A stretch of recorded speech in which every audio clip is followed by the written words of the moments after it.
Okay, how's it going, everybody? Hopefully, everyone can hear me well enough. Things seem to be okay, I think. Hold on. Oop. Drop this just a little bit. I think we're good there. Awesome. Oh, one thing Okay, no, we should be good. Okay, cool. How's it going, everybody? Pedro, good to see you. Yeah, we have a paint stream today. We have been, in case anyone isn't aware, there is a special Colors of Conquest competition going on at the moment, outside of the normal one, where we are continuing on with the Weavers. So I'll go into that here in just a moment. Glass Princess, good to see you. Again, hopping along this time. Oh, I'm glad to hear that. Hopefully working on some Weavers, but if not, that's obviously okay. But we have, let me see if I can find this page. I just pulled it up a minute ago. Hold up. See if this works. There we go. Okay. Get this sized right in here. There we go. So if you haven't seen some of the new previews that are coming out, they look amazing. I'm so excited. But the one thing I want to show off here real quick as a reminder to everybody, because we have about a little less than a month, like 2 more weeks to enter some stuff. But we have a special Weaver Quartz painting competition going on right now. And it's essentially the same as your normal Colors of Conquest, but it's all about Weavers. All about the Weavers. So they have a few different categories, and you can do either the Koila or the Skydriga. You can do a playable army, which means at least a character and 3 regiments. You can do a single model, which is a character or a 4-person infantry squad. You can do infantry, cavalry, or brute set. That means a complete set, that like 12 infantry or 3 brutes. And the last one is the First Blood Warband, which would require a Shaunahas Shi, Kern Skirmishers. Oh man, of course. Oh, the Skaha Hunters, a Cran, and a Sky, and a Scaly. I think, is that how it's pronounced? I always forget. I always make sure specifically to bring up the pronunciation for these. Hold on, which one's that? Oh, Skell Dancers. Dang it, Skell, not Scaly. Okay, so 1 Scale Dancer. And the prizes for each category is you get the first Founders exclusive for the Weaver Quartz, which is coming out very soon. I'm so excited to see it. I cannot wait. But haven't got any Weavers yet. Definitely plan to. Just got up to 2,000 points of Sorcerer Kings. I want to paint them all before we get more. That's understandable. That's awesome, though. But yeah, it's a pretty cool little competition. Next month it'll replace what we normally do for Colors of Conquest for what we show off. So we're gonna be showing off nothing but Weavers in the Colors of Conquest next time. But I believe. But yeah, there's still a few more weeks to get those in there. I'm quite sure I'm not eligible, so I haven't tried, but I really want to because I want one of those Founders exclusives. But I'm pretty sure I can't do it. So, but yeah, if you haven't seen that, that's also kind of why we've been on this train of painting Weaver Quartz for a while, because today we're going to be painting the Ska. Oh, that's the wrong one. Spoiler alert. You didn't see that. But we're painting the Skaha Hunters. They're a little hard to see right now, but I got a nice little unit of them ready to go. So we're gonna start jamming on them here in just a moment. You guys didn't see any of that. But at the end of the stream, we'll be showing off who won the top 9 runner-ups and the winner of the Colors of Conquest for the month of January. So, or for the month of December. I'm sorry. So, be sure to stick around for that. That'll be at the end of the stream here. So, for these guys or ladies, I should say, I'll pull this up here real quick, actually. So, for this unit, really cool spring unit of hunters. Really love how dynamic and stuff their poses are, and clearly has this vibe of like kind of like a yellow jacket or something almost, right? And in their lore, they kind of spring up, no pun intended, I guess, around spring to summer. So they're kind of more spring and summer focused, which is cool. That being said, I wanted to do something a little different. So I think we're going to try. I asked the community, both in the Discord, if you haven't joined the Parabellum Discord. I'm just going to go ahead and get you a link for that here, I think. Let's see. Copy this link. This link will expire in 7 days, but if you're not in the Discord for Conquest, you should absolutely be there. It's pretty cool. Really great community there. My wife dances ballet. We call them ballerinas because they're basically wearing battle tutus. That's actually pretty awesome. I'm going to adopt that as my phrase for that. That's amazing. I had a lot of good friends in school, in university, who dance ballet. They're really cool stuff. It's nice getting collaboration between all the arts. No, that's really awesome. And but I wanted to do something a little different with this unit.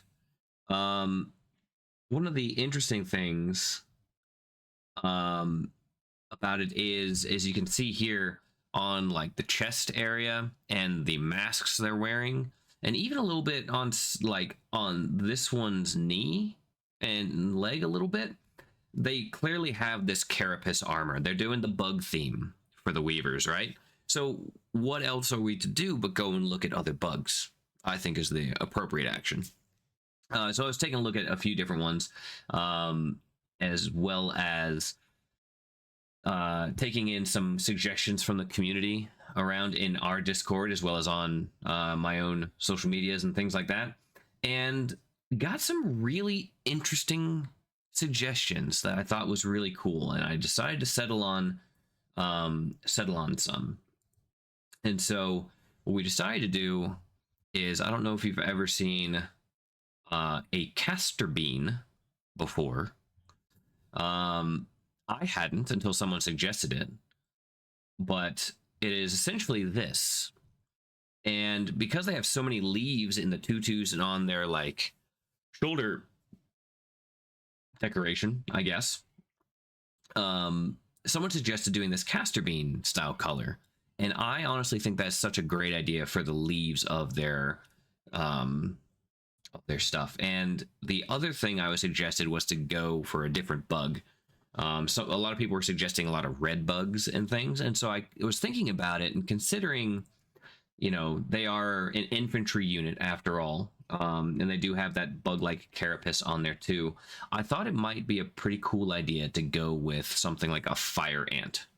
So kind of an orangish red. So we're going to get this kind of like purplish, reddish green in the leaves and get this kind of orangish red to kind of contrast that. It's going to be a lot of orange and red. But I think it also exemplifies a little bit more of kind of like bright colors and whatnot for spring. So but we're going to continue to do the basing and stuff as we have before and see how that goes. So that's a little just description of how we're going to go about this. But first, before we do anything, we have to get some of the base colors down, the darker colors, the shadows. And so I think what we're going to start with is our Imperial Navy, because we've been doing that. Zuba, welcome in. How are you doing? Also, Sounderson Boone, thank you for the follow. As we've done in past Colors of Conquest streams, we've been doing a lot of Weavers recently. But we have some kind of like going for this this style of greens still to kind of make it somewhat ambiguous between whether or not it's like starting to get into winter or is it kind of, you know, these bright greens coming out because of fall. But we have this nice dark kind of blues going through here. We have some of these little vines and stuff creeping along and some nice little foliage.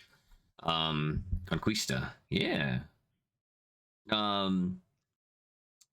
But so we have a lot of that, and we did that for the Gimrid Knight or the Gevran Knight last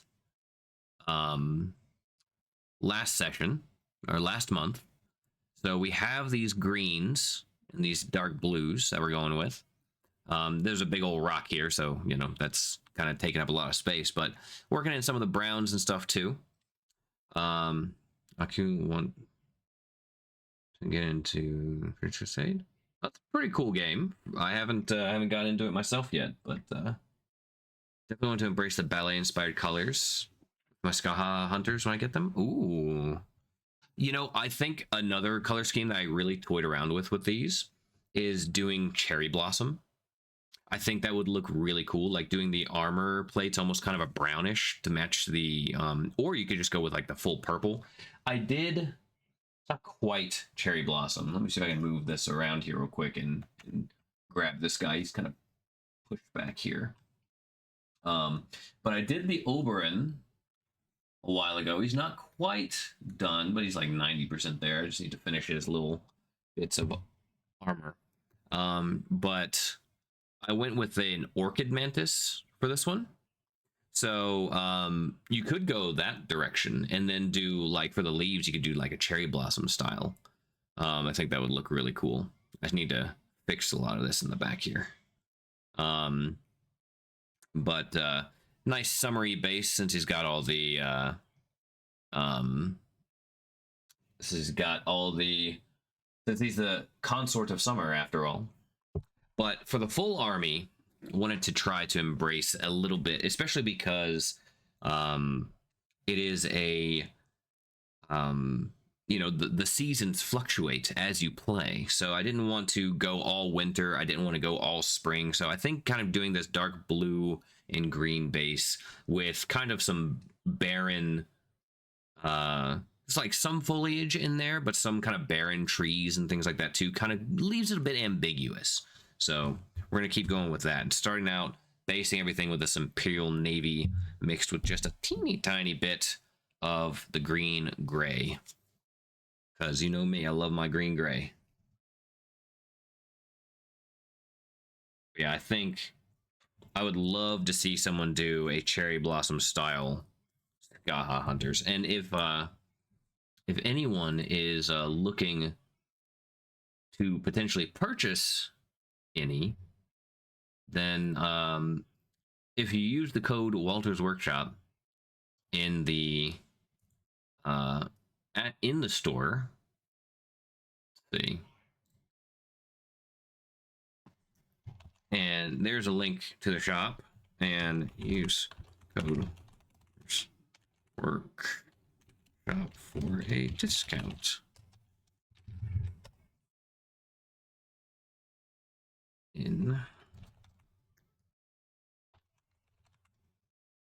There we go. Yep, you can use that.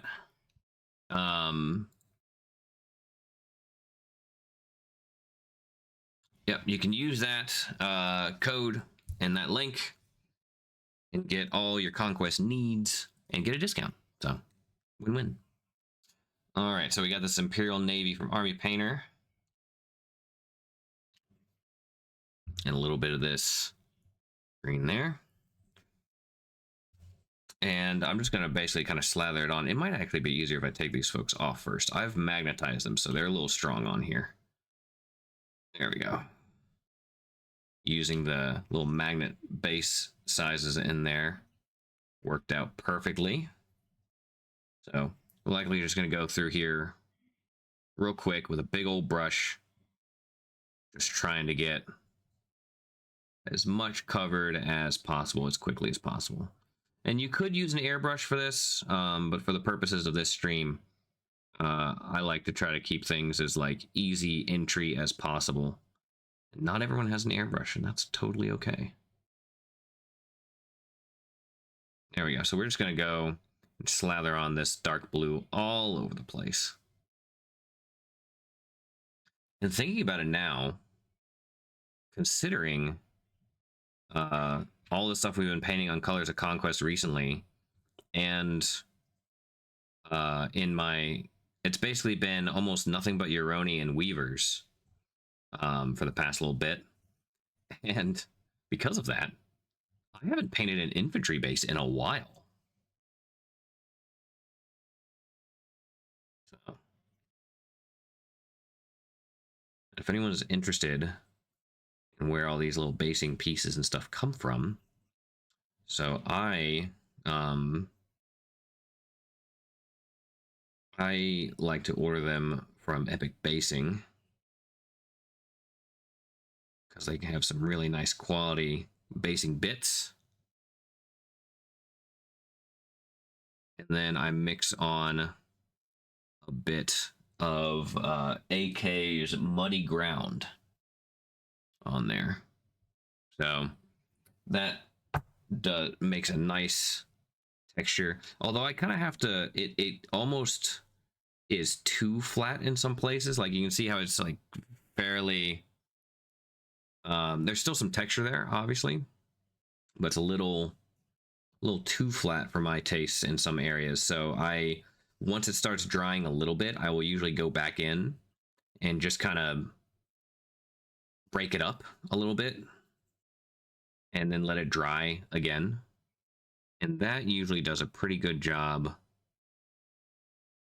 of don't eat your brushes. How's it going, Hoodoo?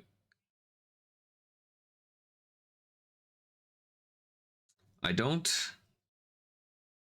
lick my brushes like many do, but I definitely chew on. Well, I don't chew on, but I definitely put the ends of the brushes in my mouth like this and just kind of hold on to it. It's just quick and easy and convenient to hold.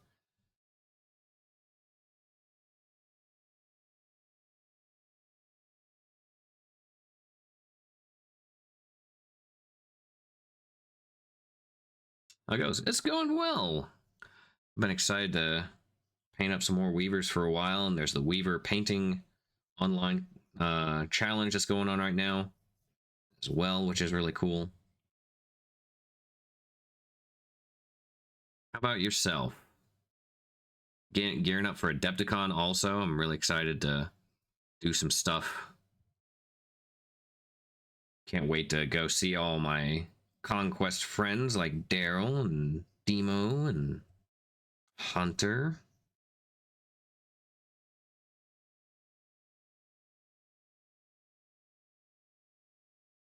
And we're hopefully going to be cooking up something really fun for Adepticon as well. I'm hoping you guys are hearing it here first.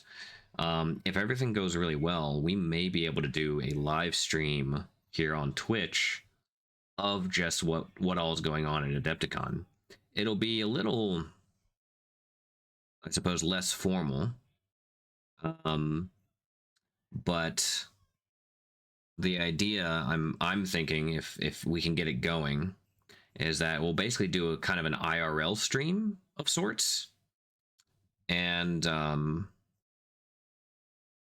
we'll kind of tour around the booth and talk to a few of the folks like Daryl and Stavro and some other folks and things like that, and then go down and check out the tournaments and see how they're going, and just kind of show people around and show how awesome all the stuff is. Not to make people jealous that they're not there or anything, but just in general to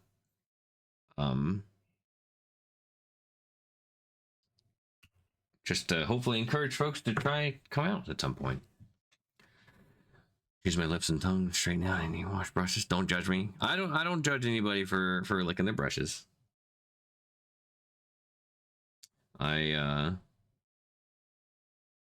It was something I used to do back in the day. But I've kicked the habit for the most part. All right, so we got some nice dark blue all around there. Pop it onto these folks' bases. And we'll be able to start moving on to the fun stuff.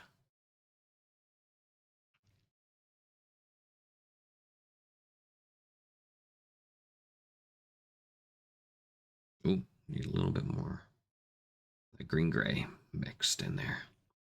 So 4 minis per base. Yeah, so each is called a stand. And each stand has for infantry has 4 infantry on it. And the reason they can pop off like this is so you can also play their skirmish game, which is called First Blood. And there's going to be a new edition of that coming out very soon, and I'm very, very excited about that. Okay, 1 down.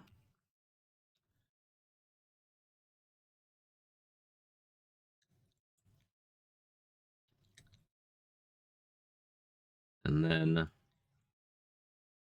but if you're playing the standard Last Argument of Kings full game, you don't need to have them to be able to be taken off the stands.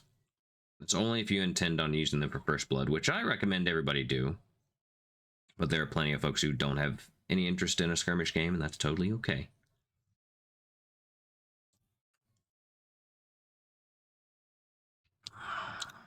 Okay, second one down. Also like to track damage by tipping over or moving a model. Yeah, that used to be the what you had to do. That used to be a standard rule, but ended up being a bit cumbersome. And then, you know, they wanted to edit how many, like, you know, characters were on there and their different wounds and stuff. And it just ended up being a lot easier overall to just put little wound markers on each stand, which I get.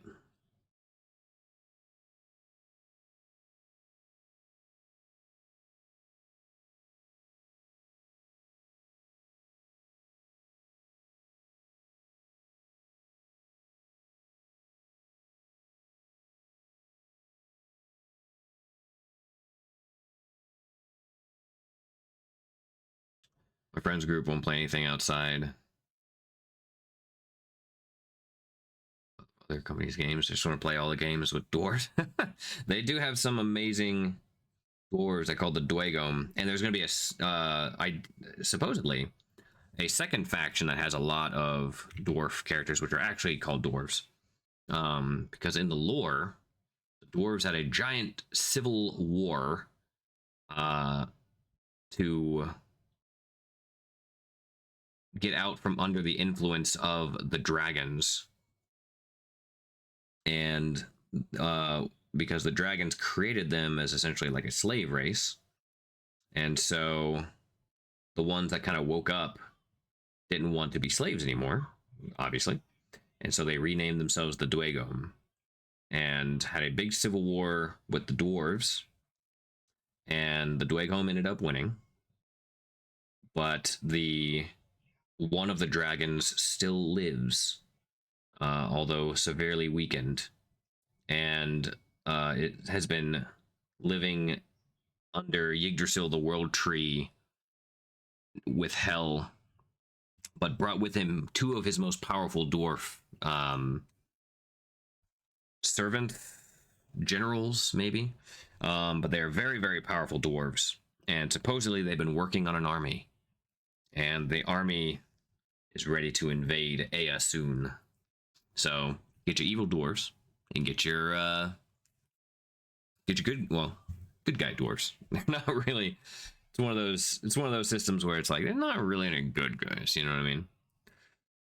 So okay, next up, let's see. We should probably get into some of these crevasses with these folks. So I'm gonna pop this out, and we'll probably pop these folks back off of their bases here, so we can kind of get into some of the tinier details, because we got to get in there and get some. There's like some skin elements that need to be gotten.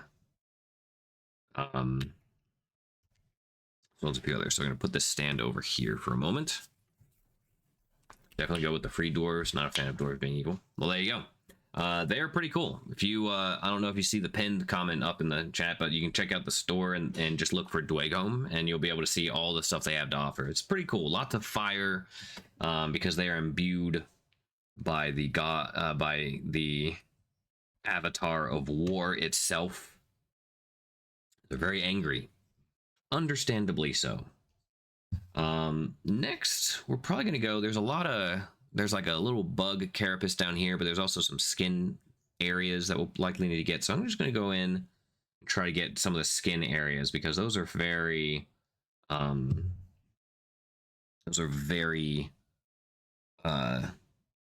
in there. So I'm gonna need to get some, quite a thin brush, and since there's a lot of stuff around, I want to make sure that we get that. So here you go with Barbarian Flesh from Army Painter Fanatics. Ooh, hiccups. We're just going to try to go in on each one and get that in. It's kind of a base color. I'm trying to do, one of the really cool things about the Weavers and the Spires is they are all about just kind of warping their own bodies. So you can be as open and fun with the colors as you wish, which is really cool. But I really like this kind of a very pale elf color for the skin, so that's what I'm going to go for. And since we're going directly on black with this really light skin color, it's not going to go super well at first, so we're likely going to need to do a second coat. But that's okay. By the time we get to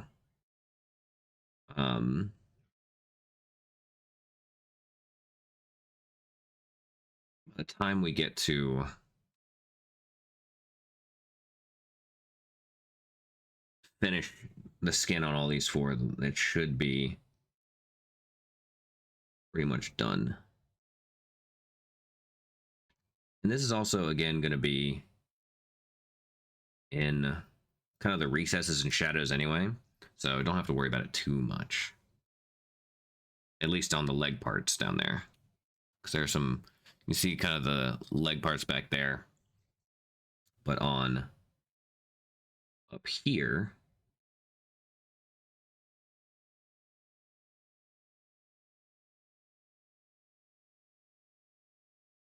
I'm not worried too much about painting on like the hair and stuff. It'll be fine.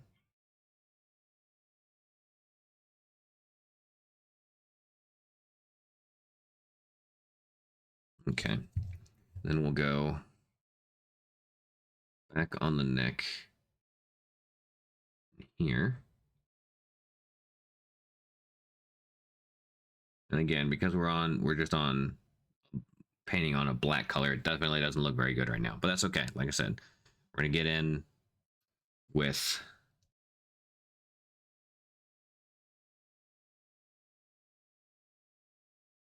a second coat. Which will hopefully look good. We got to make sure we got those elf ears. Although if we want to be very technical, they aren't elves, they're exiles. Should probably zoom in a little bit though, shouldn't I? Huh? There we go. So you can see there's like a kind of chest area there, and in the back, and also on the legs. So we got that. Pop you off here. Move on to the next one.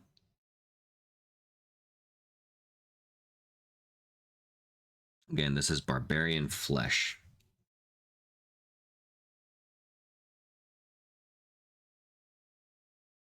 Like you mentioned,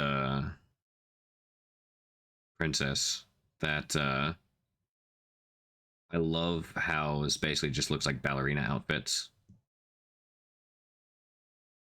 Even in like the shape of everything, like you got kind of the tutu thing going on, but also it's fairly common for like that very deep kind of V going on. I'm trying to remember the last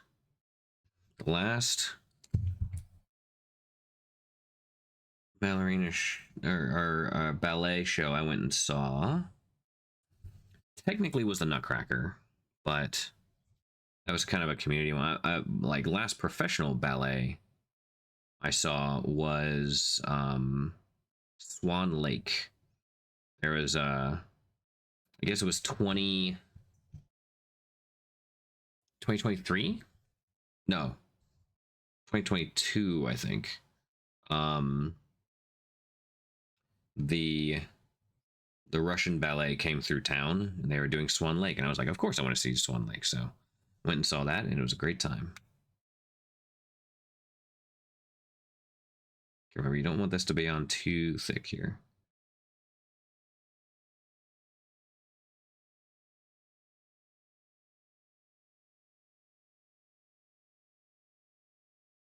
Okay. I'm not super worried if there's a little bit of paint over on some areas. That's going to be okay.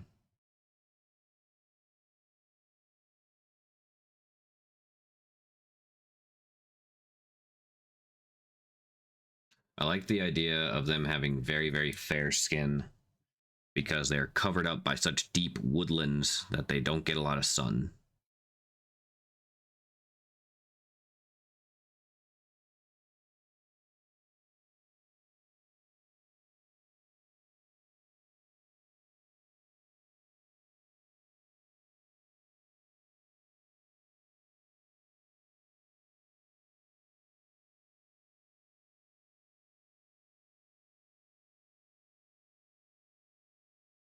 Again, it's not going on very thick here, and that's okay.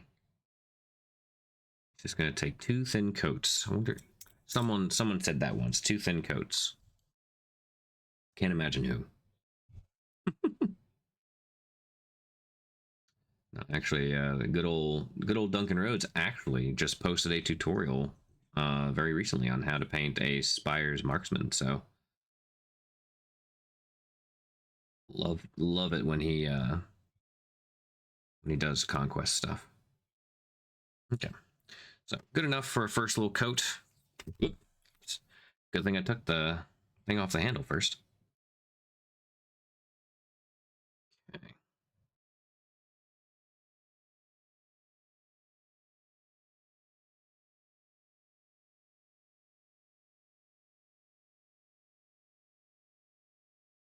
And this is why we're going in first into these crevices, because it's hard to get in there without accidentally hitting other spaces.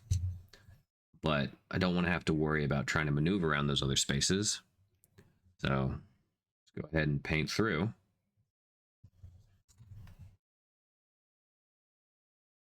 And not worrying too much about what accidentally pops on there. Oh, I forgot the other lady's ear, I think.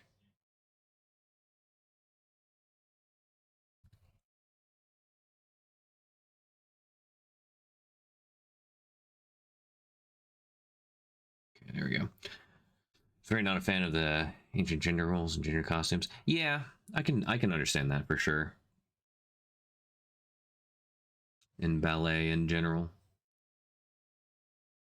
it's like there's a small, there's always that kind of um I guess the meanings are gorgeous. Yeah, there's always this, like, especially in history, right? There's a lot of people who want to honor the history that came before, but also, folks who want to update or modern things. I think there's some arguments to be had, but I totally understand.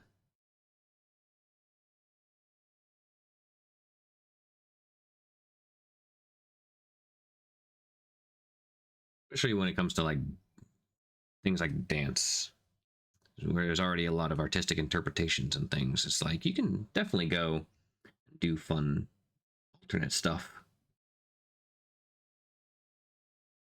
Starn Plays, welcome in. Thank you so much for the follow.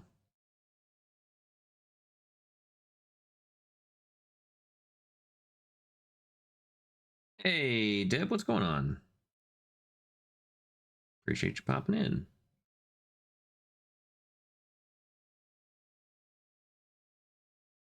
How are you doing this fine weekend? Hopefully everyone is staying warm.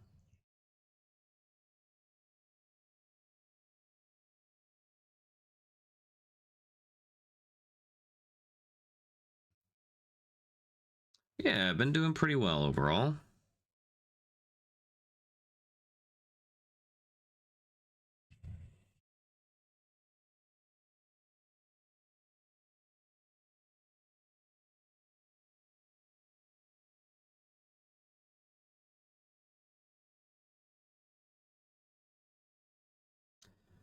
You know, finished all our errands. It's very nice. Yeah, went and did errands on Thursday. Knew there was going to be a big rush for all that, and unsurprisingly, we were, even then, it was still pretty intense.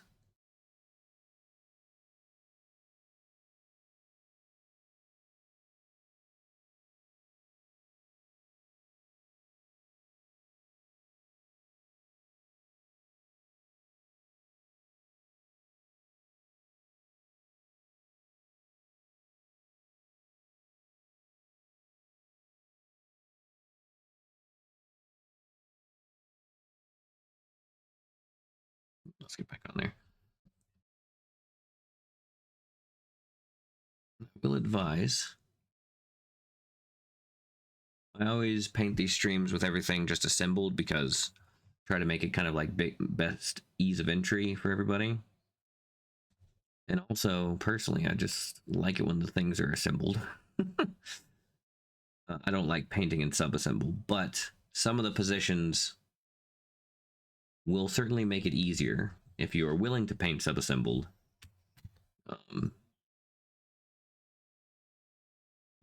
Like getting underneath this little bit of hair is difficult. But this one should be dry, so we should be able to do our second little coat here.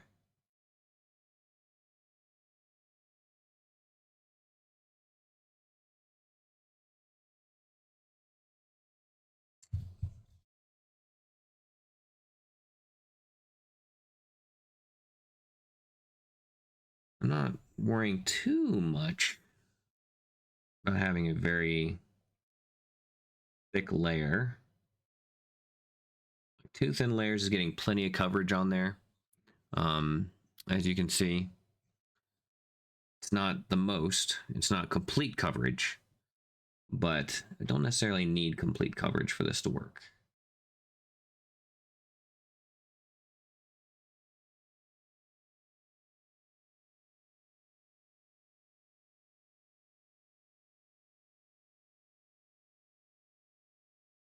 Did I miss that one girl's ears?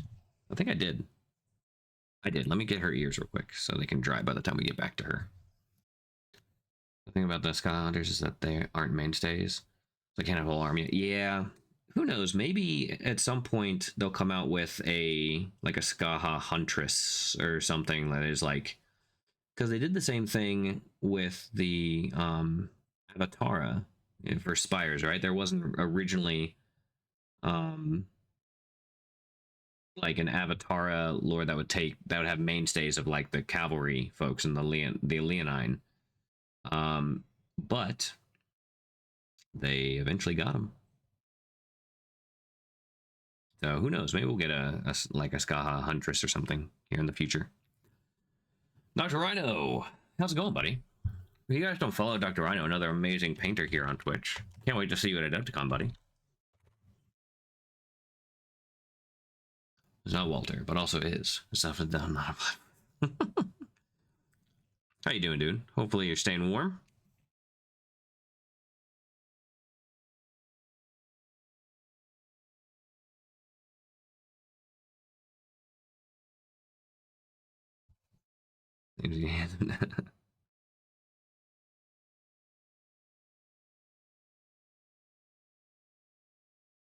Mighty Daddy in his natural state, that's true. Staying indoors, trying to keep warm, and painting. My natural state of being.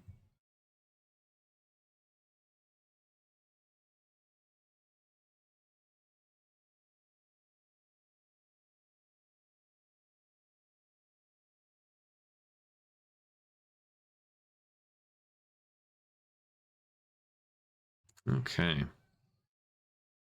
Very nice. Again, not perfectly clean. You can see like there's definitely it's getting into recesses and things like that. And that's totally okay. It's not a perfectly clean all over, but that's what we're doing the second thin coat for. So we can get a little bit more coverage. Just seems to be working out pretty well.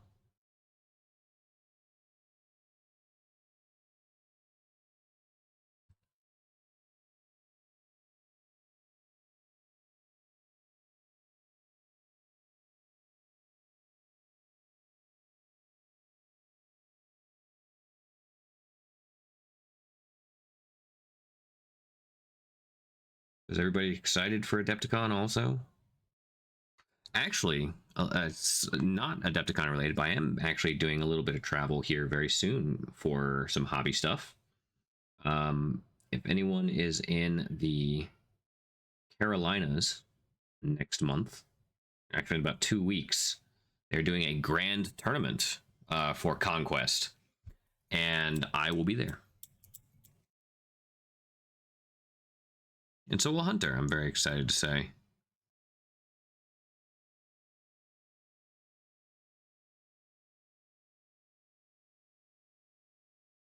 $60. Oof. The Adepticon countdowns stress me out so much in a good way. I don't mind. I don't mind when people mention it, but everyone, it just is like a reminder of like, oh, I gotta get my button gear.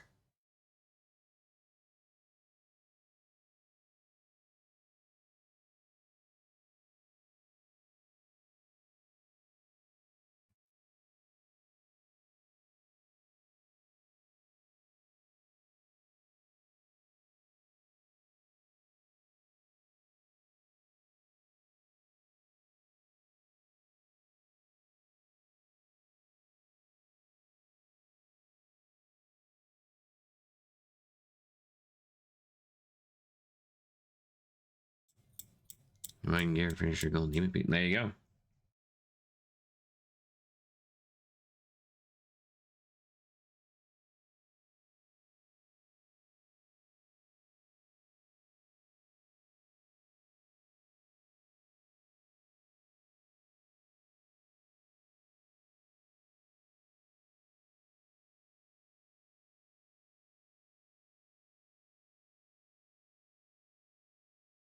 I have a piece for the worthy that I'm working on, so that's pretty much gonna be my main focus. Aside from building my Weaver's army, which I've been doing. In fact, if you guys want to see kind of like I had mentioned, we use some gaming pieces from Epic Basing and things like that. I was working on this last night. But this is my Runshi little army commander. Nice little frame here in the picture. So got it just like nice little garden area here. And I try to get these like they have these alien vines I've been dispersing through to kind of make the try to make this forest look alive and kind of mysterious. So I've been putting those in and then just kind of adding little wisps of milliput as well to kind of give them longer tentacles and things crawling around. So, but then the nice thing is I can just pop this person out right there, and then I can put in another lord or something if I want, so I don't have to do a whole bunch of bases. Yeah, little secret of the trade there. Hey, Sarn, what's going on? Welcome in. Appreciate the follow. And as a reminder for anyone who's in here as well, we are doing a Weaver's Challenge right now. There's still 2 more weeks to get and paint some Weavers, and you can win some really cool prizes. I'm actually really jealous that I can't enter. I want some Founders exclusives Weavers. Because no doubt that's going to be a really cool kit. Okay. Second coat of her skin is done. Just finish up the Shanahashi. Ooh. Very nice.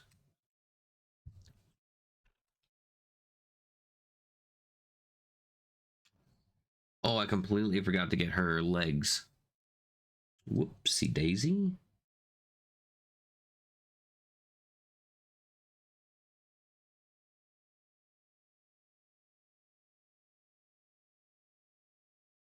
And fix that error real quick.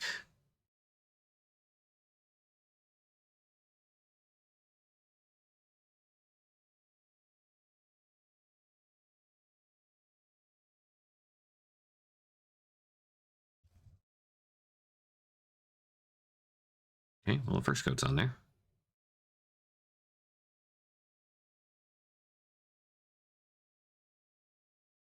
So you got your Shaunaha She done. So make sure you post online for the Weavers competition, and you may win a Founders exclusive. One of the first. You get numbers 1 through 5 for winning. Well, you don't get all 5 of them, but you get one of the 1 through 5, which is pretty cool.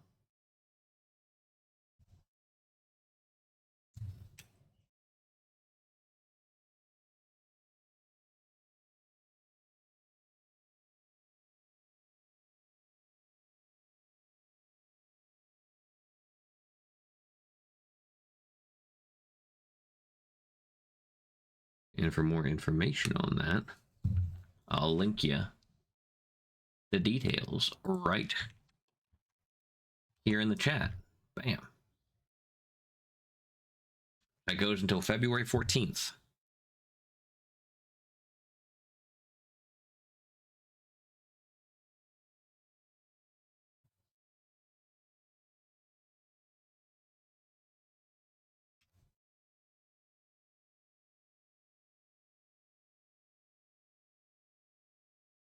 You could definitely enter the Shaunaha She as a single character, or if you have other ones ready, you could do that one for the First Blood unit, or you could potentially do that for, I think those are the only two that Shaunaha She can work for. I could be wrong. Okay, just making sure we got all the skin parts in there. Again, we'll probably go back and do her legs again. But this one should be ready though. Hold on, let's see. Yeah, you could do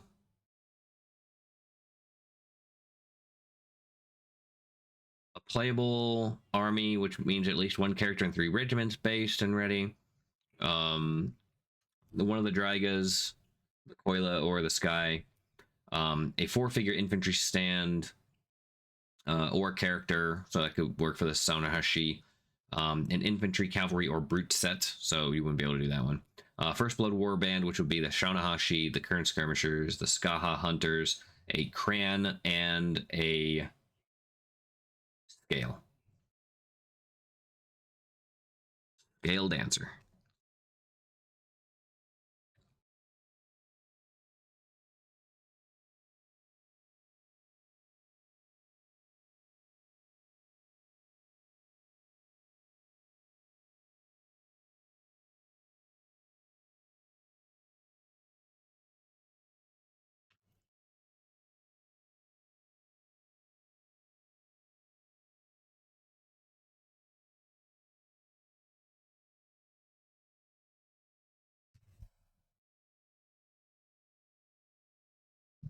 Trying to get up under the hair here is not easy.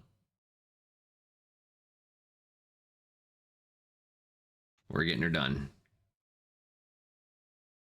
Old Man True Warrior, hello, how's it going?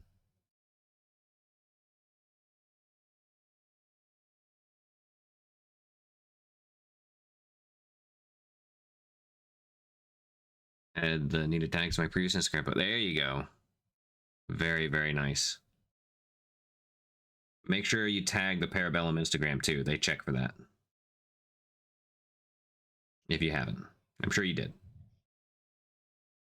But just as a reminder. Okay.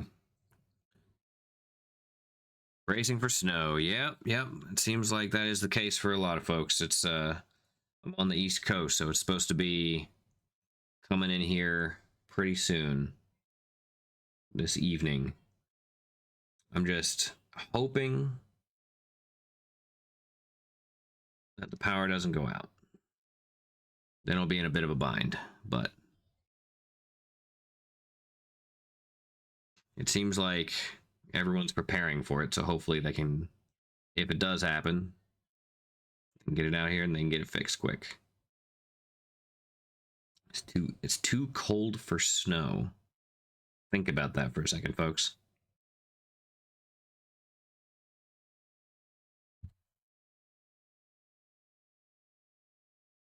Temperature -7. Wow.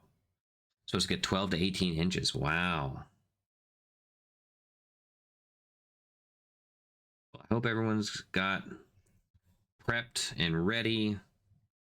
You can just weather a storm. Be good to go, ideally. Okay. Do one more little coat of skin on there. And then we'll get into the fun stuff of actually putting some color down on the rest of them.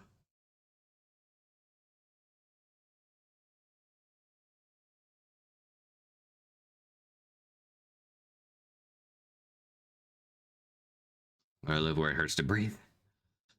Well, on the upside though, you probably get less bugs than we do.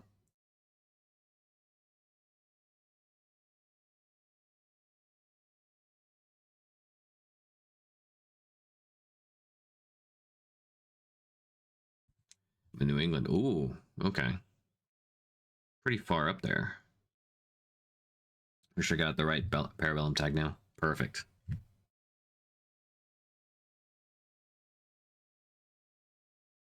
Well, best of luck, Sarn. I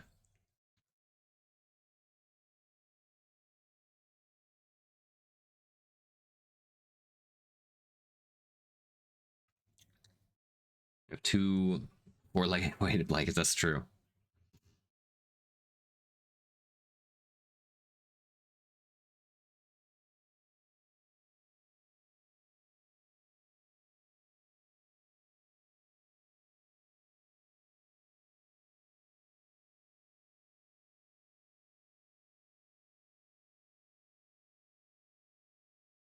I have 1 4-legged.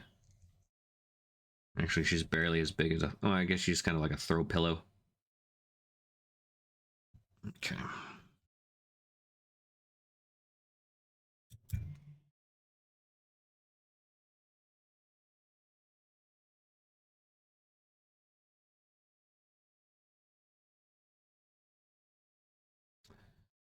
But I hope everyone has been having a good week and is excited, especially for the new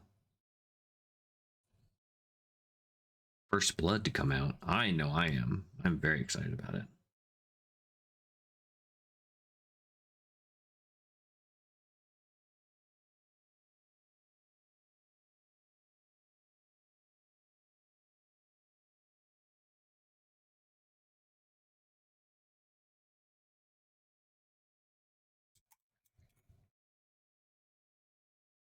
Okay. Last one. We start. Then we might just take a very quick little break because speaking of the cold, my feet are freezing. I luckily for Christmas I got slippers that have a battery in them, so they'll heat up. But I've been charging the battery, so and go get those on, get a refill likely. But it's a good time. Everyone who's hobbying and whatnot, I can I can be pretty bad about this, but it's always good to get up and get a stretch in. Even if you don't feel like you need it, it's probably a good idea.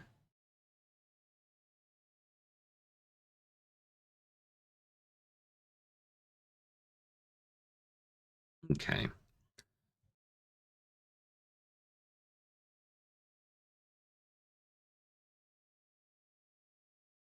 All right, I think we're pretty good. So like I said, we're going to be coming back. We're going to start working on the armor and the leaves. because we're going for a castor bean style of leaves, which is going to be really interesting, and probably some sort of like dark fire ant, kind of a reddish dark ant color for the carapace. I'm very excited about it. I hope you guys are too. There's anyone in my area that plays, so I just collect the models to paint. I get that. That was how, honestly, that was how it was for me for the longest time. But thankfully, though, as time went on, more interest kind of gathered, and I just kept making sure to kind of stick by and talk with the local game shops about it as much as I could. And eventually, they were like, "Hey, we've got some interest. Do you want to like head this?" And I was like, "Yes, I do." So it worked out pretty well.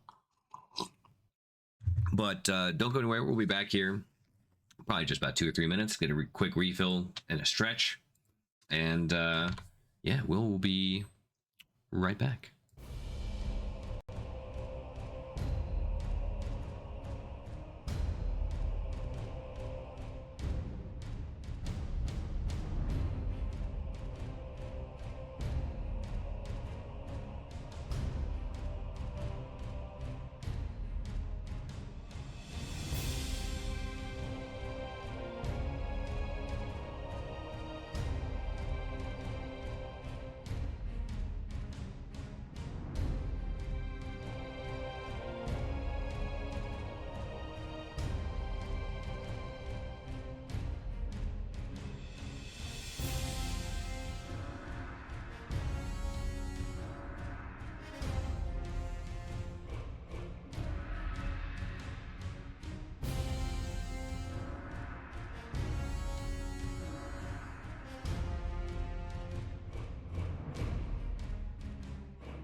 Okay, I do believe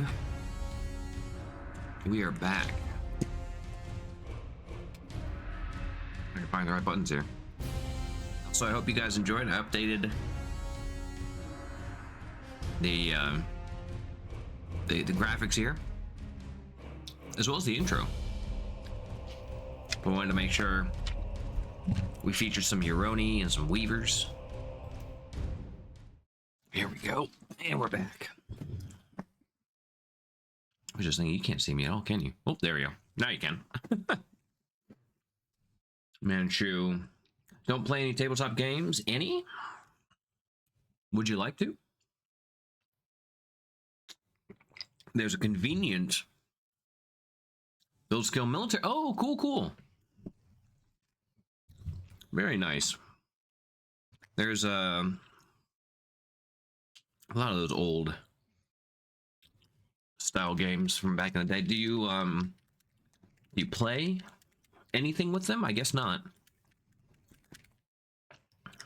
For 50 years. Wow. That's really cool.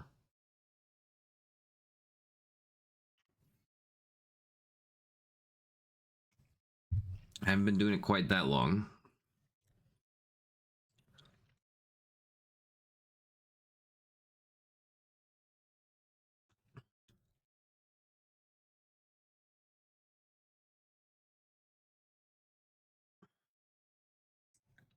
About half as long though. On and off. You know, I had to go and do school and stuff, and when I was in school, I went from fun fact about me, I was homeschooled. But I went from that right into university, and I very much loved the new social life and stuff that I had available to me, and so um I went a little too hard on enjoying the new style of life and having friends and socializing and things. Not in a bad way, but it was just in a way. But I was still also like doing all my hobbies and playing video games, and I just wasn't focusing enough on my homework. So I realized after I started failing some classes, I kind of had to get my butt in gear. So I put away painting and well, painting miniatures. I had some painting classes, but put away a lot of that so I could focus on school. And it worked. It did really well. Sadly, though, I didn't really get back into painting. Super, like, I still painted occasionally. And the worst part is, and don't do this for anybody at home, don't continue to collect if you're not still painting, because I did that.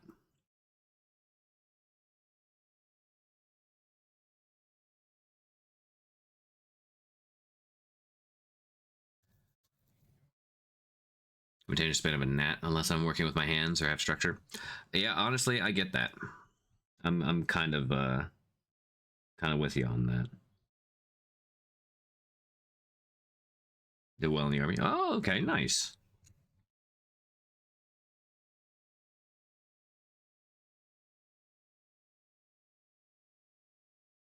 I think I'm just gonna. Let's see. Full time at college, a couple work shifts a week, and trying to play Conquest. Well, school is important. Conquest is awesome, but work is also very important.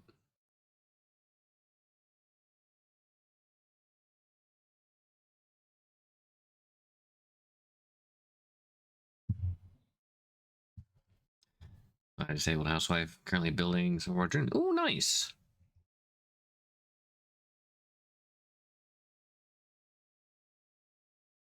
Which Wadroon are you playing? I love the Wadroon. Their lore and just everything is just so fascinating to me. I think they are arguably the closest thing to good guys we could likely say. That I'm sure that will change as the living world develops. But currently, as it is, they are probably the closest thing to good guys we have in Conquest.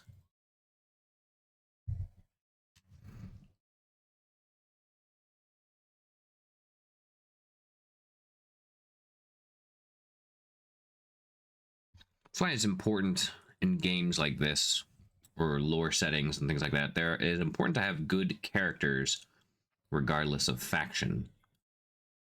They're good and bad people in all factions, just like in life, you know. She agrees with that statement. White favors the death cult. Ooh, building her braves. Very nice.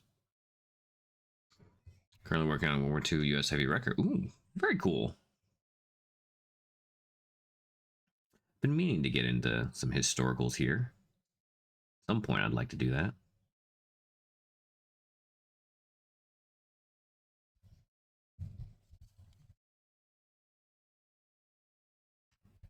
I'd like to do some historicals for display painting.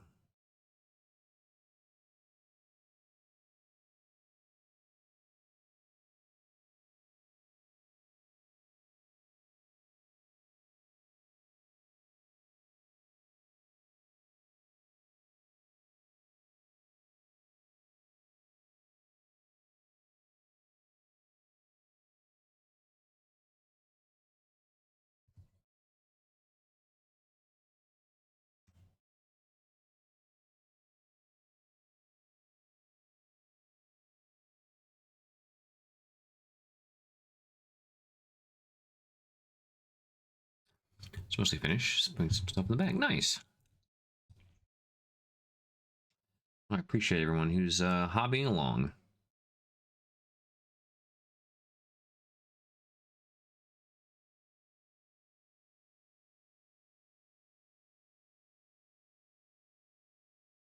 Just notice there's a little piece of hair that's stuck in there. It's always not a pet peeve of mine, but this always seems to happen.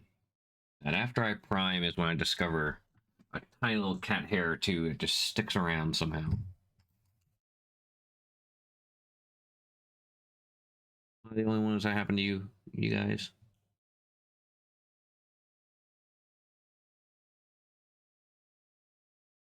I get it.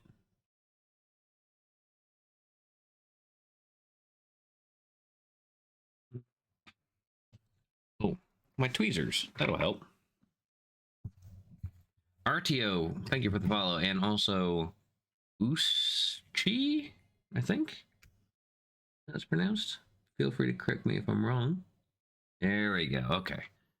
Tweezers, obvious best friend. They have a decal and do weathering. Yeah, dog. Yep, dog hair. Yep. I used to, when I was growing up and first started hobbying and stuff, I lived with 7 huskies and 4 cats, and we had a ferret and a chameleon. It was we had lots of animals, which I loved. It was a lot of fun. But having any sort of semblance of peace and clothes without animal hair was impossible.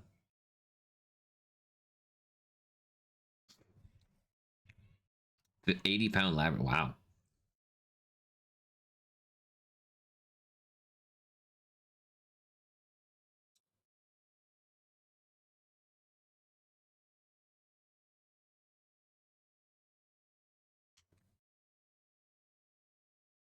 That is a big one. Since we have this green on here, we're also going to go with some green on the base too, because that's kind of the same color green that we're going to want to use, which is this angel green from Warpaint Fanatics. And luckily, we can just kind of sprinkle it around. We don't have to be too precise here, which is fantastic.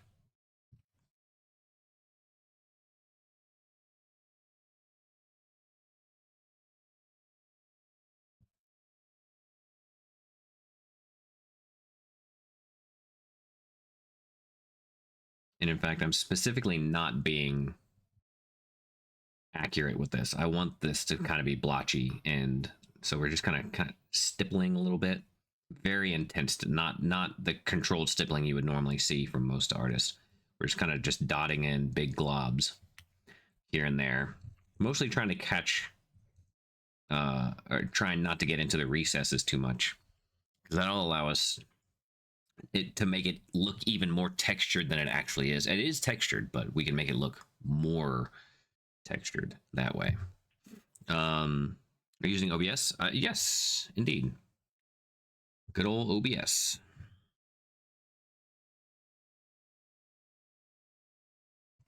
Okay. So back in with the greens, getting all the leaves in the skirt. Because again, we're going with the castor bean style. So we're going with this angel green, which is kind of this bluish dark green. And we'll go back in likely with a speed paint, I think, just to get some of that really dark purplish red in there, because the castor bean colors can vary from red to green a good bit. But that's why we're starting off with this green first. Because honestly, this will be about as bright as this green will get.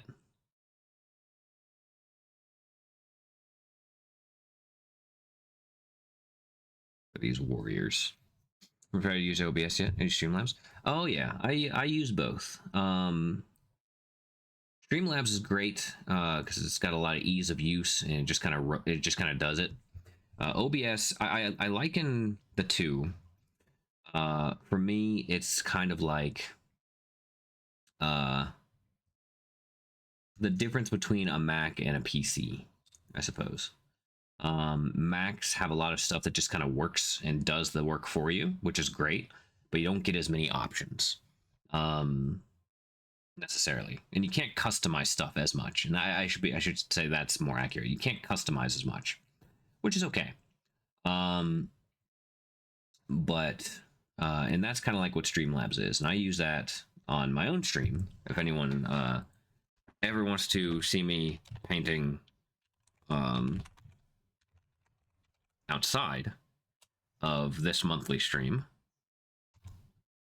you can find me there at Walter's Workshop. And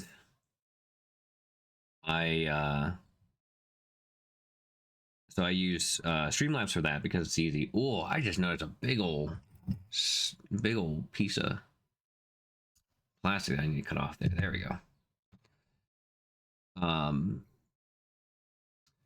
But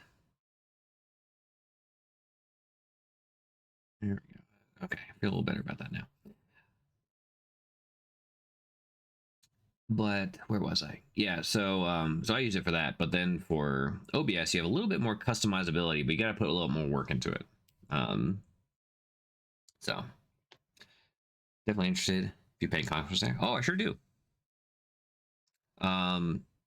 I on my channel I go back and forth between usually competition pieces for various competitions and Conquest. So since Adepticon's coming up on that channel, I'll likely be doing a lot more competition pieces. But definitely go back and forth with Conquest on there too. Because I got armies to build and paint. I try to do most of my building on... I try to do most of my building off stream, regardless of what it is, but sometimes I'll do some building streams too.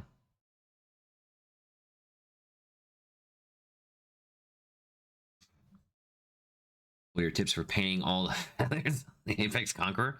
So I haven't painted the Conqueror, mostly because I painted the Apex Predator, and that was a lot of feathers, and that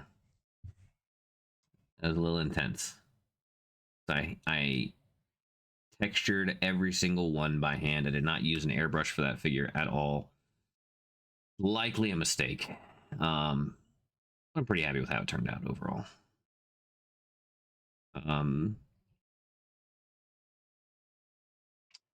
But my advice, if you have an airbrush, use it, and then just dry brush to get the details out. If you want to go farther than that, you can, but that will make it look good enough. Case in point, that's what we did with the oh shoot, I always have the hardest time remembering the names of the Sorcerer Kings. Oh, what was that one? It was the big bird, the Trinovarda. Yeah, the Trinovarda. I did that one for, and honestly, I was shocked that I was able to get it to be able to paint that thing in a single stream. It was a long stream, but we did it.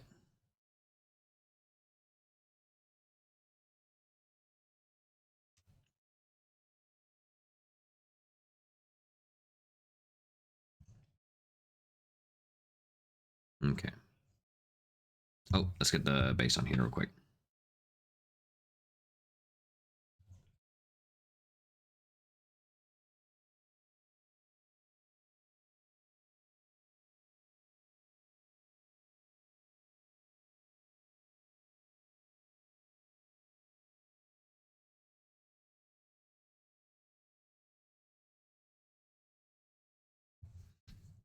Remember when we're doing this basing, you can go such a long way. Even if you're going for like a dirt color or something, you can still go such a long way with the same technique, which is basically just kind of blotching areas, trying to keep it to like the abscesses and not the recesses, but even still, just letting some of the areas just be.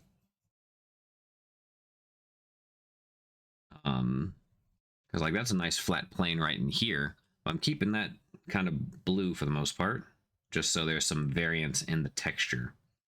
It'll give the illusion that there is a lot more texture than there actually is. Although there is a decent amount of texture on here already.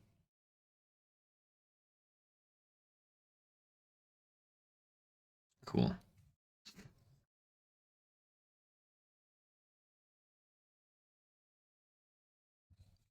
Okay.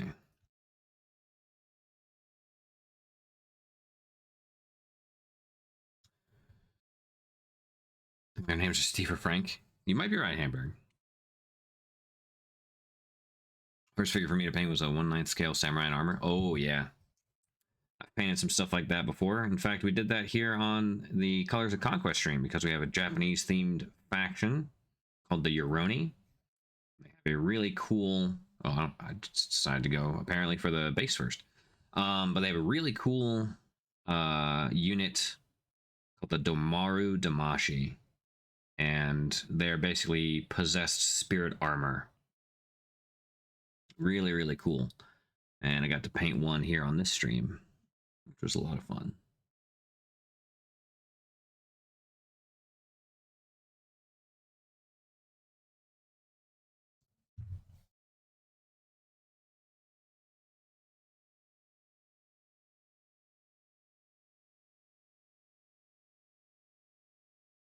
Yeah, very intricate armor indeed. Lots of little panels and little tassels and things like that. Yeah, they're pretty intense.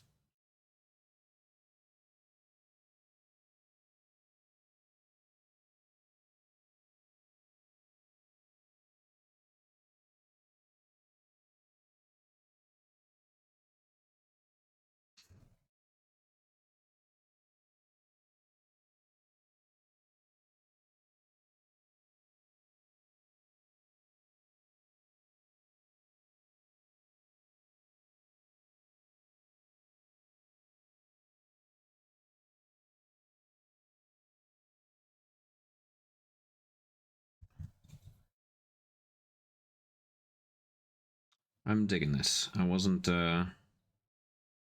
admittedly when I'm doing stuff that is not the same as the original color scheme, which is pretty much always. I always have like second guesses on some stuff. Like, is this gonna be good or is this gonna be awful? I think we're doing it pretty well.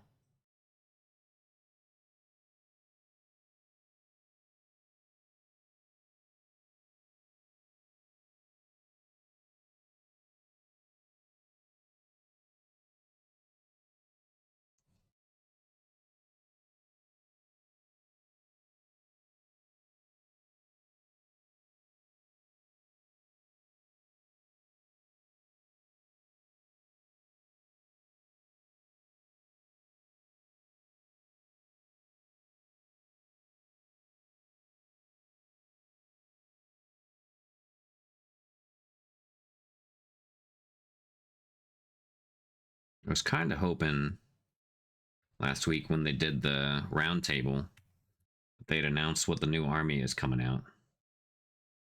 Sadly not. But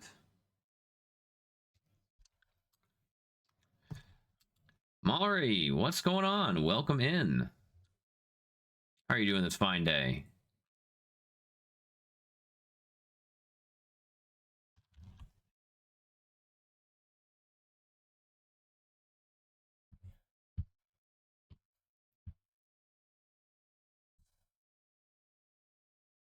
Oh, stream's going well. We're painting some from the some Skaha hunters from the new faction called the Weaver Courts. They're kind of like wood elves of sorts. So we're just working up some dark greens and whatnot until we can work that up into a nice castor bean style color. We'll get some purples and stuff in there too. And then their armor is very insectoid. So I think we're gonna work on kind of going with like an ant, like a dark, maybe some dark red. So how about you? How is your day going?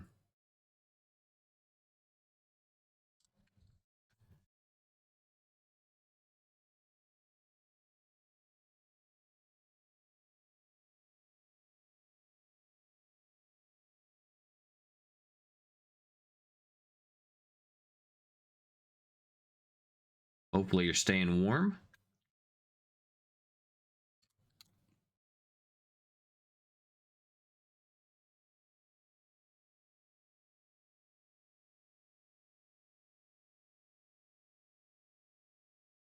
Let's see. Okay.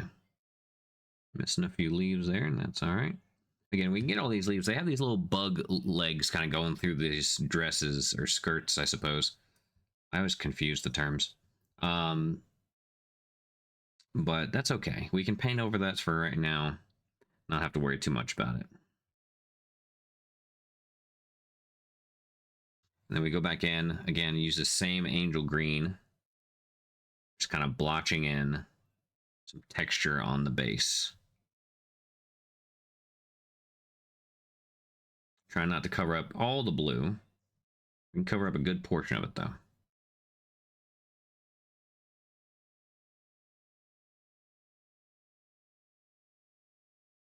And this one has some of those little creepy little vines going on as well. So I want to make sure to highlight those as best I can. So those will actually get a nice little dip.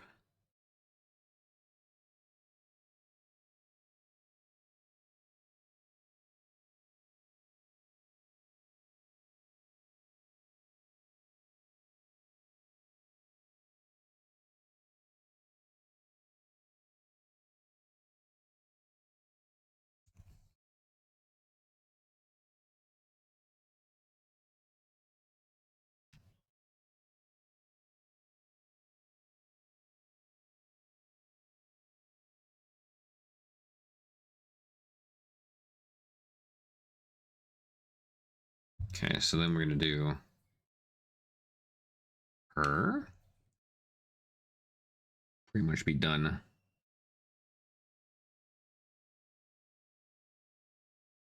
The base coat for all these leaves.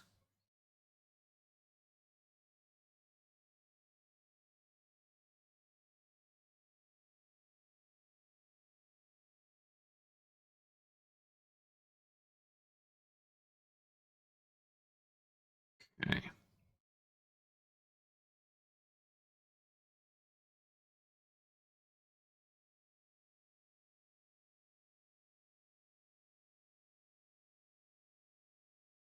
Here we go.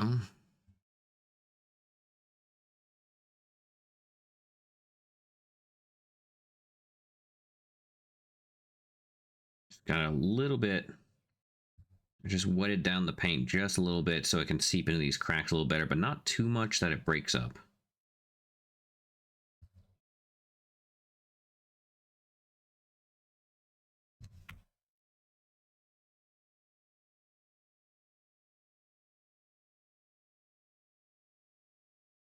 It's often hard to find that balance between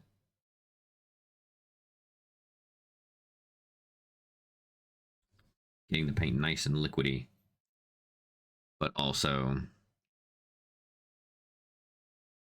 not going overboard. And that just takes time. Time and practice. And it's always just a work in progress, right?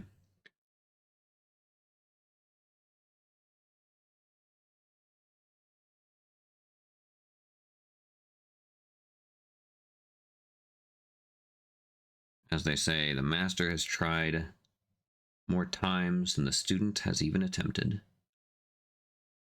Or something like that.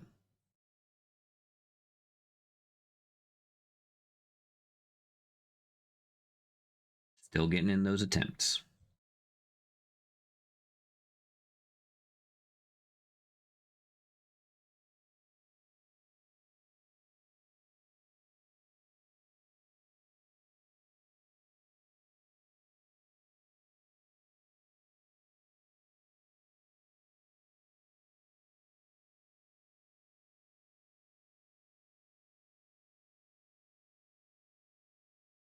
I'm trying not to go too far up under the dresses either, because there's a lot of black in there, and I want it to look like it's in shadow.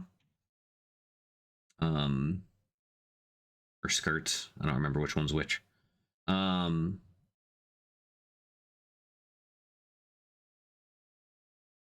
But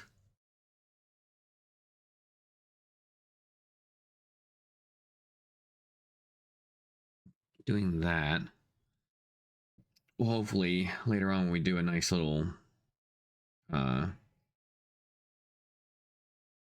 wash, we'll be able to, it'll kind of blend everything together a good bit.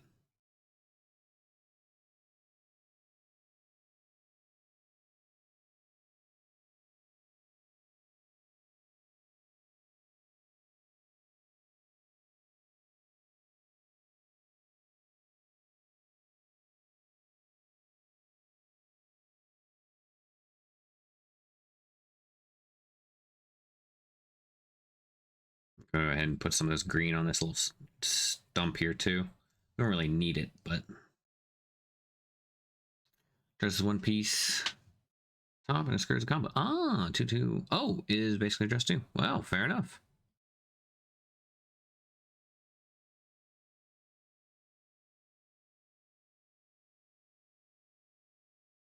That makes sense.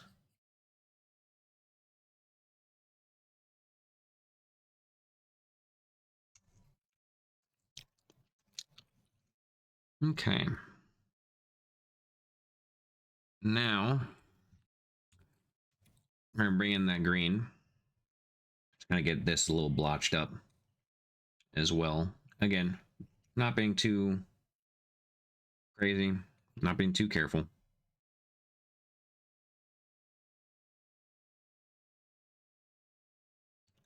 Trying to get some color in there. Especially on the leaves. We can just kind of, not really dry brush, but basically just kind of dry brush over the leaves.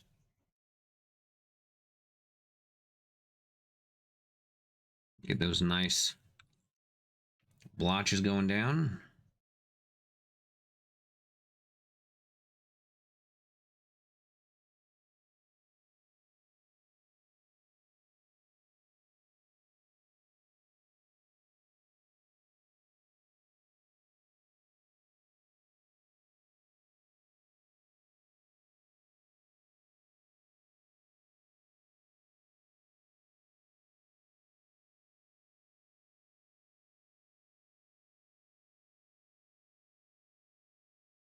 One of the neat things too is all these plants don't have to be the same shade of green, but they can be.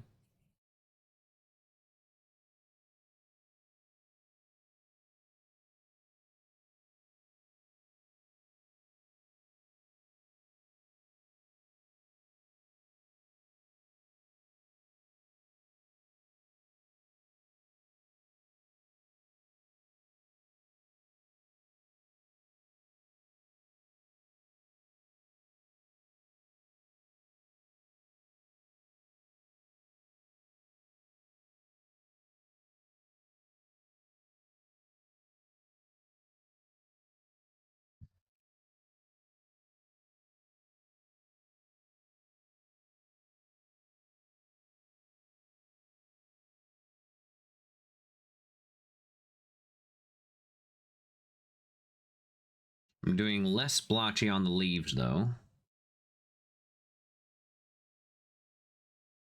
We don't need to put that texture in on those.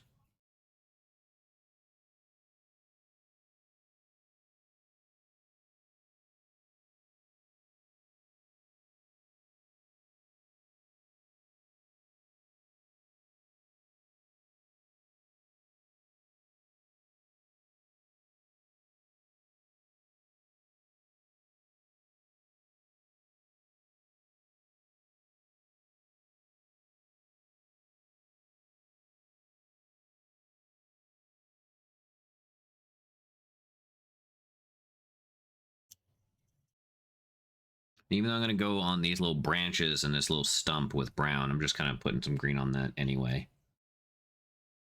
And I'll likely have to go back over it, and that's okay. I'm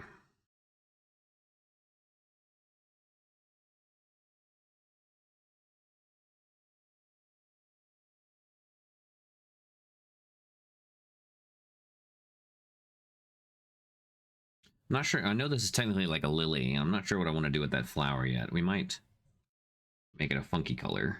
So I'm not going over it with the green.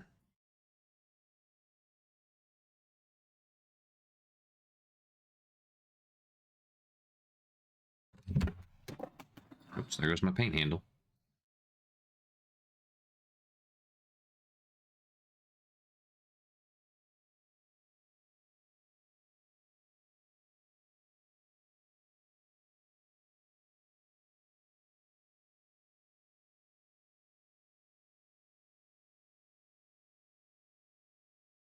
Okay, now we go back to the blotches.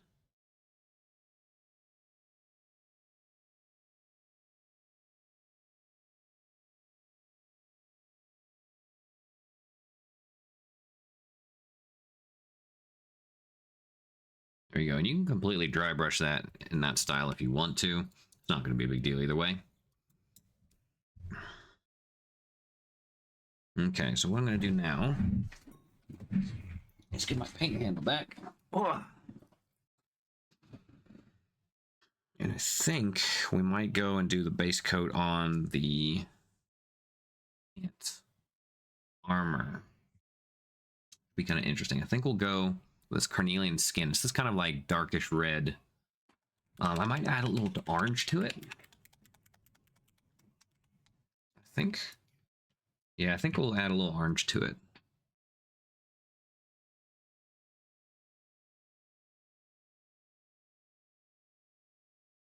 Because there's, even in the dark red ants, there's still this like little tinge of orange to it. It's almost like a rust color. So I think for that, we'll just load up on some lava orange as well for the mix. Try to do like 2 parts the carnelian skin and 1 part of the lava orange. I think should do it. I'll let you know if the recipe changes.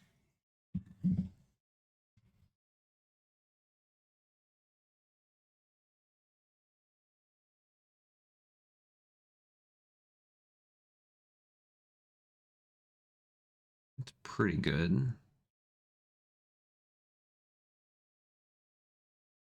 Okay.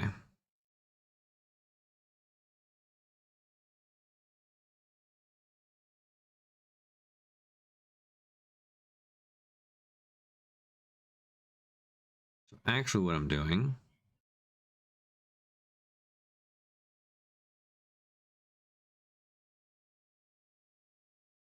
to make it a little darker, but still a kind of orangish color.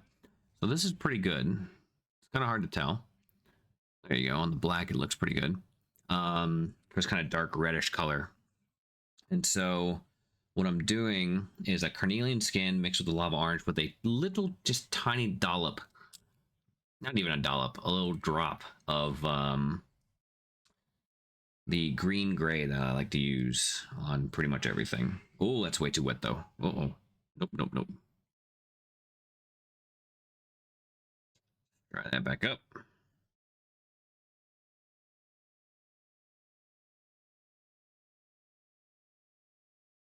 And it's going to look really bright starting out, and that's okay.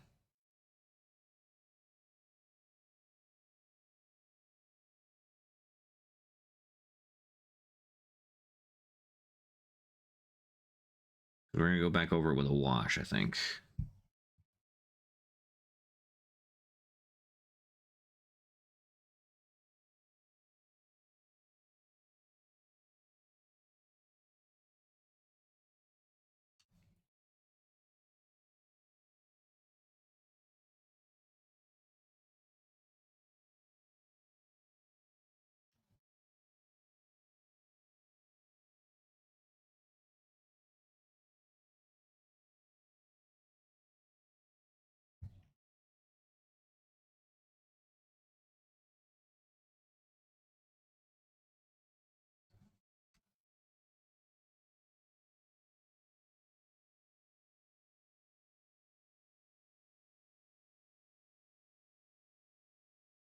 Make sure to cover everywhere you can find that armor may be.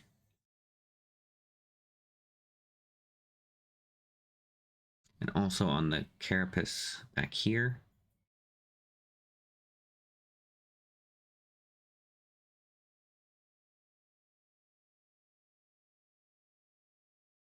I'm not sure if we'll do the shoes or not the same.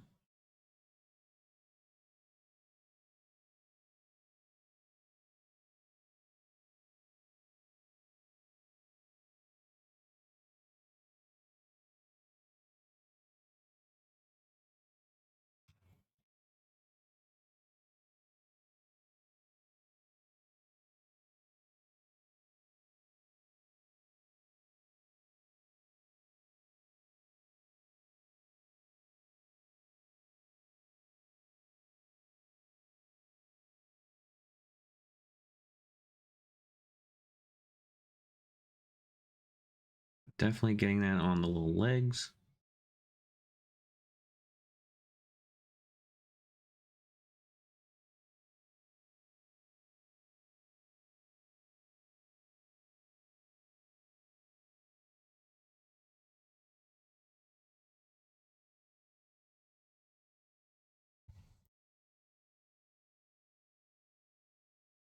There we go.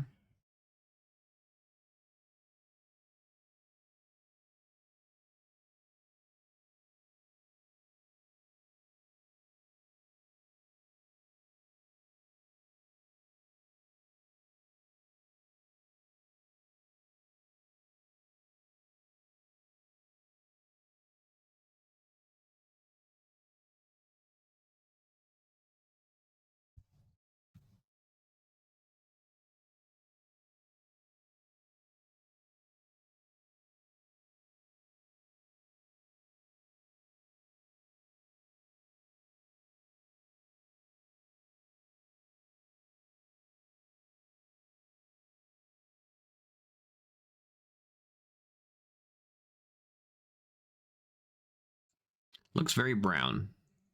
That's okay.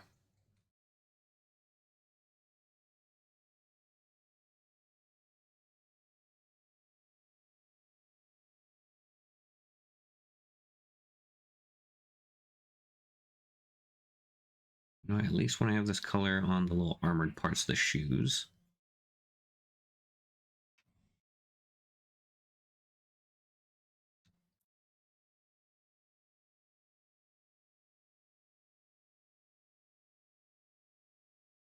I'm not sure if we'll go all the way or not with that. But honestly, the brown and green is a pretty solid color. Even if you weren't going for like the bug thing, you're going for more like a wood style armor, that would look really cool.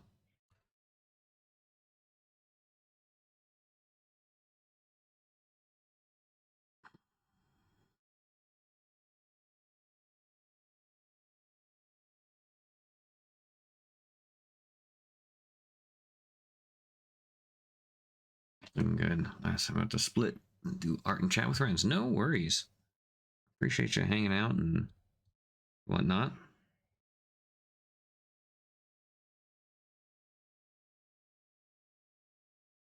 And tell all the friends I say hi. That they should work on some conquest as well. Shameless plug.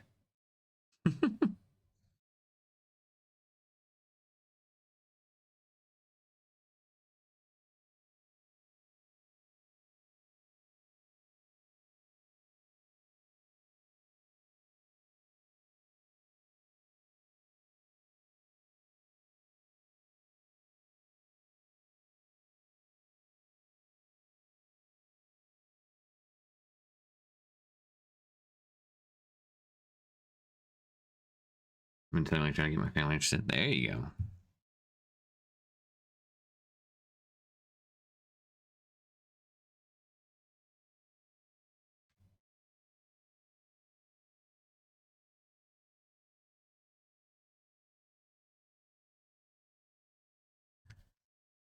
Which of my family are not really much on the artistic type in general. My brother, when we were growing up, he used to like to build the minis, and we used to play as best we could. We didn't really understand all the rules growing up, so we would just kind of like make some up if we needed to. I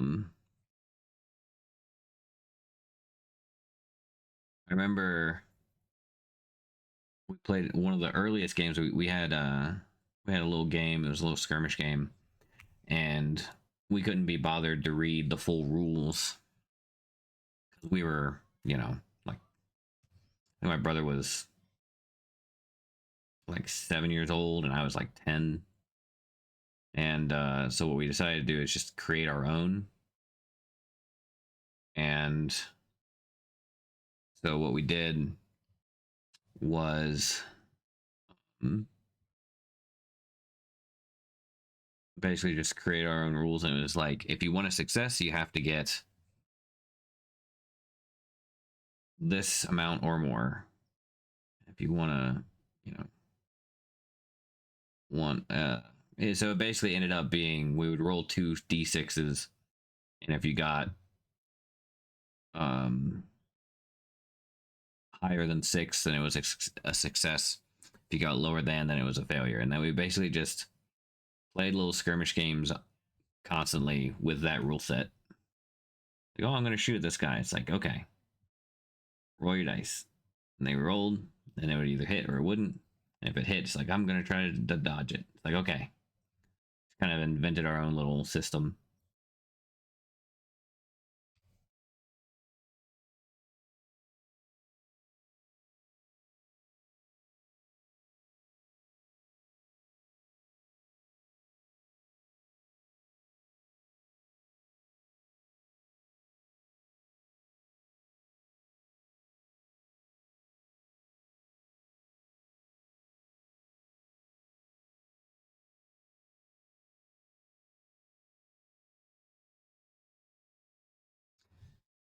Thanks for my own rules myself. Time to go for reals now. Y'all have fun. Peace. No worries, Princess. Good to see you again.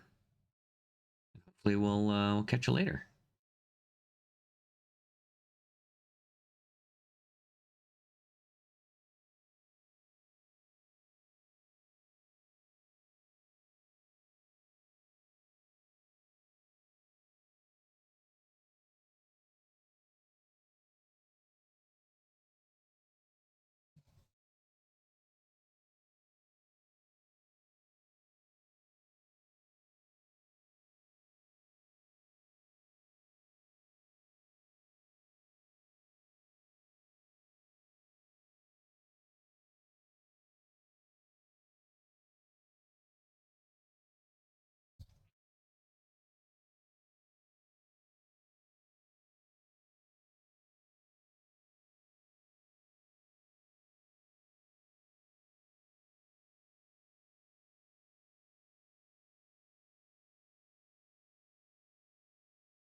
Okay.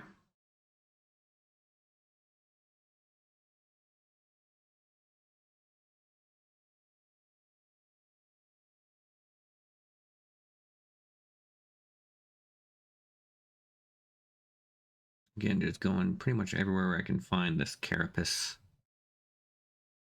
with this color. It's looking very brown at the moment. That's okay. Work it up into a reddish, orangish.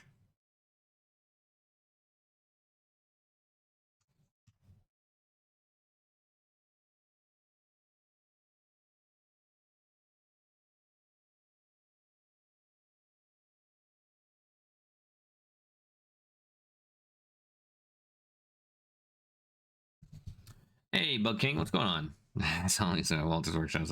Always, man.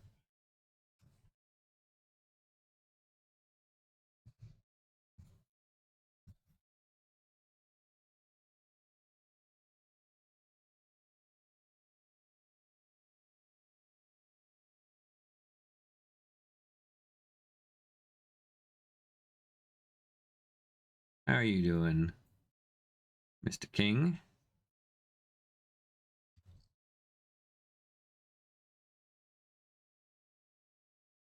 You excited for Adepticon as well?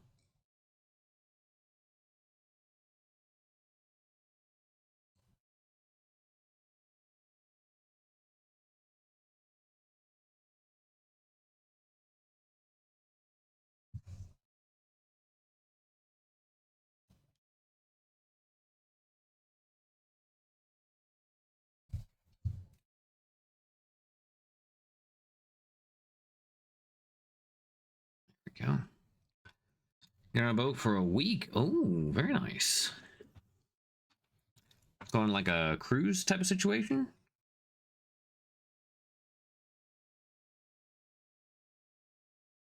Suppose you waited for the right time since the weather's gonna be blown over. Hopefully by then. Cruise to Mexico, very nice. That's actually, funny enough, is exactly what my brother was supposed to be doing today, is leaving for that, but the weather has seemed to have gotten in the way of those plans. So they've canceled pretty much all the flights. So they're trying to figure out a way to get going for that. Don't have high hopes for them, which is a real bummer because they've had this trip planned for months. All right.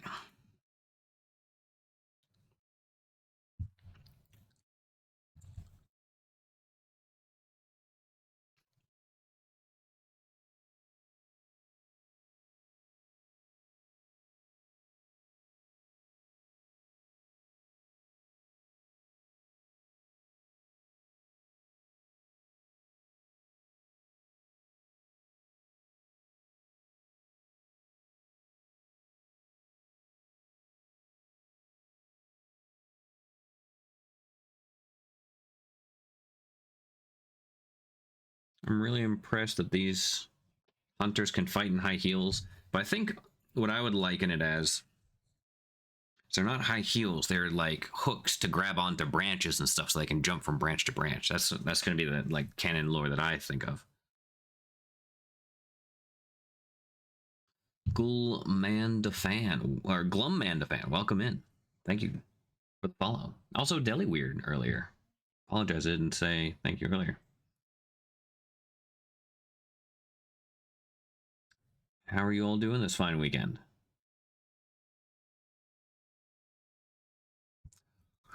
Well, people are chiming in and will not be making it. Yeah. Tanzania is always well. I mean, it makes sense though, doesn't it? Like they're wood elves essentially. They're gonna be leaping all nimbly bimbly from tree to tree. So what would make sense is that they can use the hooks on the heels of these high heels to latch on to the trees as they leap between those of all the branches. I literally just thought of that.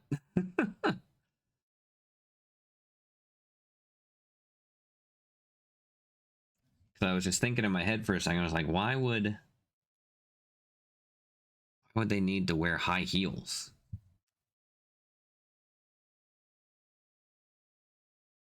Because I feel like it get caught on stuff, right? But what if it was intended to catch stuff? Tiny hills are not hooks. Pointing weapons to stab you. Oh, that's also true. Yeah, they will likely. I can definitely see them doing that. Definitely some stabby. Porque no los dos. Hook the trees and stab. Best of both worlds right there.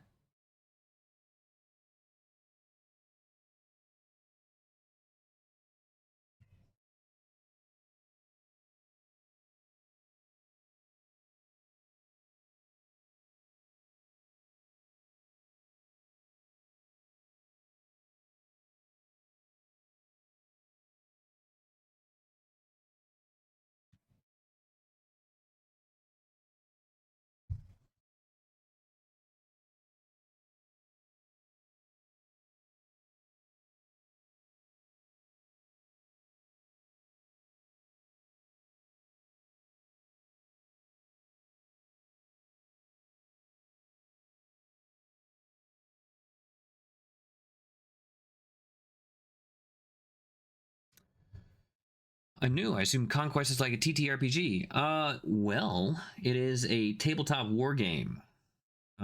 So you can build armies and um, and fight with them. And also, they're coming out with a skirmish version, so you don't need like a big, full, massive army of miniatures. But you can well, they have a skirmish version out right now, but they're actually doing a big overhaul of its rules. So all you need is like 12 minis or so, and you can play a really cool battle game. It is a fantasy world.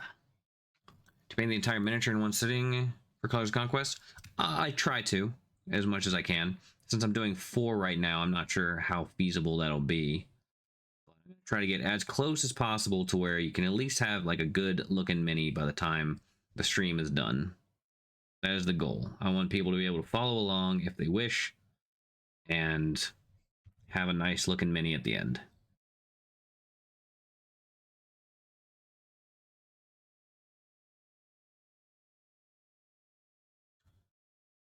So same genre as Warforged. Yeah. Although, I will say that there is a tabletop RPG in development as well. So you're going to be able to do RPGs. You're going to be able to do a skirmish game, which has narrative rules, which is awesome. And you're going to be able to do the full-fledged army war game as well. So getting the best of all the fantasy gaming styles for tabletop. We are currently painting the Ska Hunters. It is not Scathach, as it does seem like it would be, but there are a lot of Welsh and Irish style names for this faction called the Weavers, which is essentially kind of like Wood Elves. And so they have a lot of funky names that are not pronounced as they are spelled. Okay.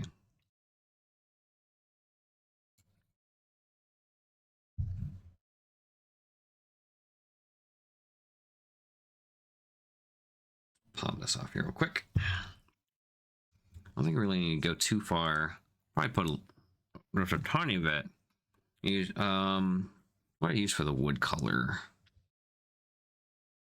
We're trying to keep things consistent. Now this handy dandy app keeps track of the colors. Oak brown. We need some oak brown. It'll be this one right here.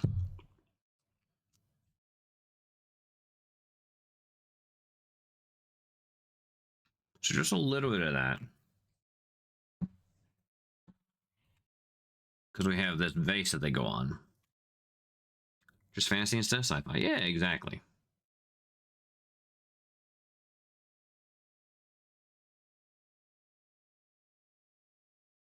A little bit of oak brown on here, and I'm not going too crazy because I kind of want some of this green to still pop through. Just on some of these sticks.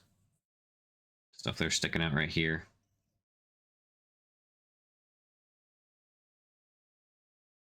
Kind of same thing with this big old stop right here.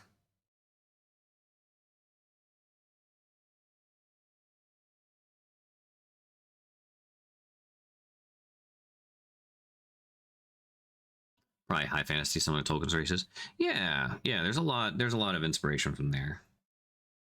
Probably about the same level as like other tabletop fantasy games that are out there.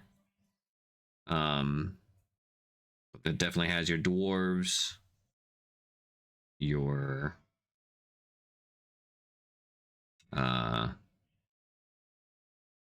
elves. Although the one thing I like about it is there's always a unique twist to everything in the Conquest lore. But they also have lots of human factions. If you like, and I like to describe them in different ways. There's an orc faction that rides dinosaurs, which is really cool. There's a human faction that is essentially kind of Tesla punk Spartans. There's an undead Roman legionnaire army. Essentially, there's a lot of history that's kind of taken into a lot of these, which is really cool.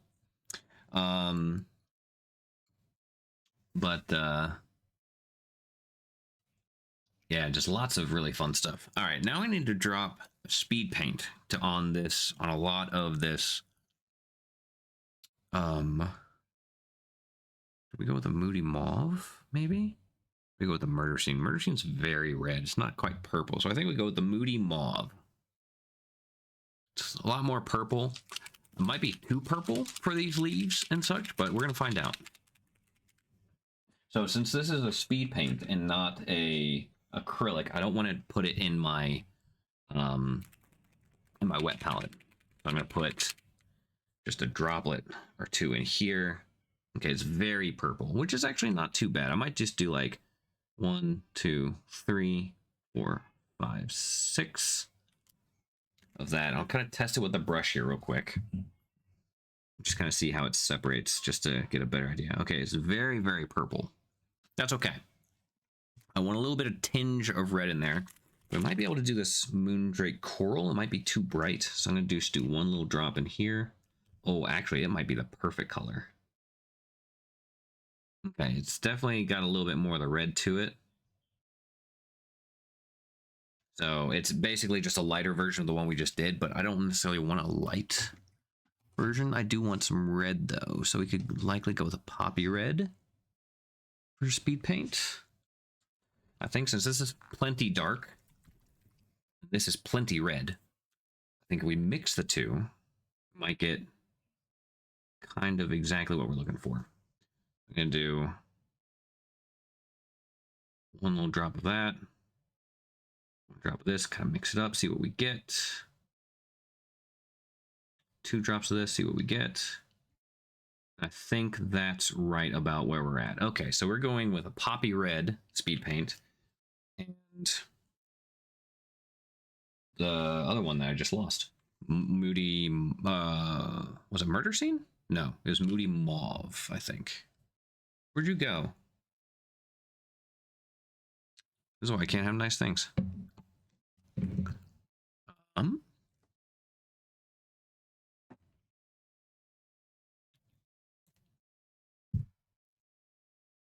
Did anyone see where I put that paint? Well, all right. You know what? Let's just roll with it. Hopefully this will work. I'm gonna do it a little lighter. I don't want to go full tilt on this.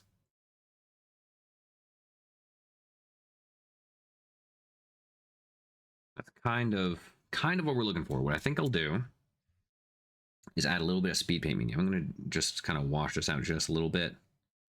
I just gotta, there's only a little bit of water on here, nothing crazy. Just to kind of thin it down. So it still stays in the recesses. That's perfectly fine right there. So we're gonna get the speed paint medium, which is just medium. It's clear, it has nothing to do with nothing else. I'm gonna put a drop or 2 in this mix. 1, and let's try 2. And you can play around with these as much as you like. But This should make thin it out. I'm gonna do one more drop. This should thin it out well enough that the green will still show through, so I don't have to put too much effort into trying to bring that back up. Hopefully, try that again. There we go. Perfect.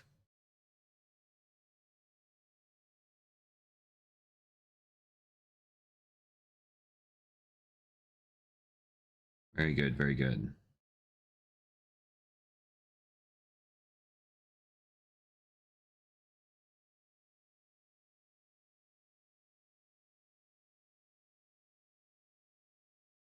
I definitely want that dark purplish red in there.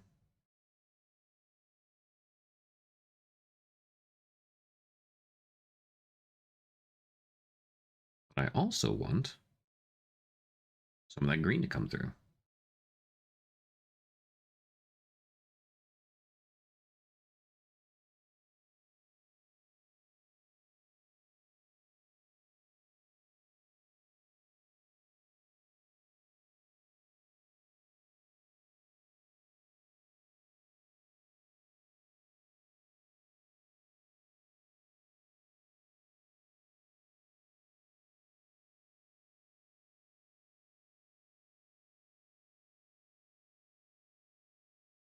Trying to be careful not to hit the legs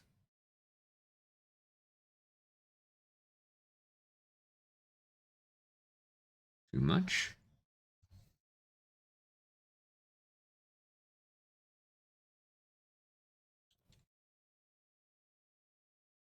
That was okay. Nice things true.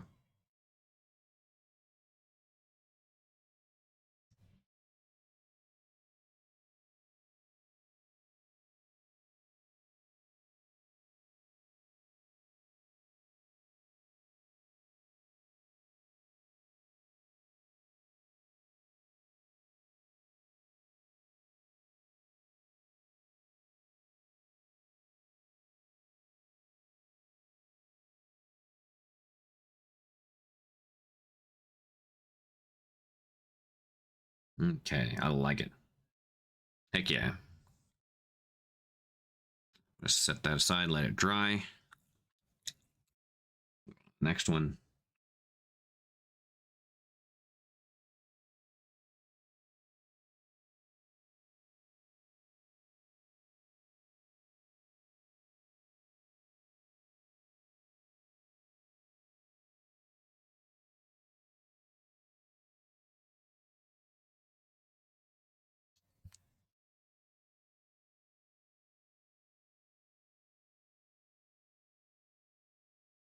Just really letting that reddish purple get into the crevices.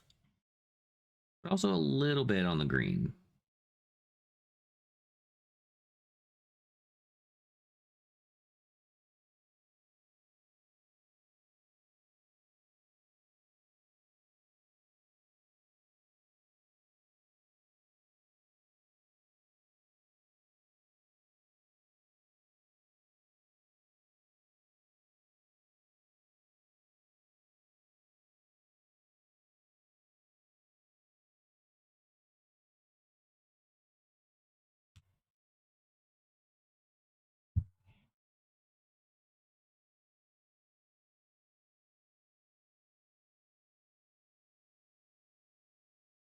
And really laying it on thick down underneath, because we don't have to worry about that. In fact, I'm just going to go in straight with the Moody Mauve, too. We don't have to worry about that at all. It's supposed to be dark under there.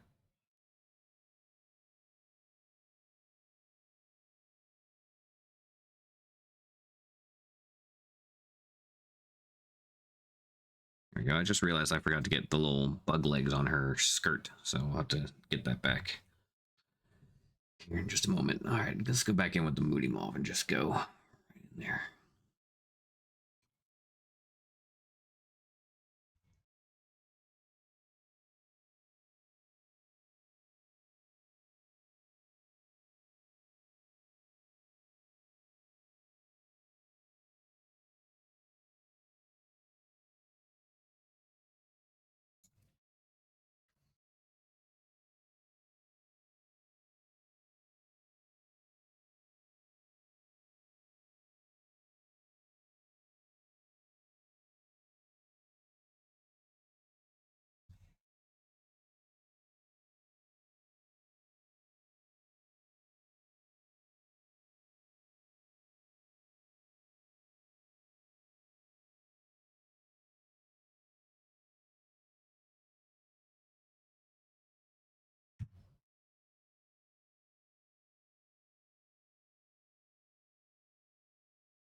All right, one.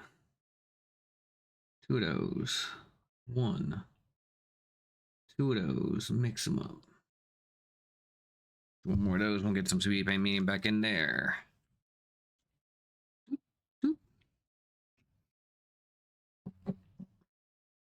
Mix it all up. There we go.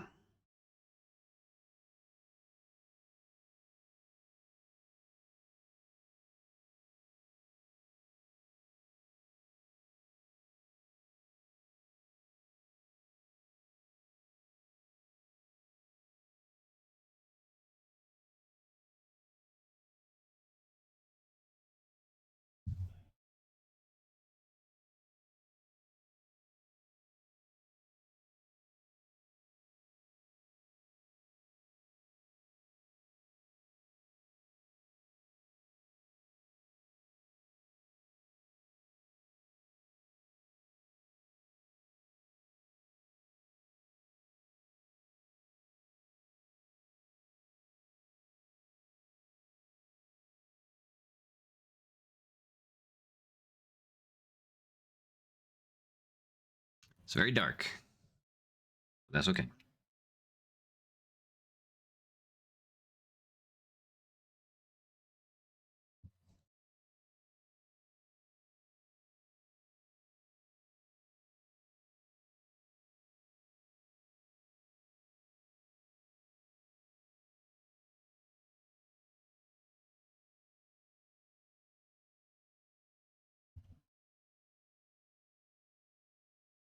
And then, so we're done with that. Welcome in, Patrick. Good to see you. Thank you for the follow.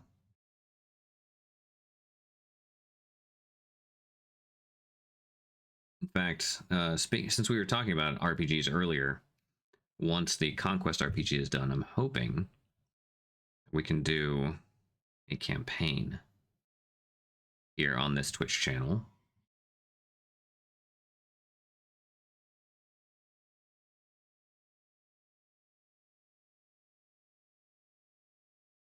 We'll see how that goes.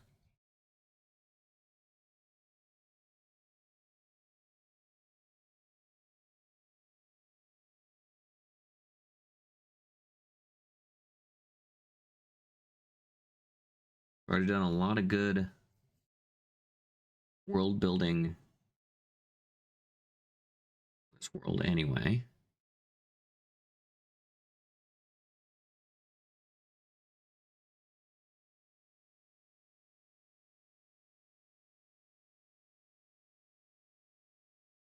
Be a shame not to play in the world a bit.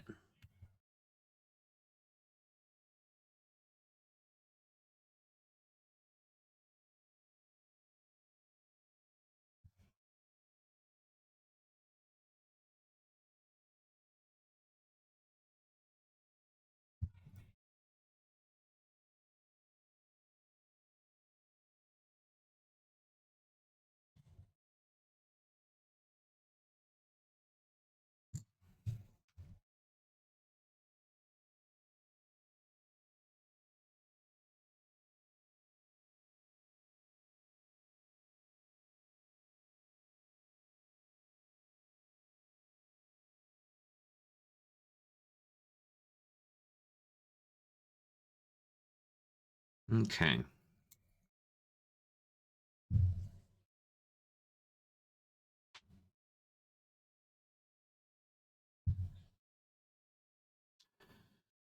Your mother.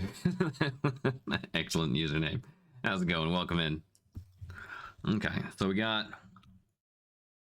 They're very dark, but they have this very dark greenish purple, slightly red on all these. I might actually just go in with a straight red, just a few places, because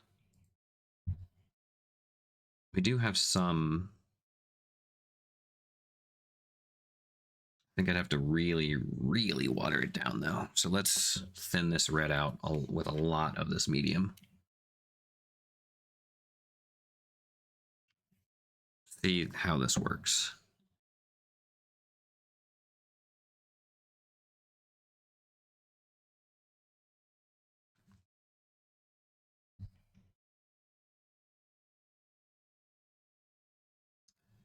This might...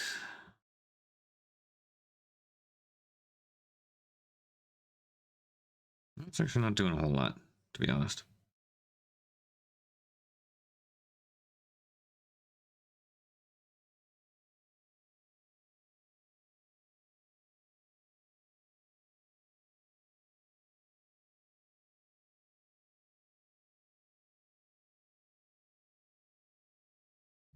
Actually, I'm kind of liking it. It's very thin.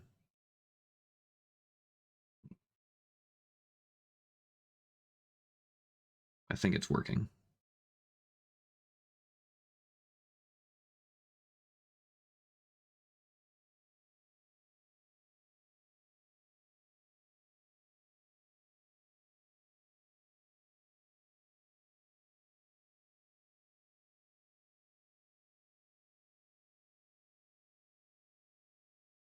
Thanks again, Dr. Rhino, for the suggestion of this particular plant.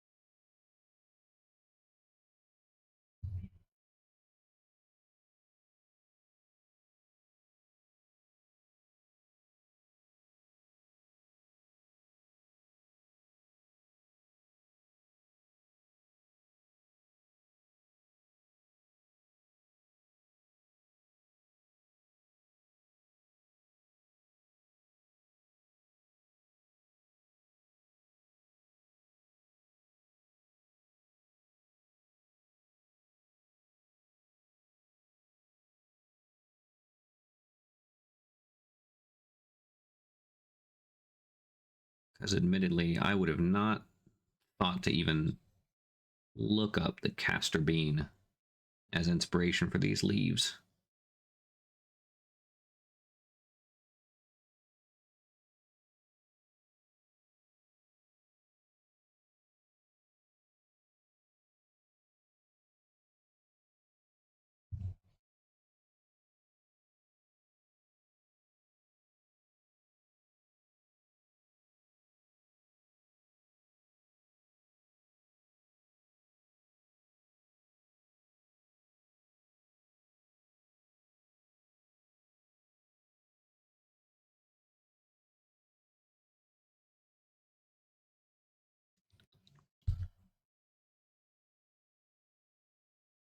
Ugh.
There we go.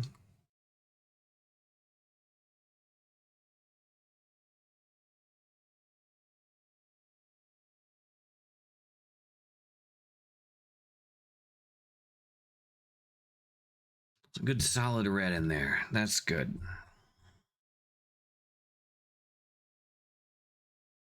Now we gotta go with the ant.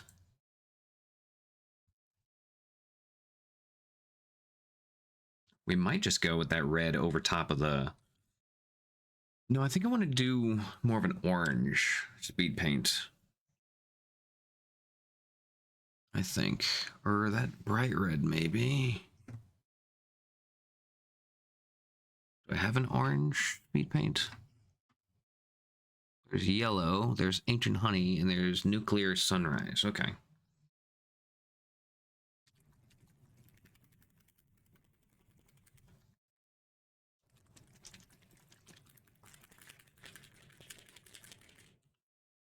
See what this bright red looks like.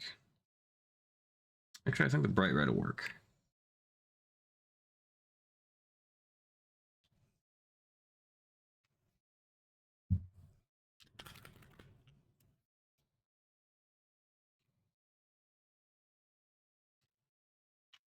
Actually, hold on a second. I'm going to mute real quick because this needs to be shaken up a lot.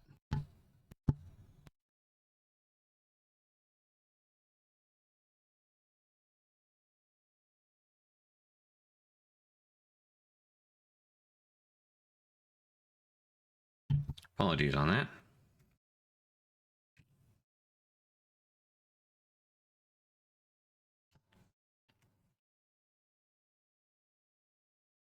Let's try.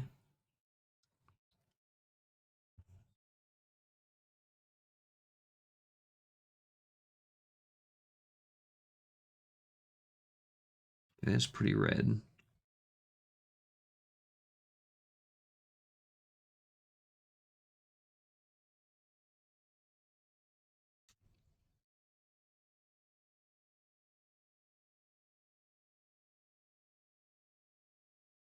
I think we just go with the nuclear orange.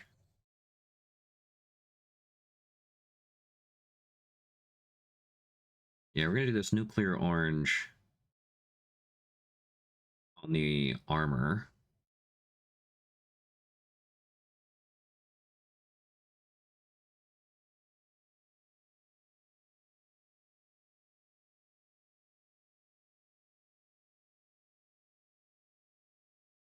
Again, we're trying to go for like a fire ant.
Okay, that one I need to go back and do the legs and stuff on too, because, whoops.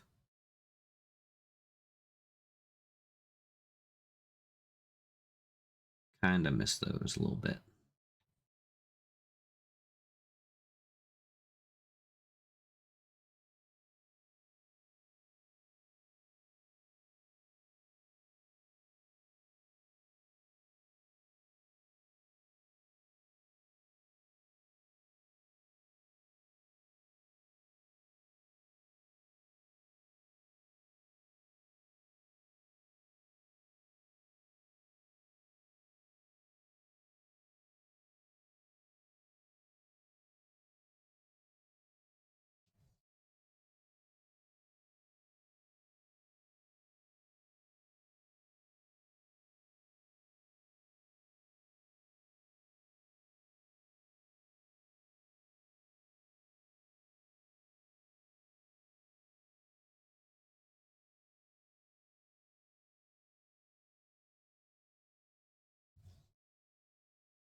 Okay, we're kind of getting there.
Oh yeah, I think this is definitely giving us some good like, fire ant look.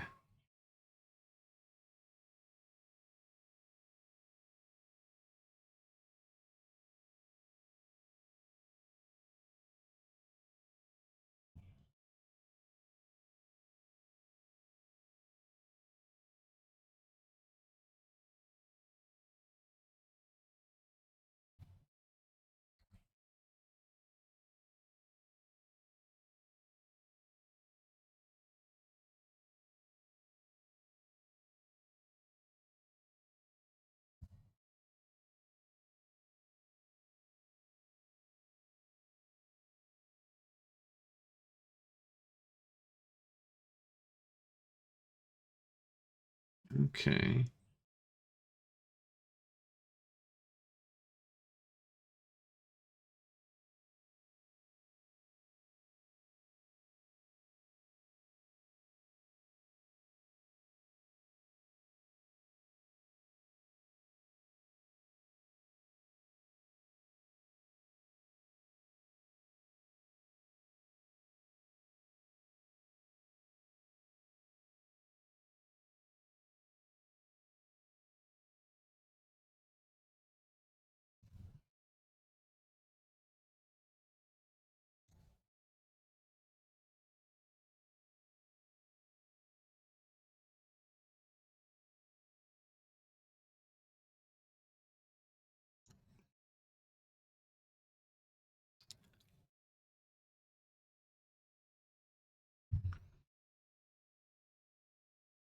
Yeah, this is going pretty well. Nuclear orange is killing it. It's very weird. It's very like thick. I see these like little pieces of something in there that's really dark.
Okay.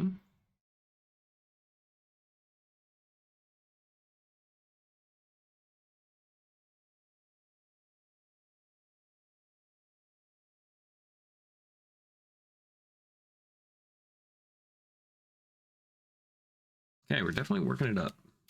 It's a good thing. Oh, what's up, Sig? Orange is the worst color. Yeah, that sounds like propaganda to me. Propaganda sold to you by Big Blue.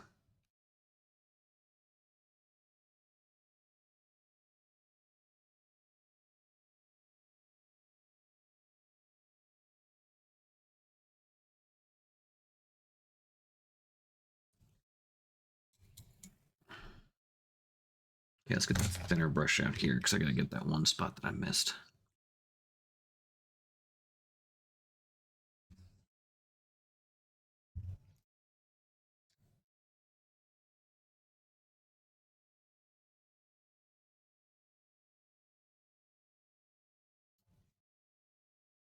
Mean Arrow, welcome in. Hey, Brandon. Even though Juan Hidalgo, he hates blue too. I did not realize that. I don't hate blue. I just think it's overrated.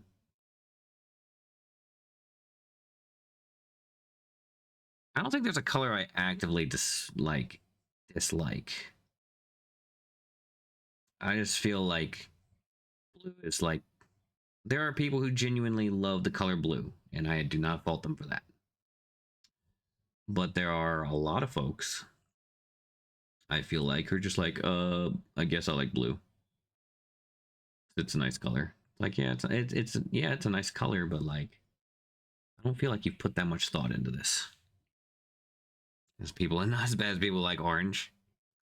Yeah, all five of us.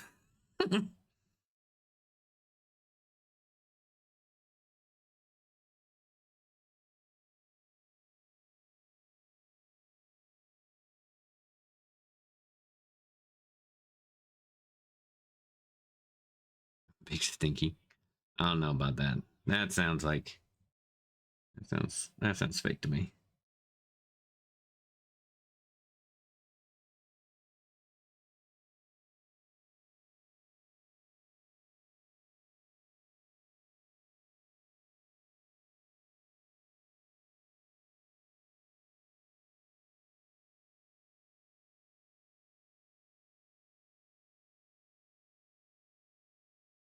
What pain blue? Oh, my favorite color too. I'm currently using it. That's fair. I don't know. I think blue is perfectly fine.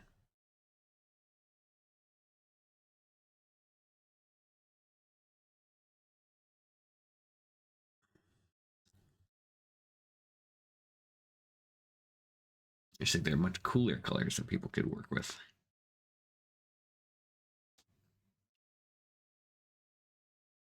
Okay. So don't decide what to do with their legs. This would likely make sense if I just did this kind of orangish color to go with it. I could do kind of a green, I guess. That does not look like I hit that with the orange at all.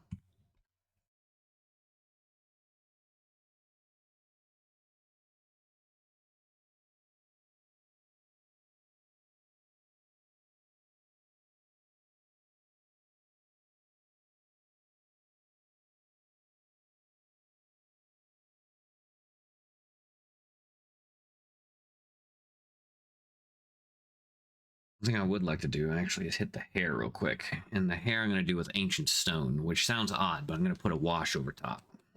Make it kind of reddish. So I have this idea I think would be cool. To be kind of taking some vibes from um, Hellboy 2, Guillermo del Toro's, with the elves that are in that with the really bright hair. But I kind of wanted to go into like a red.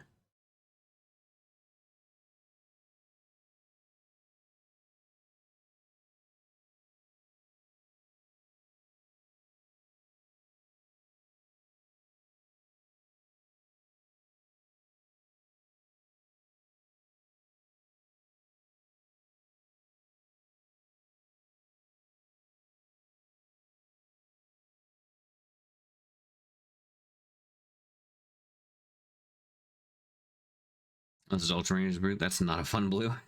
I'm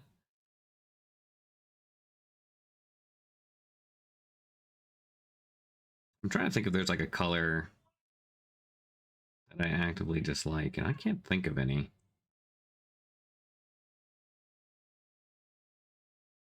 I'm not trying to be like, oh, I'm cooler because I like all the colors. But I'm trying to think like if there's one that I actively. Ironically, I don't paint orange very much. It's my favorite color, but I don't know. There's just a lot of stuff that other colors I think work better for.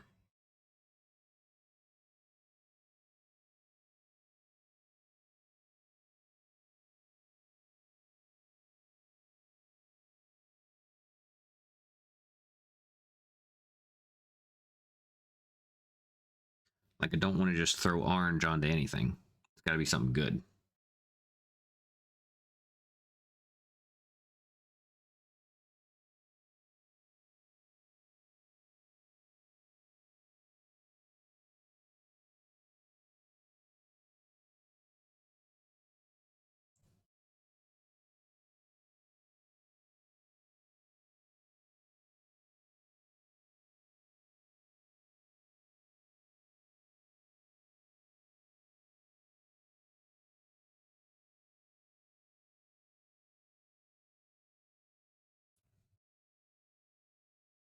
Okay, I got all of them.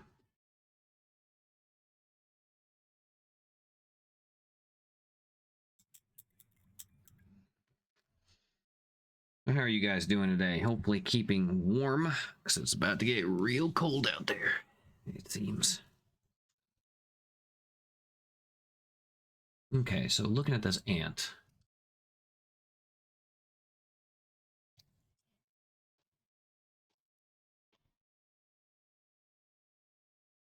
I feel like I'm gonna just need to do like a layer of black on it.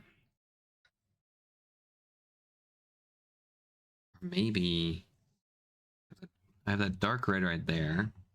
I could do the black speed paint, but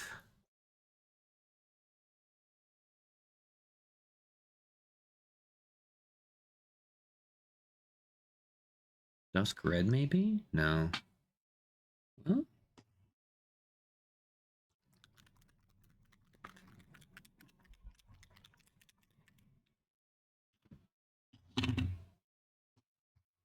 I can't see all my colors. Cultist cloak, grim black. Okay. Oop.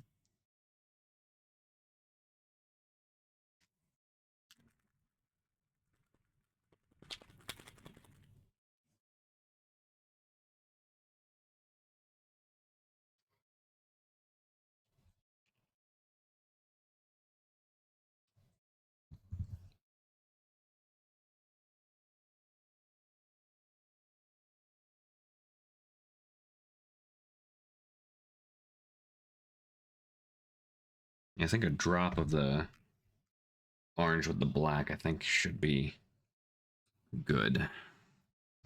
Hopefully. I suppose we're about to find out.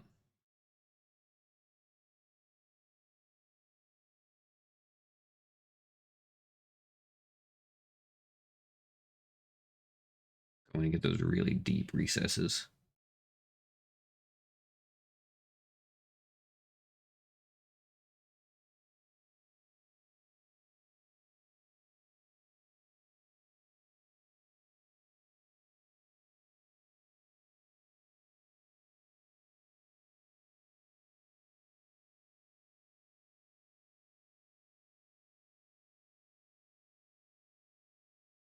Because this ant I'm looking at kind of has this orangish tone to it, but it's like really this just kind of dark color.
I think that'll be good because then we'll be able to work it back up.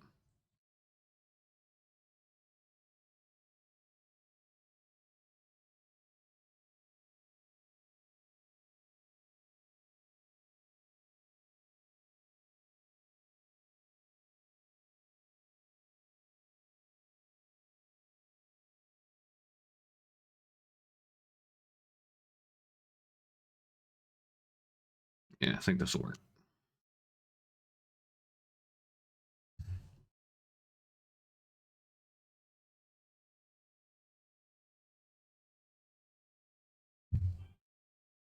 Okay.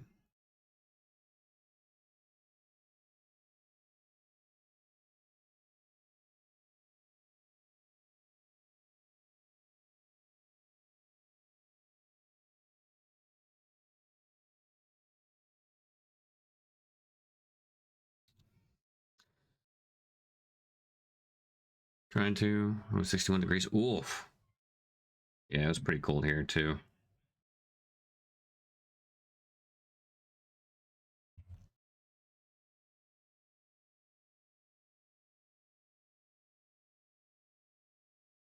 I have heated slippers on right now and they're struggling.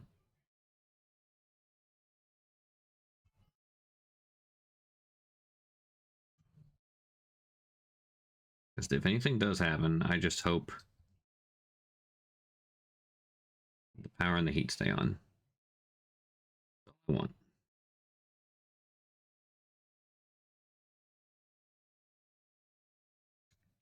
Creation. Thanks, CDT Monster. How's it going?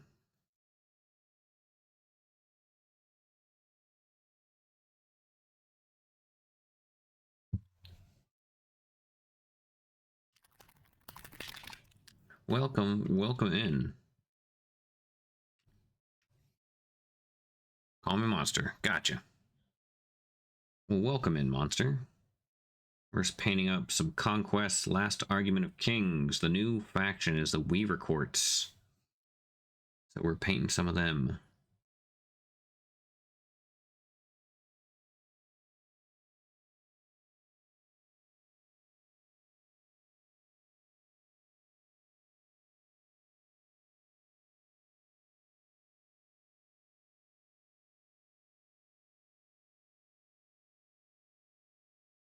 There's actually a painting contest right now going on for them too. So if anyone has any Weavers, make sure you get them painted and posted online before February 14th. That way you can have a nice Valentine's Day. Not have to worry about a painting.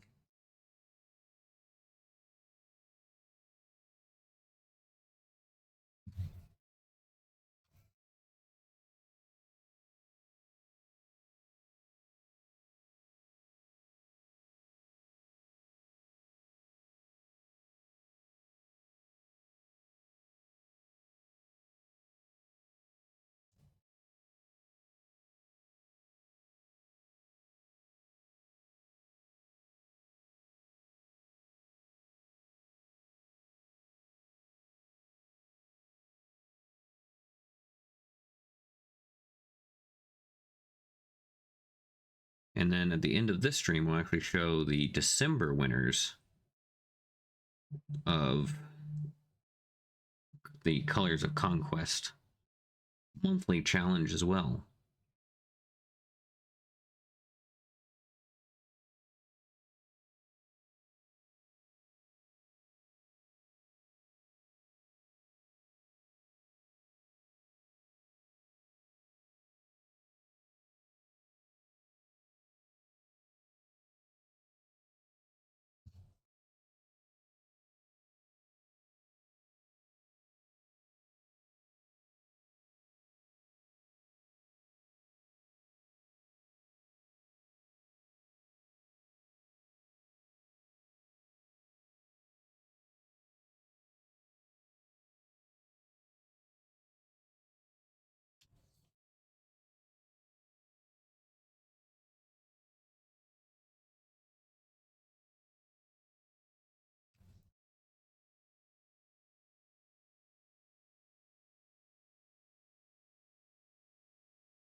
If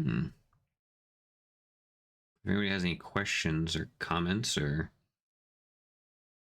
not sure about what Conquest even is or anything, let me know, because I am actually last night even I went to bed. I was like, you know what? I'm gonna just do a little study up some Conquest lore. So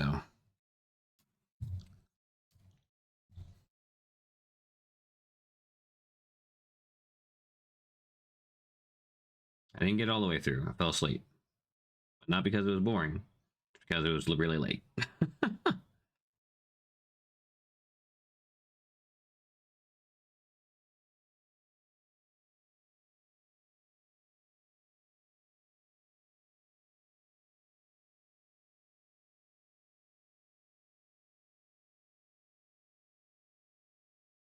But I gotta tell you, I was initially not a huge fan of like contrasts and speed paints and things of the like. And I tried a decent amount of contrast, and so I was just like, meh, I don't like this. But speed paints really turned me around on that. For painting armies and stuff, this is phenomenal.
I'm not sure.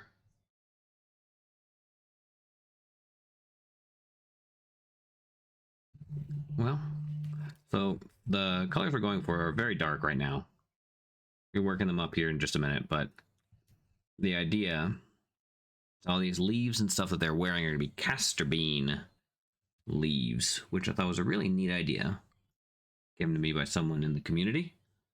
And then someone else mentioned, because the original like color scheme for this are like these kind of like bee ladies, basically. And that's all well and good, perfectly fine. I definitely wanted to try something different. And so I was looking at them. They're like, well, they are kind of like hunters, and they got all this bug looking stuff on them. Like, what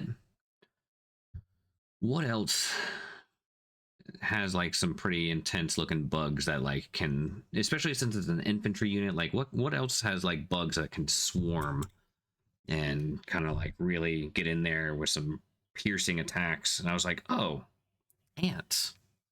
So I thought about doing black ants, but then I already did black bug colors for the Gevra Knights, because I got this kind of like iridescent beetle, like purples and greens going on here. I was like, well, what can I do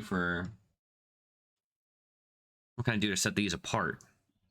So going with this kind of reddish black will allow me to kind of do more of a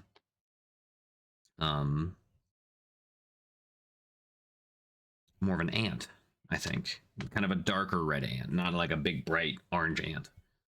But I'm not sure what to do for the cloth on the knees and legs, because it's black right now. Part of me thinks we just go with the green of the leaves. But we can also do, because we've been doing this kind of like, you can see here, we have these bright greens on cloth, and then we have these kind of yellowish greens on cloth. But then if I just do it on the legs, which is the only clothed part of the body, it would look weird just to have these like kind of brightish green legs. So I don't necessarily want to do that. But I could go back in orange leaves. See, I thought about that. And so in the official artwork, That's pretty much what they are, because they were going for like this yellow jacket kind of thing, and I'll show you here, which looks great. Love it. They got the black, and they decided to go with kind of a funky purple skin tone on them, which is really neat. You know, because they are these kind of funky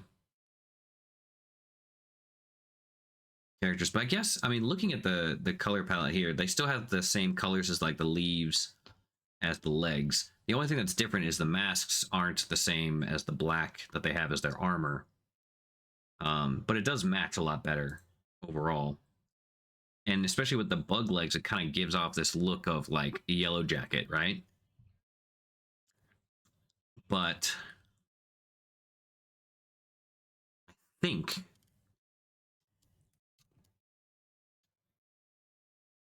think going with the green of this and that I'm doing for this castor bean kind of reddish green is likely the move. Let's go ahead and do that. We just need to go back in with our angel green.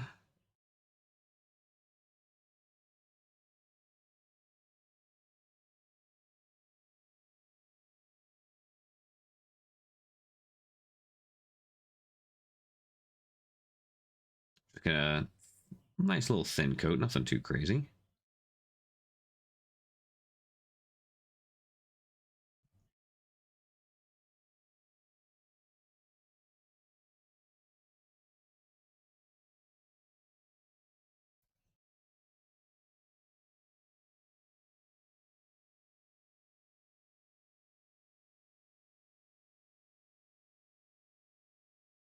Yeah, I think it'll match a little better that way.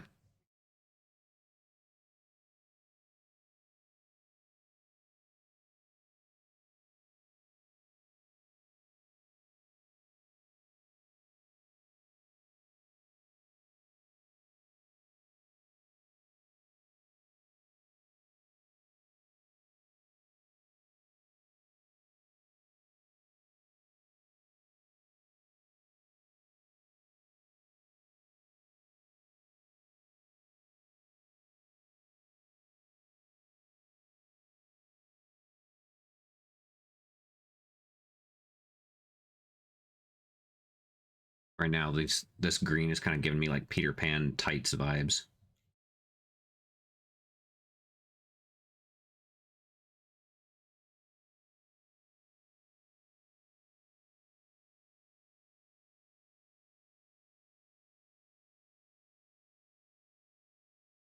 One day I'm gonna find a miniature that is not fiery. I'm just gonna be like, you know what? This is the orange one. We're gonna go so ham on that orange.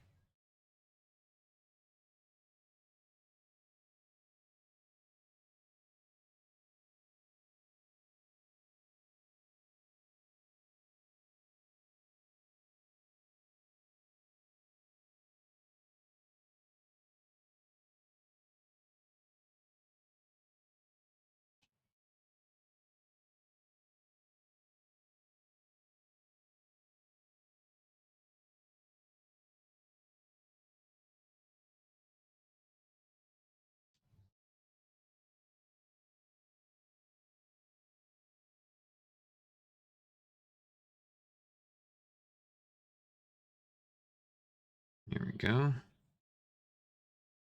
Cool.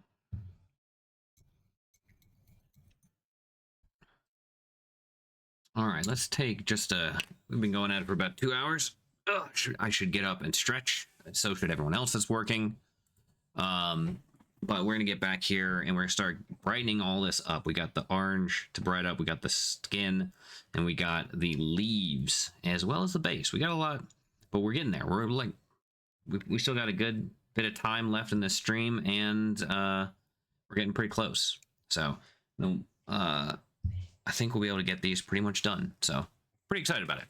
So don't go anywhere. We'll be back here in probably just about 3-ish minutes. So we will be right back.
Okay, I think we're back. Whoa. You guys notice the new miniatures in the slideshow here? All right.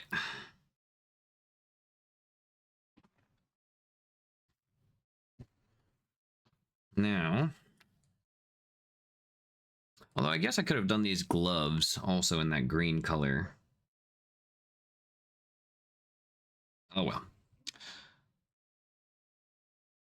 All right, so let's start brightening this up a little bit, shall we? And keep this back here. Those speed paints are likely going to dry out, but that's all right. Okay, for the green, it's going to be kind of easy.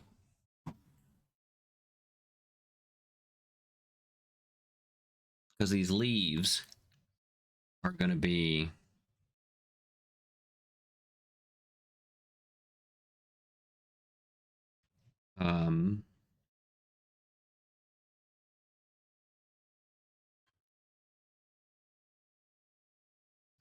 similar to, oh, actually, before we get too far into these leaves, let's go ahead, before we get rid of these speed paints.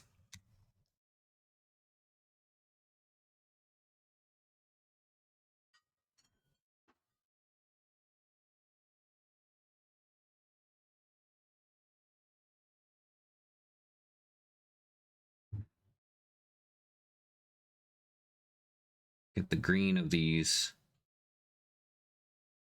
dashing tights. Be the same color as our leaves, shall we? And again, this is a speed paint. And if I believe I'm correct, it's a mix of the poppy red and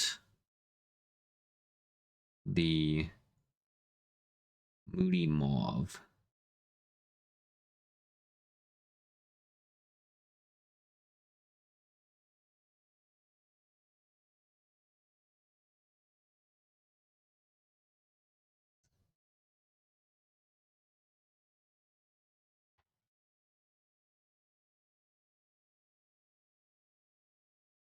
I'm going with that because it's the color of castor bean leaves, which was a really cool suggestion. Thanks to another miniature painter and streamer here on Twitch. Goes by the name of Dr. Rhino.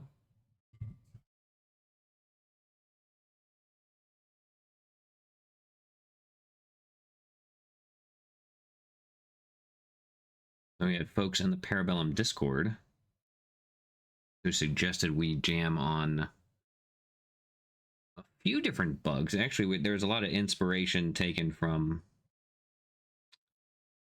oh, what's the new? It's not Hollow Knight. It's the other one, the new one.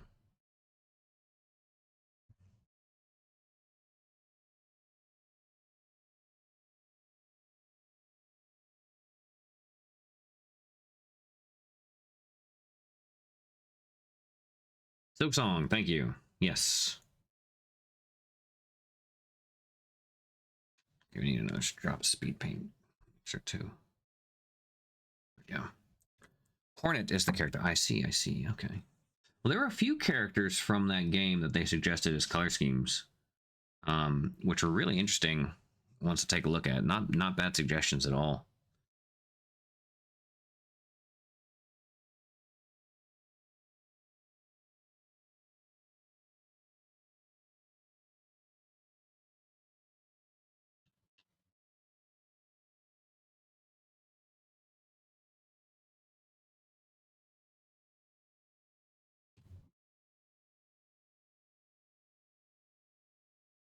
And also on my break when I went to go get a refill of my drink, I noticed it started snowing.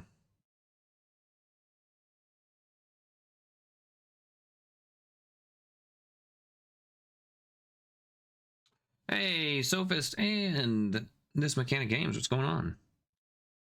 How are you doing? How is your C-Seats coming along there, bud? If you guys don't follow this Mechanic Games, another miniature painter here on Twitch. Been painting up some of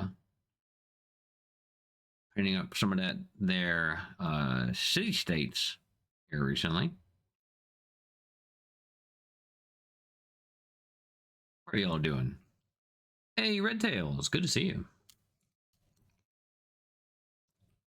They're getting there slowly. Hey, you know, slowly but surely.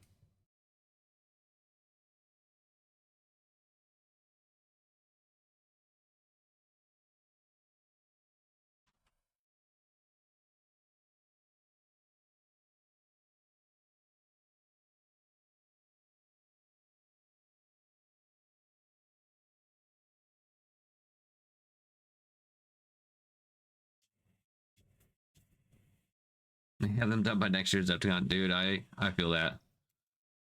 That's how I felt with my Spires for the longest time. I do have a painted Spires army. But it is definitely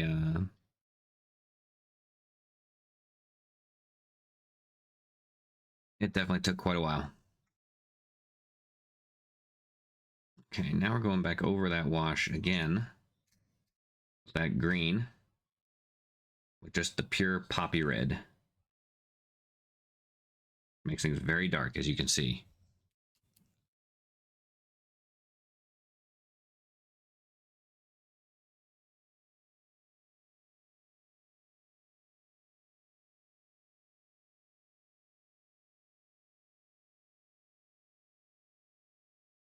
Staying in, staying warm. Good, good, good.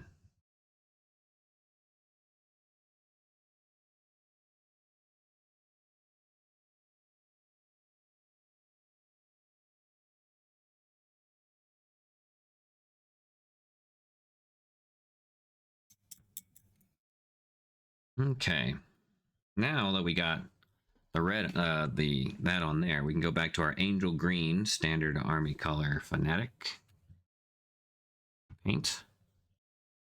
So we're working on a few little highlights here and there.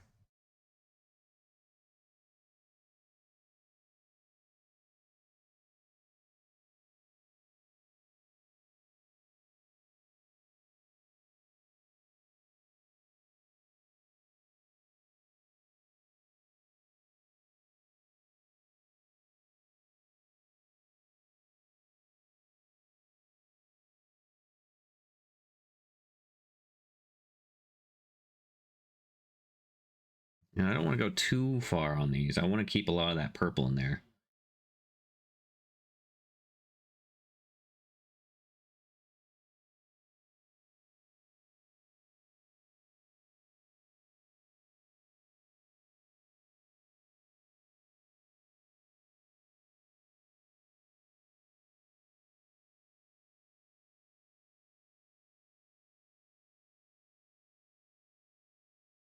It's already looking pretty good. Before I get too far into that, though, actually, before this speed paint dries, I want to take some more of this poppy red, actually. Just gonna put a little bit in the hair. Oop, that's not right. There's a mix of that purple in there. It's not what I want. All right, so we're gonna bring that back up. Take that back out. Yeah, pour some more of the red. Or actually, I do have this bright red. I think the bright red might be the way to go.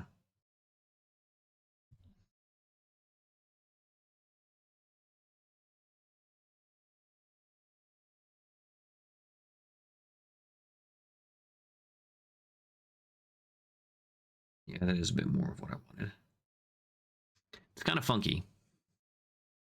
But I thought it'd be neat to go with this like bright, like this white hair, kind of like you see in the with the elves in Hellboy 2. But they have this really nice like kind of reds to them, and I thought it'd be cool to kind of have that hair kind of fade into red a little bit. So I'm just gonna go and put this red in here.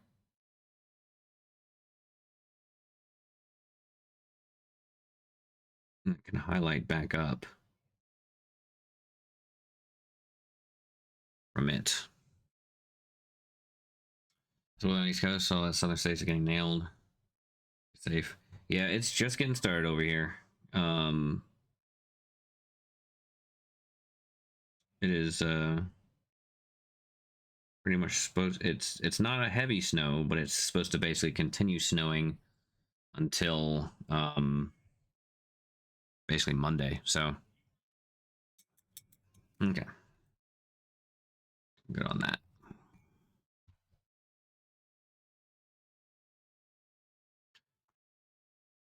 Rained or night, so sure. Ooh, yeah, if it rained, plus all the cold. Okay, now back to the real reason for the season. Not really, but we'll say it is.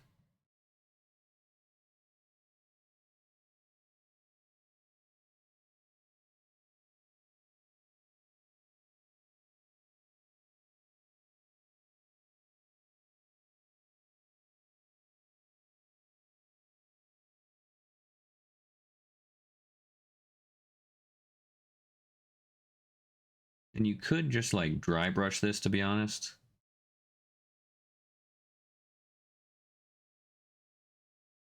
There's a lot of texture in these leaves, so that'd be a really easy way to go about it. But I'm trying to just hit some very specific spots because I don't want this green to be everywhere.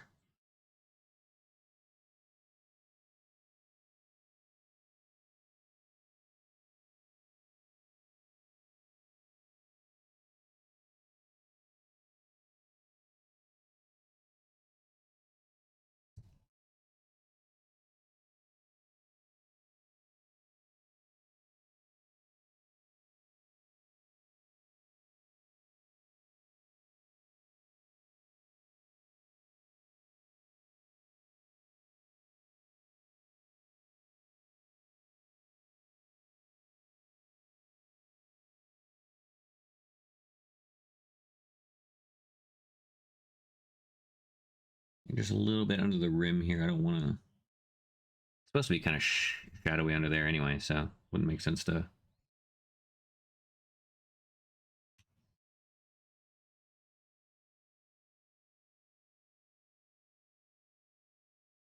There we go.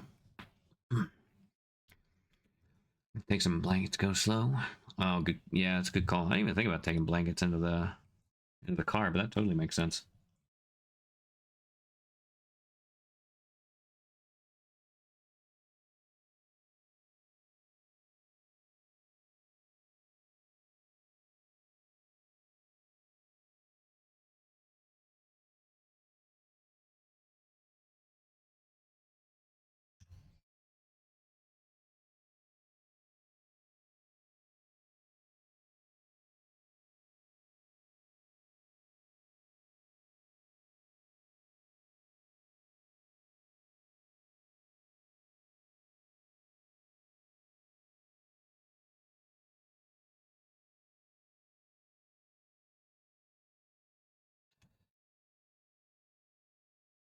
Drucifer Rising, welcome in. Thank you for the follow.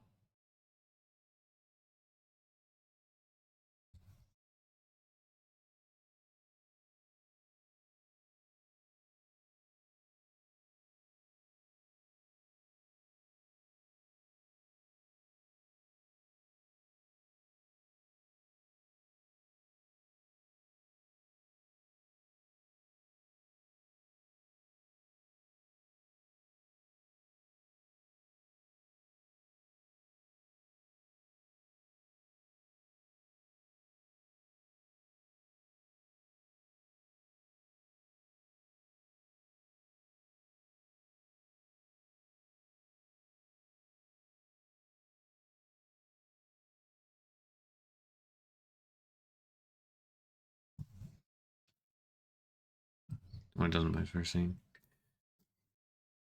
I had to move from that? Wow. Yeah, that's no good.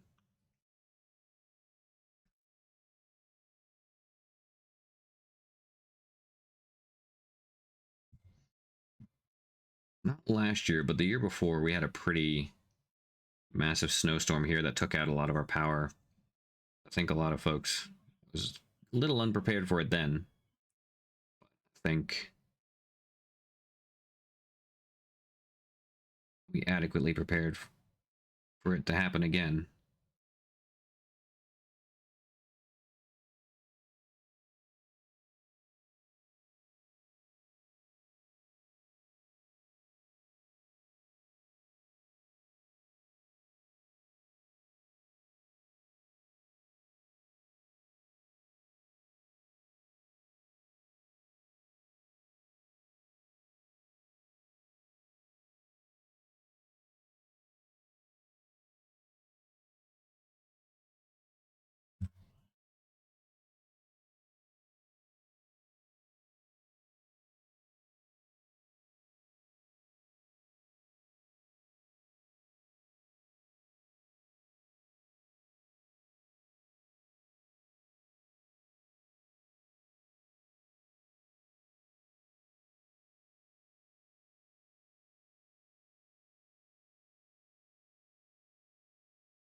Pretty solid list of things you could do without.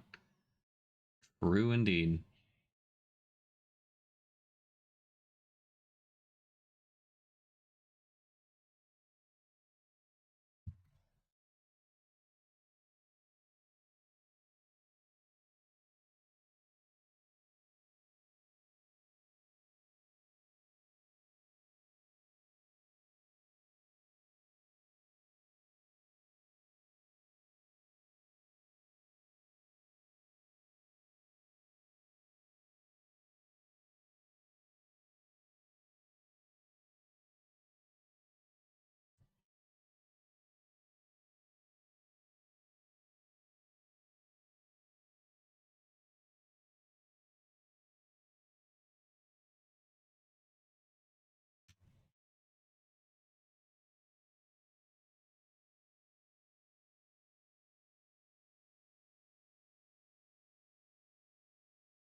Okay.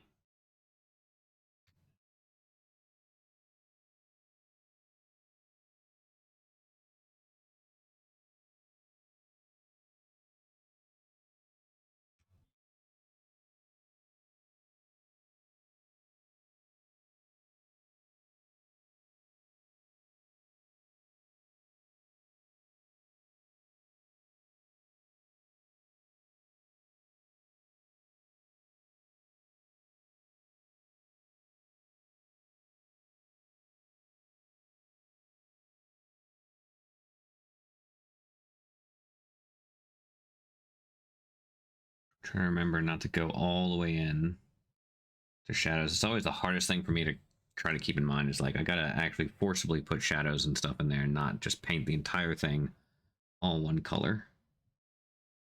I don't know about you guys, but I have to remind myself of that all the time.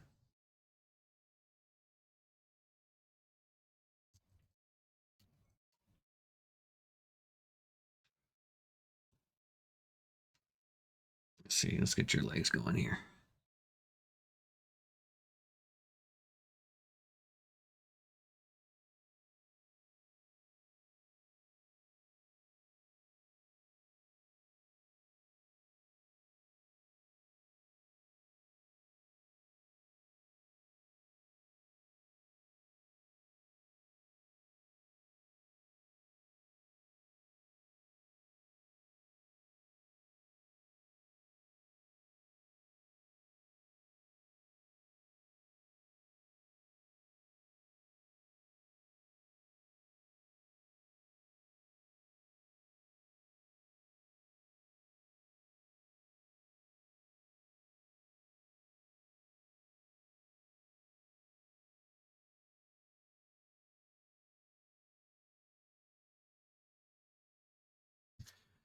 Have some winter.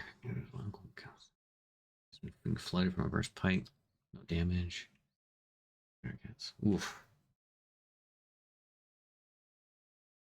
I hope that no one has any issues with the storm coming in.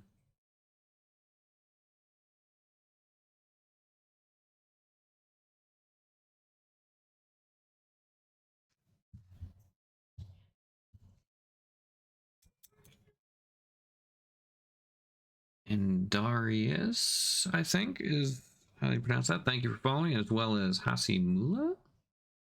I'm butchering these names today. I apologize. Feel free to correct me if I'm getting it wrong.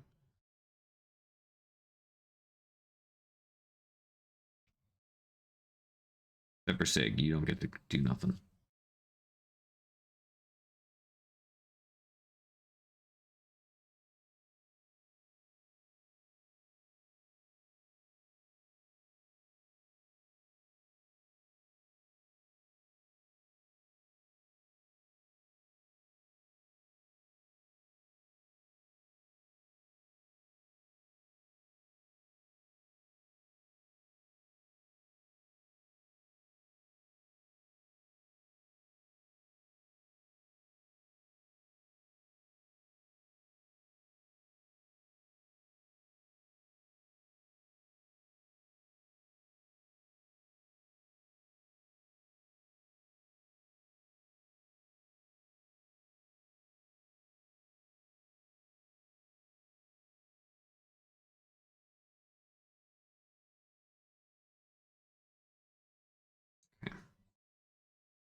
All right, highlight these leaves a bit.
There's a big kind of flat panel right here, which I'm not a huge fan of, so I'm just going to kind of paint in my own leaf of sorts, just to kind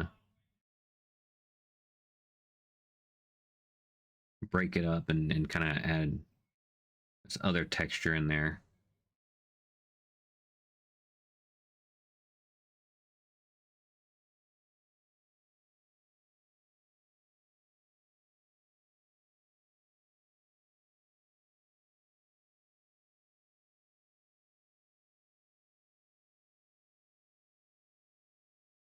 And again, you could just dry brush most of these leaves, likely.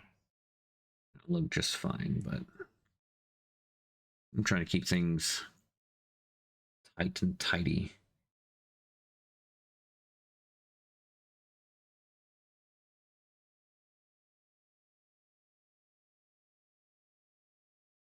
Old gamer, welcome in.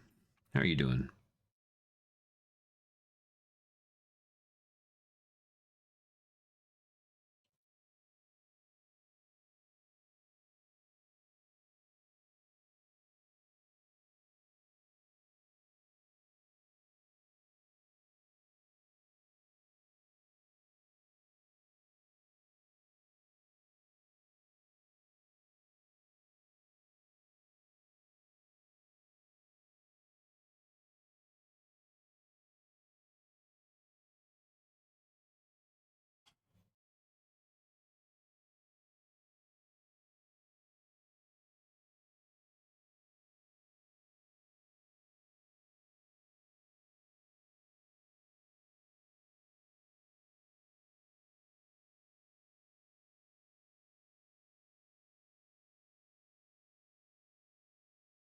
Here we go.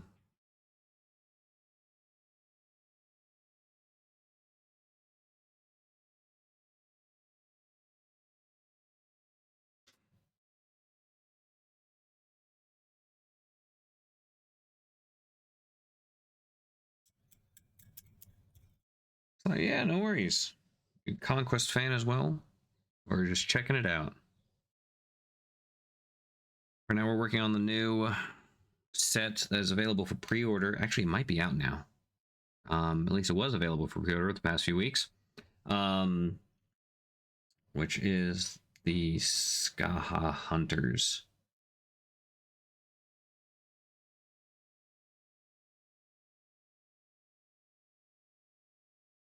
Kind of your Wood Elf style faction for the new Weaver Courts. We're doing an online painting competition right now, as a matter of fact, for the Weaver Courts. If you paint and post some Weaver Courts that you've painted online before February 14th, you're entered to potentially win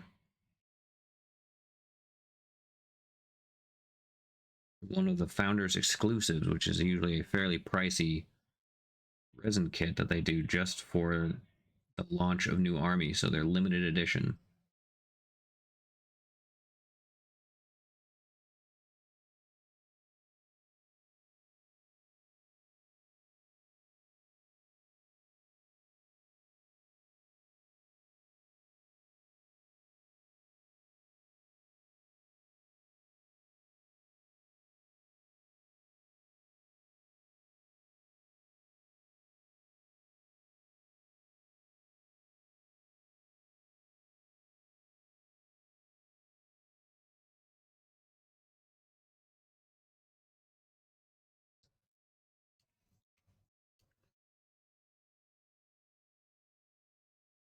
Okay, good.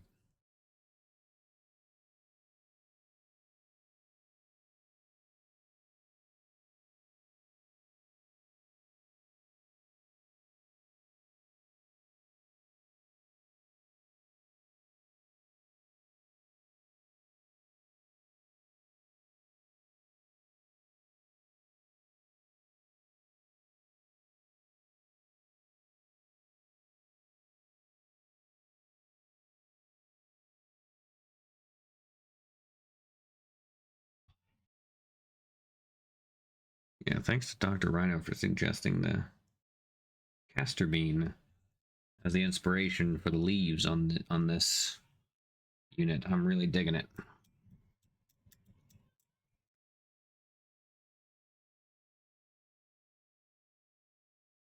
Okay. So let's jump in now and do the armor, I think. I'll just bring that one person back. That's gonna be interesting. So we're going with like this red ant, but this really dark red ant. And I think we need to go with kind of a reddish, more reddish color, but not like a pale red color either. Kind of want a orangish. So we want to go with like a brown. We're definitely likely going to be using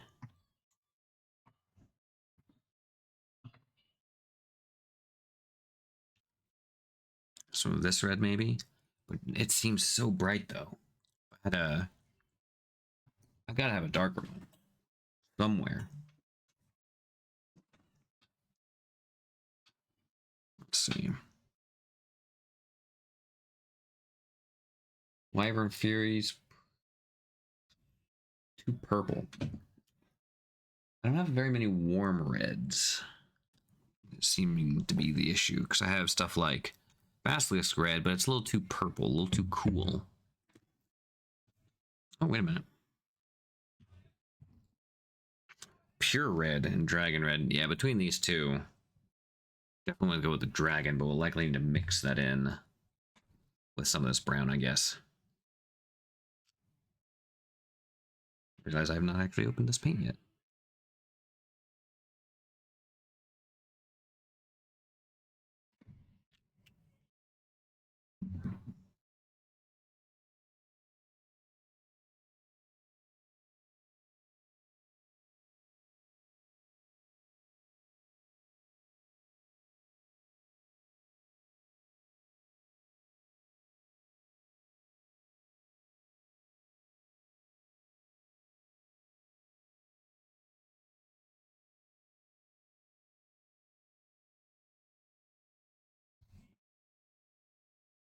I think this works. So this is 1 part dragon red, 1 part oh, where's the brown?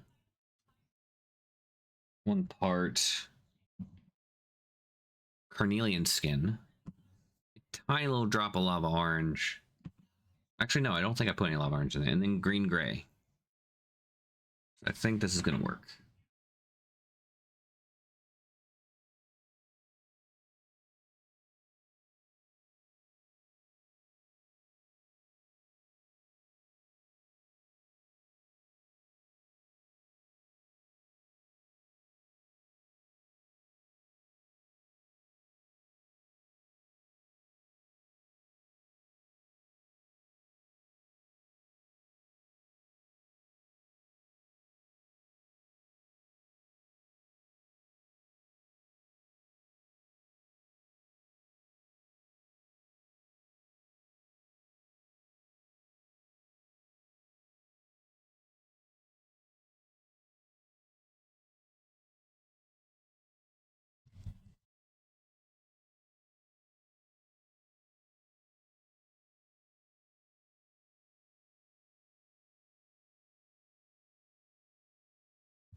Let's get this brush fixed up. There we go.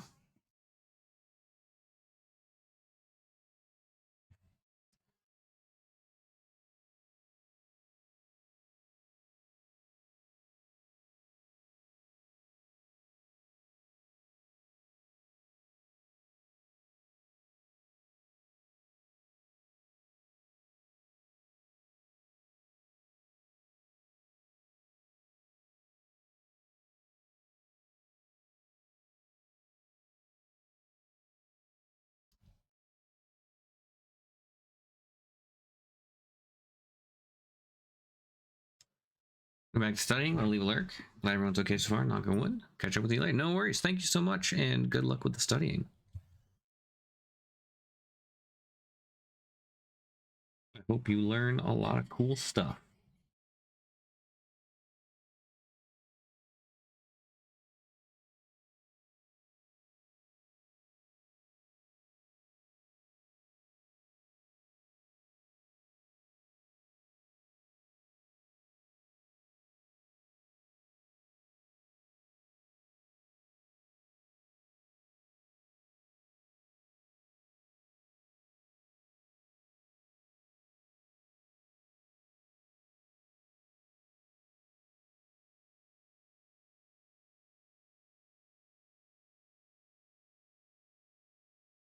And here in probably about an hour,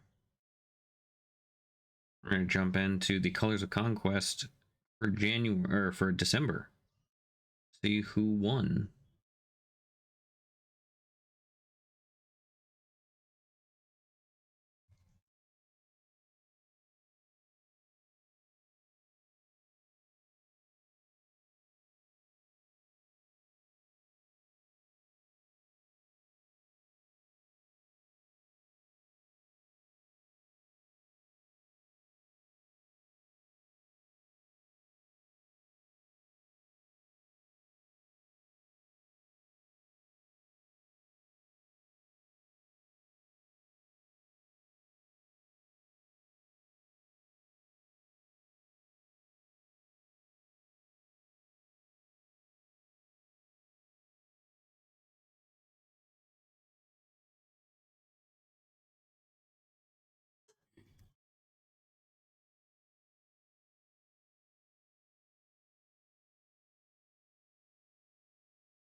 Okay, you're just remembering not to.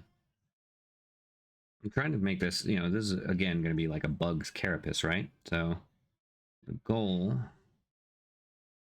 we're going to likely try to make this stuff shine a little bit.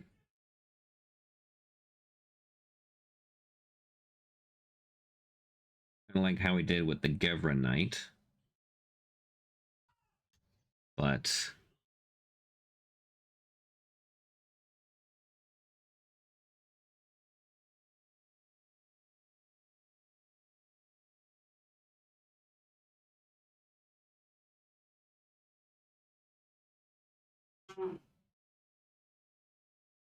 we will still need to make sure that these kind of reds are in there. I think we'll likely do that final shine, maybe? With the...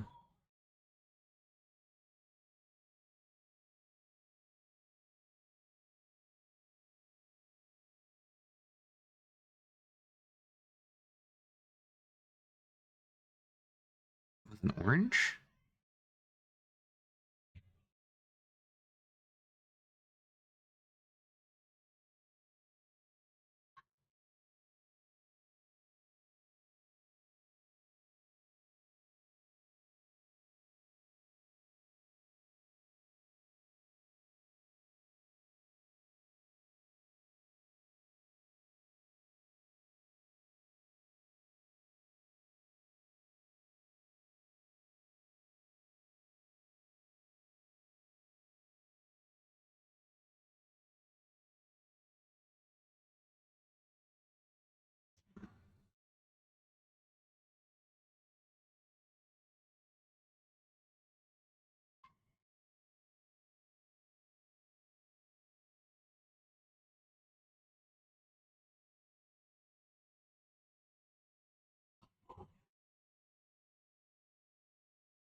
Okay.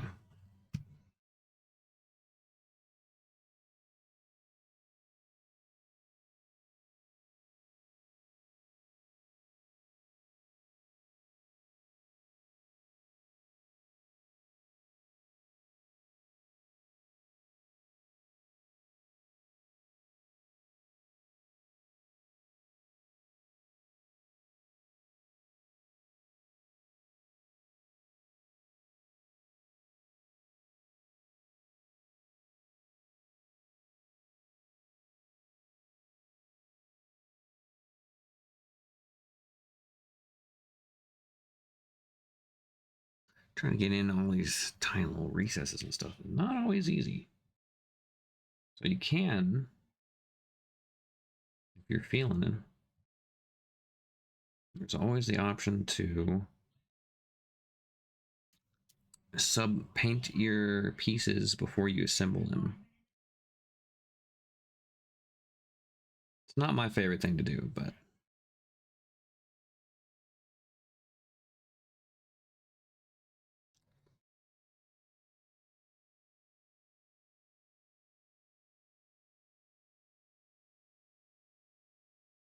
I've done it before, and no doubt I'll do it again.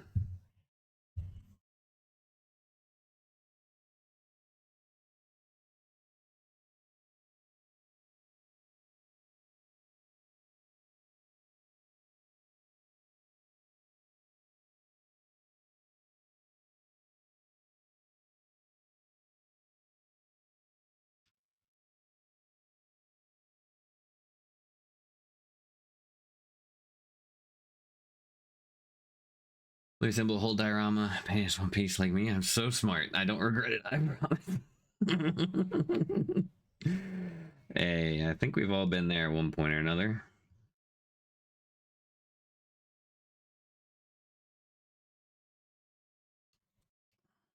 Okay, so it's getting kind of brighter. It's definitely kind of got some brownishness to it, which I'm not a huge fan of, but we'll try to work that up into a bit more orange, likely with a final highlight kind of thing.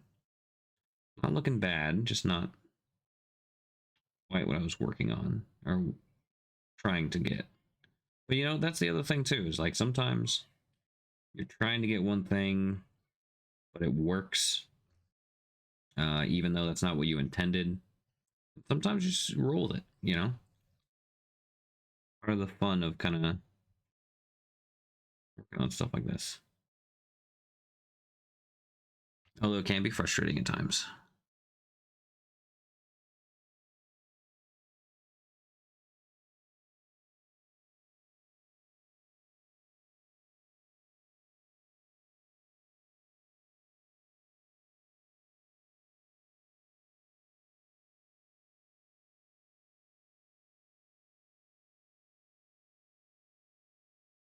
Part of the joy of painting, indeed.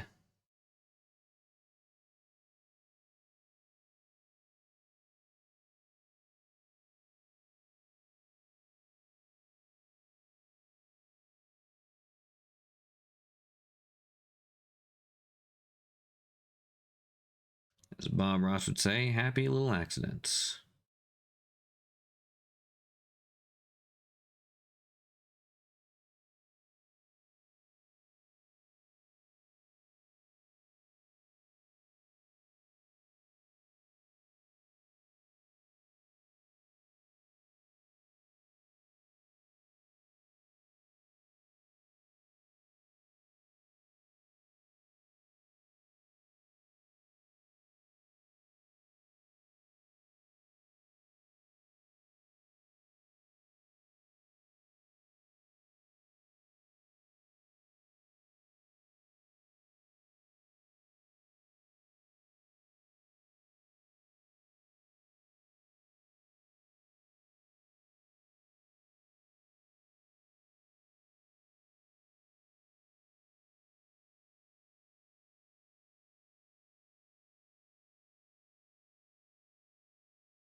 I think the real struggle for me, like I'll put an army together, have it ready to be painted, but if it's not painted, I still don't want to play with it, like until it's all painted, you know.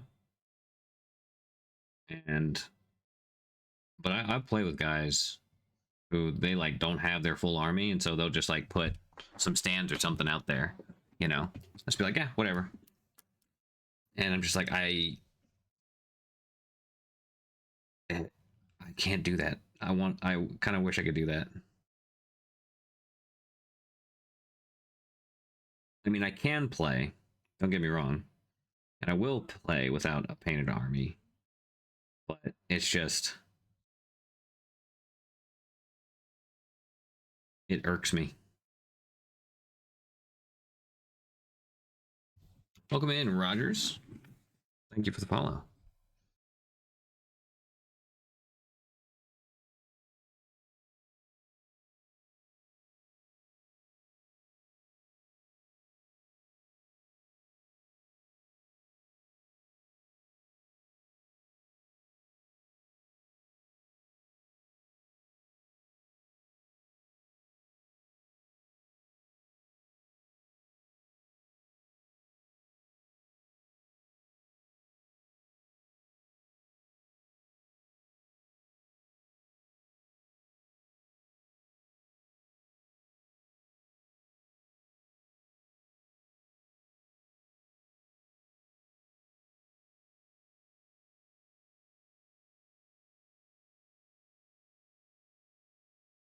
Okay, let's get these little buggy looking legs.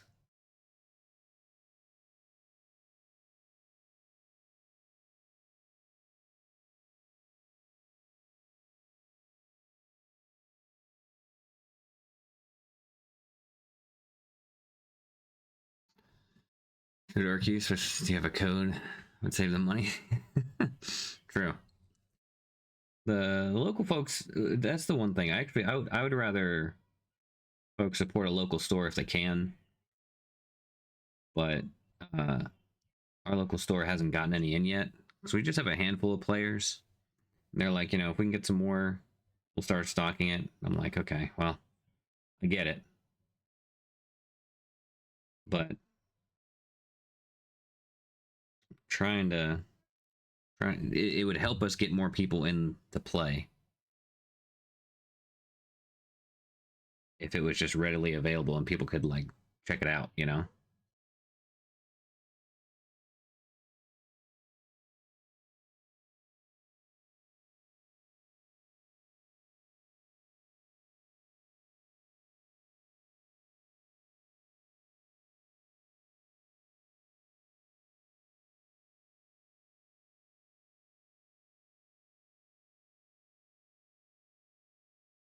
Starbucks, yeah, exactly.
You know what I really need to do? I need to reach out to Oscar Lars because he teaches a class about making like cool army presentation tables and stuff. I want to do that.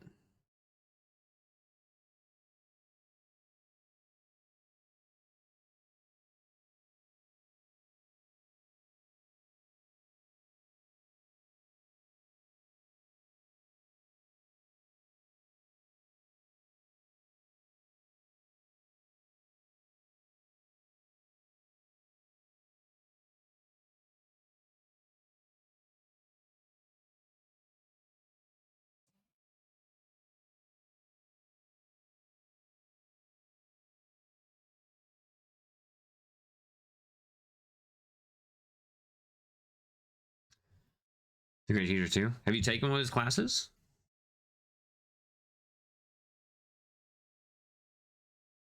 I was talking to him a little bit ago, and he was like, "Dude, if you ever come over," and so I was like, "Actually, I'm make it a point to do that." As a matter of fact, sometime likely close to the summer, because between going to this Conquest tournament in a few weeks, and going to Adepticon, it's pricey.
But she's really picking. Oh, really?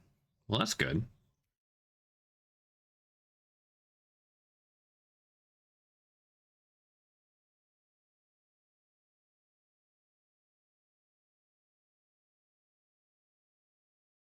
Now the question is, has she taken your class? And if so, what was her feedback?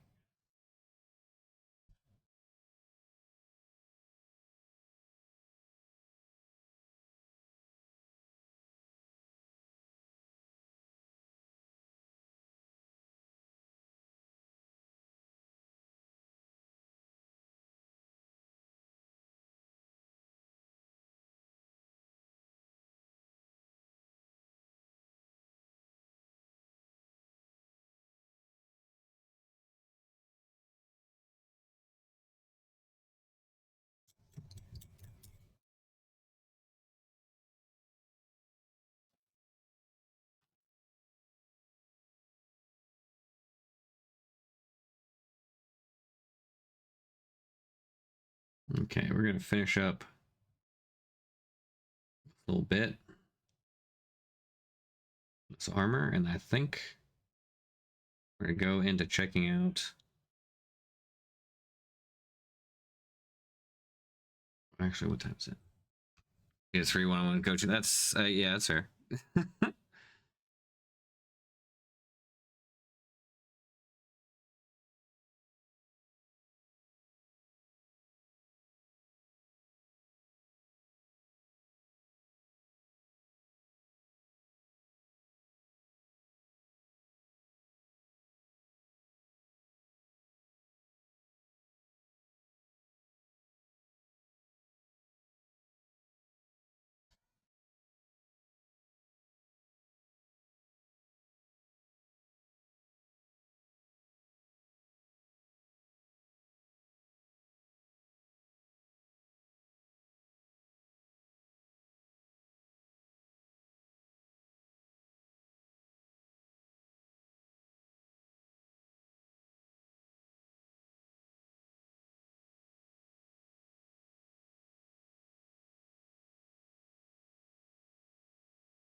Okay.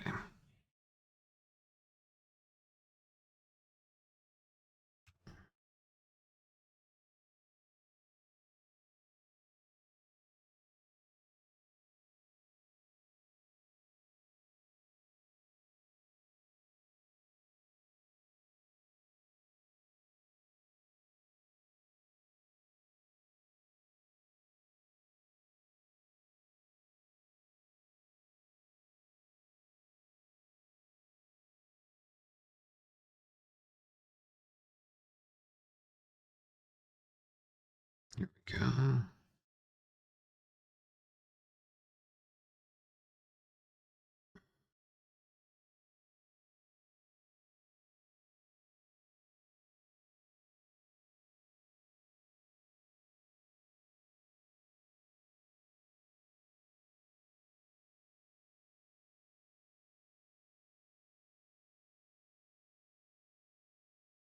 One of the hard parts I struggle with is like I know where light's supposed to go sometimes, but it will not look good if I only put highlights there, you know? There's also tabletop, so I don't have to worry too much about where the lighting goes.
Hey, Panda, good to see you.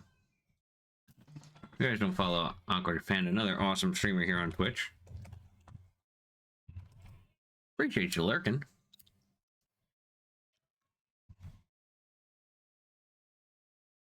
Hope you're having a good weekend.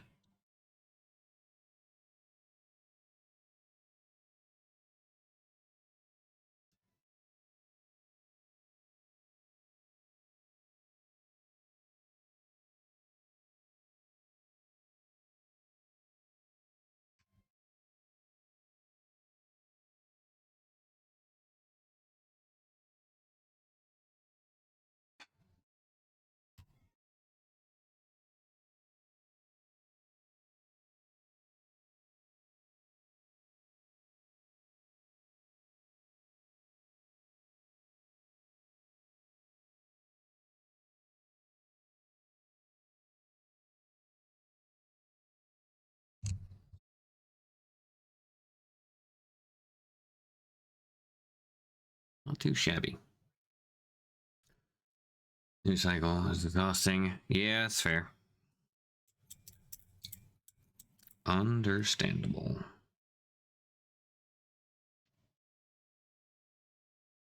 The other ass models, yeah, I'm digging them.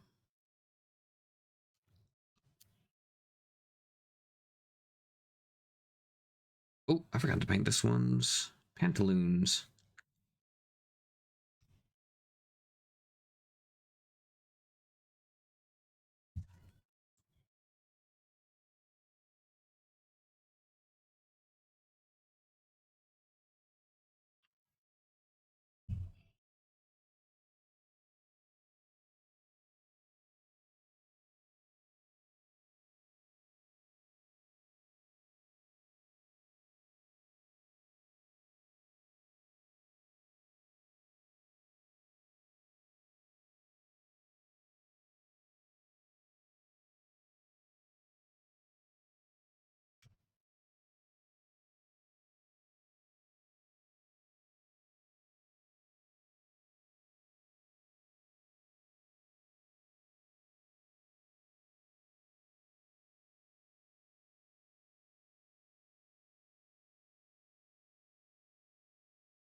Hmm.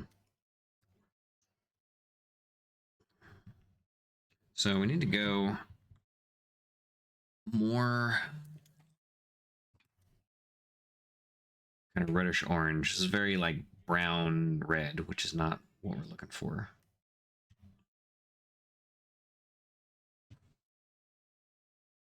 Maybe we'll just add orange to the previous mix that we were just using.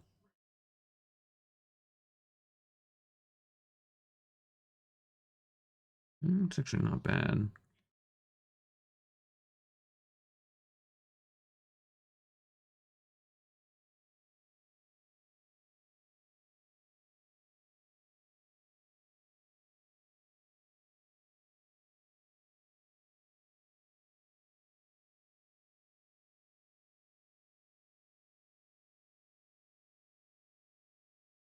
I think to make this really look like a chitinous bug armor, I just need to go like ham on the like super strong highlight. Like no pussyfooting around here.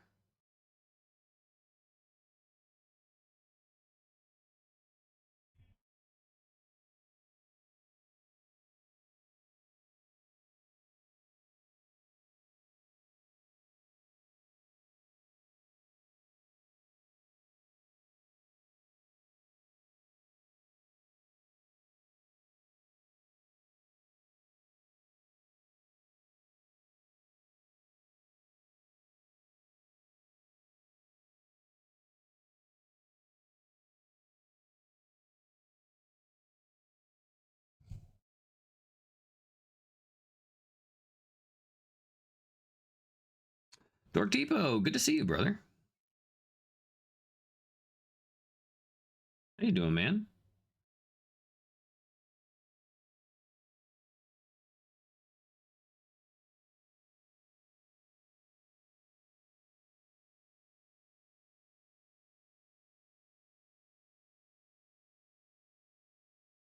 It's not really red, but it's kind of working out.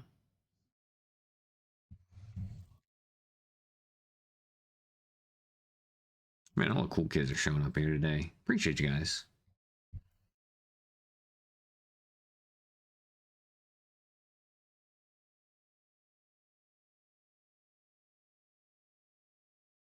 Not that anyone here who was here before isn't a cool person.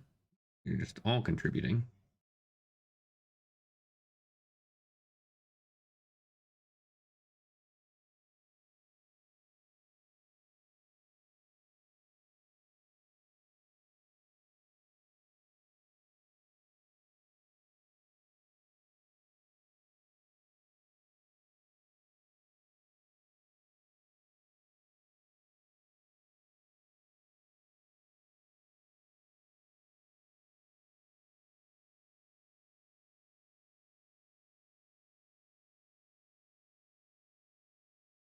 On the one hand, I think I was right with just going ham with the orange and whatnot. It was definitely not the intended color, but I'm digging it. It's working.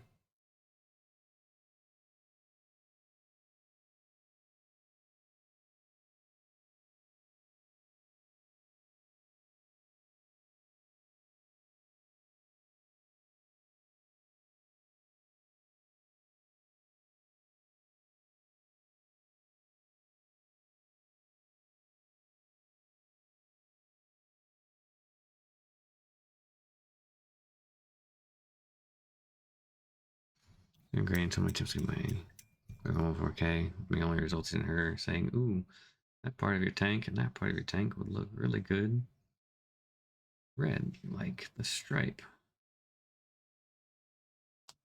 And I said, so now 20 minutes of masking and taping.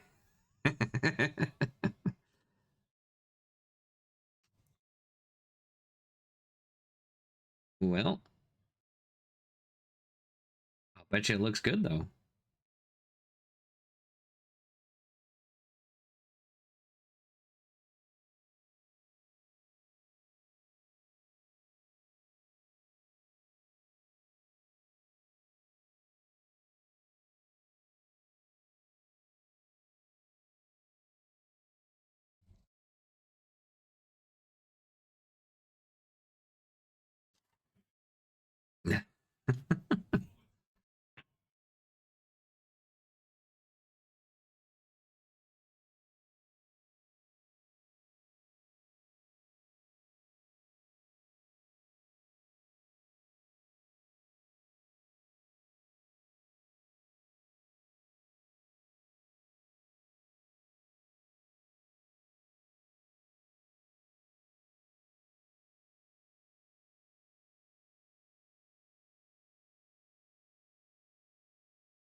If I were to go to watch or check it again, don't tell her she's probably right. I suppose we'll find out here soon once it's done being painted, huh?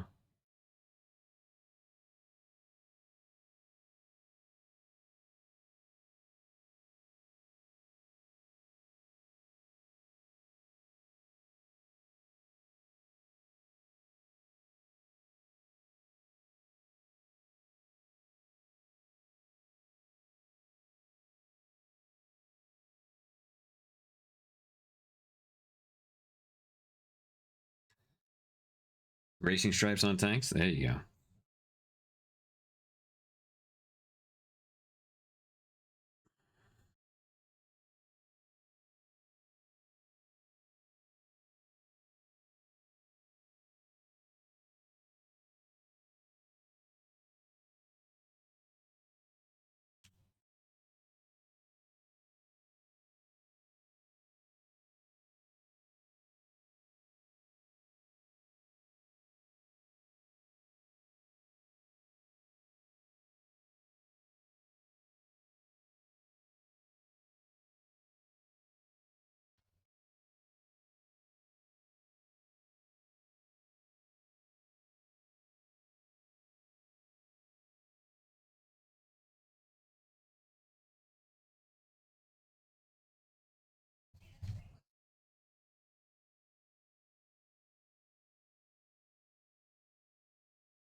That's looking pretty neat.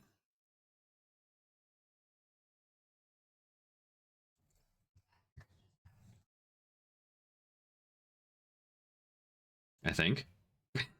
I realized I said that and I was like, I'm not sure if I'm asking a question or not, but I guess I am asking a question. This is kind of looking neat, I think. There's a lot more orange than I anticipated, but maybe what we can do is just like a nice little quick speed paint wash of red or something.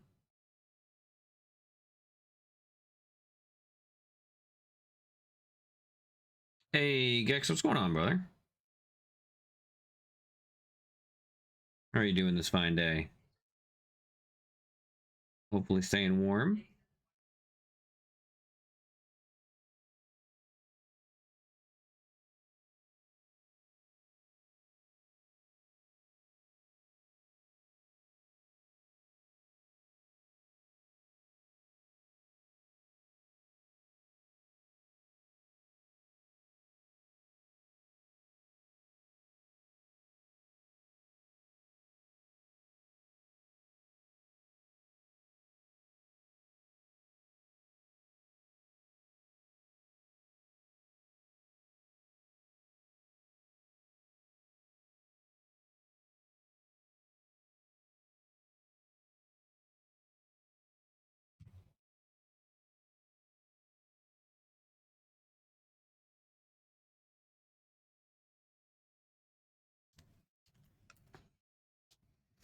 Dealing with a lot, but okay. Okay. Well, I'm sorry you got to deal with a lot, but hopefully, hopefully everything will get resolved in a good way. You'll be able to relax a little bit. Also, Gex, are you going to Adepticon? Out of curiosity.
Bruce Games Rise, what's going on? How you doing? Welcome, welcome. Supposed to go. One of my plans has to be canceled. I'm sorry to hear that, man. I'll be going to LVO though. Ooh, just another reason for me to try to go to LVO.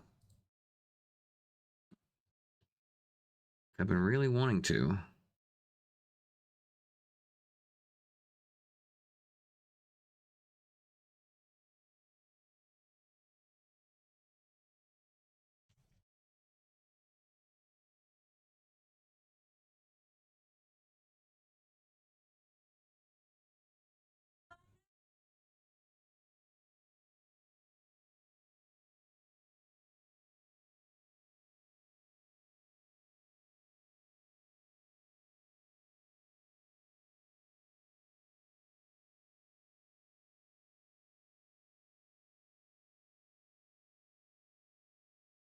I do. You passed through 30K. Nice.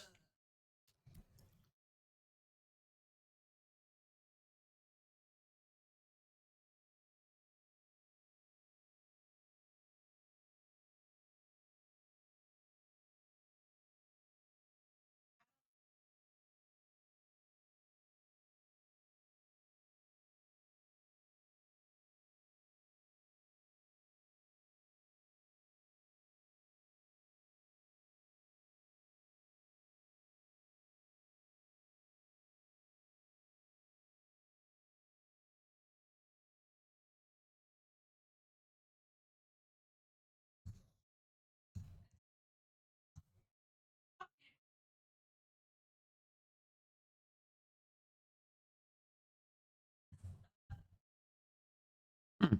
I guess I did kind of accidentally paint some orange, didn't I? But I'm digging this. It was originally not supposed to be quite this orange, but I'm liking this. It still kind of looks like an ant, though, right?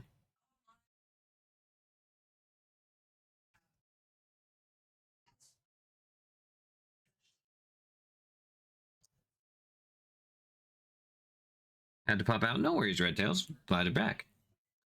Wish I would take care of you. Call if you need my number. I just want smooth. My stream will be there. That's true. Same here.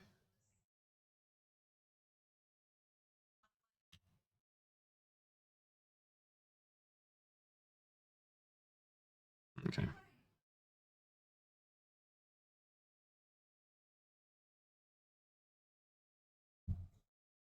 We'll just keep rolling then. Actually, here in about... Actually, pretty soon. We'll take a real quick break. And we will...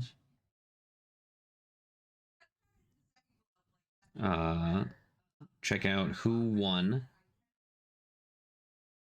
December's Colors of Conquest.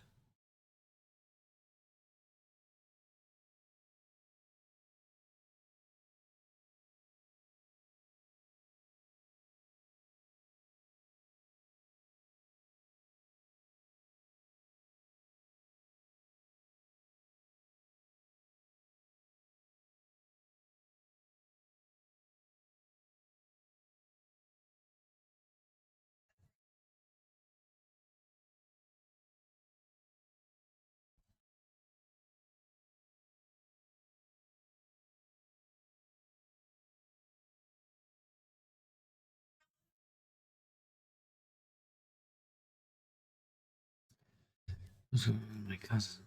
It's hard. Way by me. Yeah.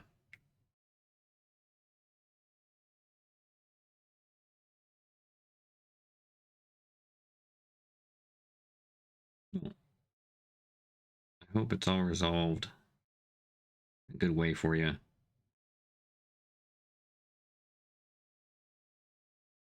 Sooner rather than later.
I'm just trying to pick out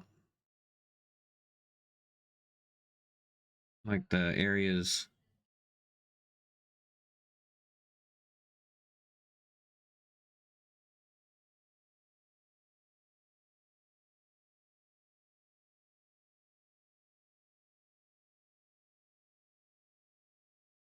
That would stick out.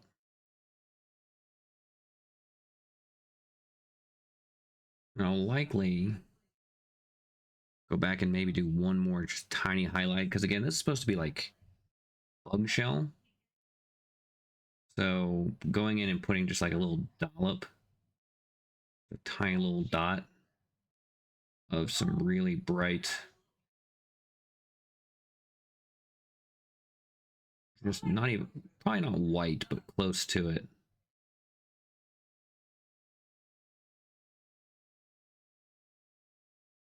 To really make the fact that this is supposed to be shiny bug carapace apparent.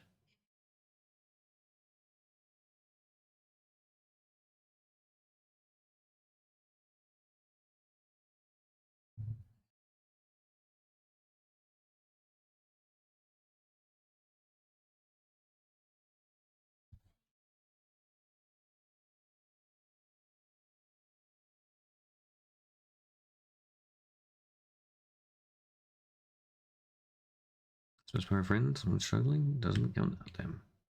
Awesome. Absolutely correct. I'm digging this. Thank you, dude. I appreciate it.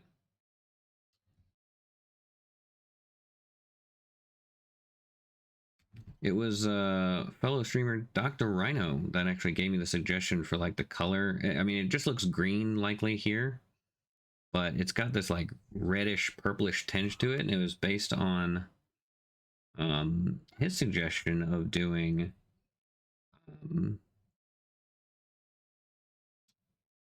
oh shoot, now I'm forgetting the plant's name. It's a bean.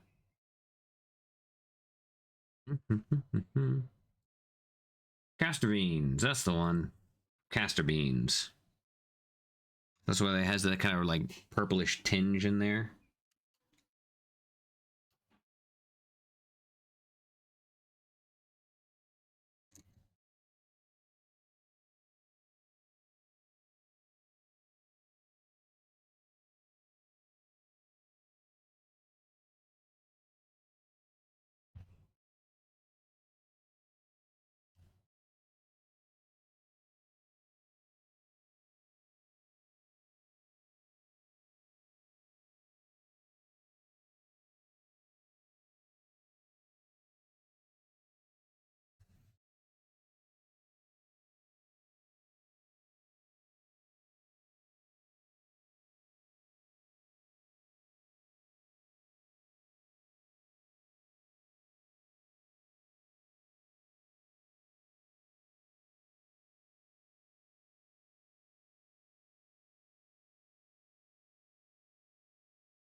Polo Pipa, welcome in. How are you doing today?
You should see the whole line of Weaver Quartz. You absolutely should. They're pretty amazing.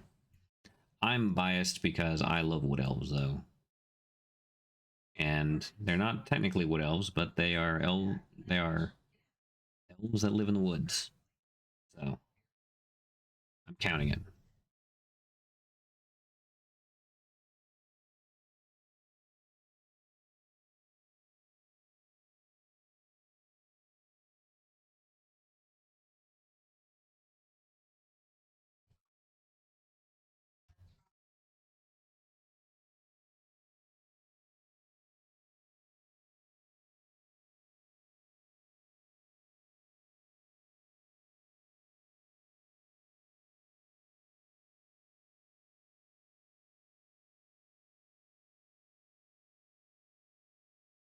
Okay.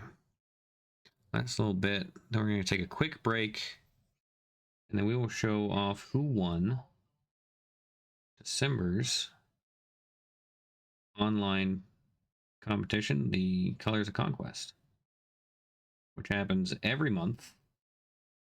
If you paint and post your stuff online, hashtags Colors of Conquest and miniature painting, as well as tagging the official account, you're automatically entered to potentially win some store credit. Pretty sweet to me.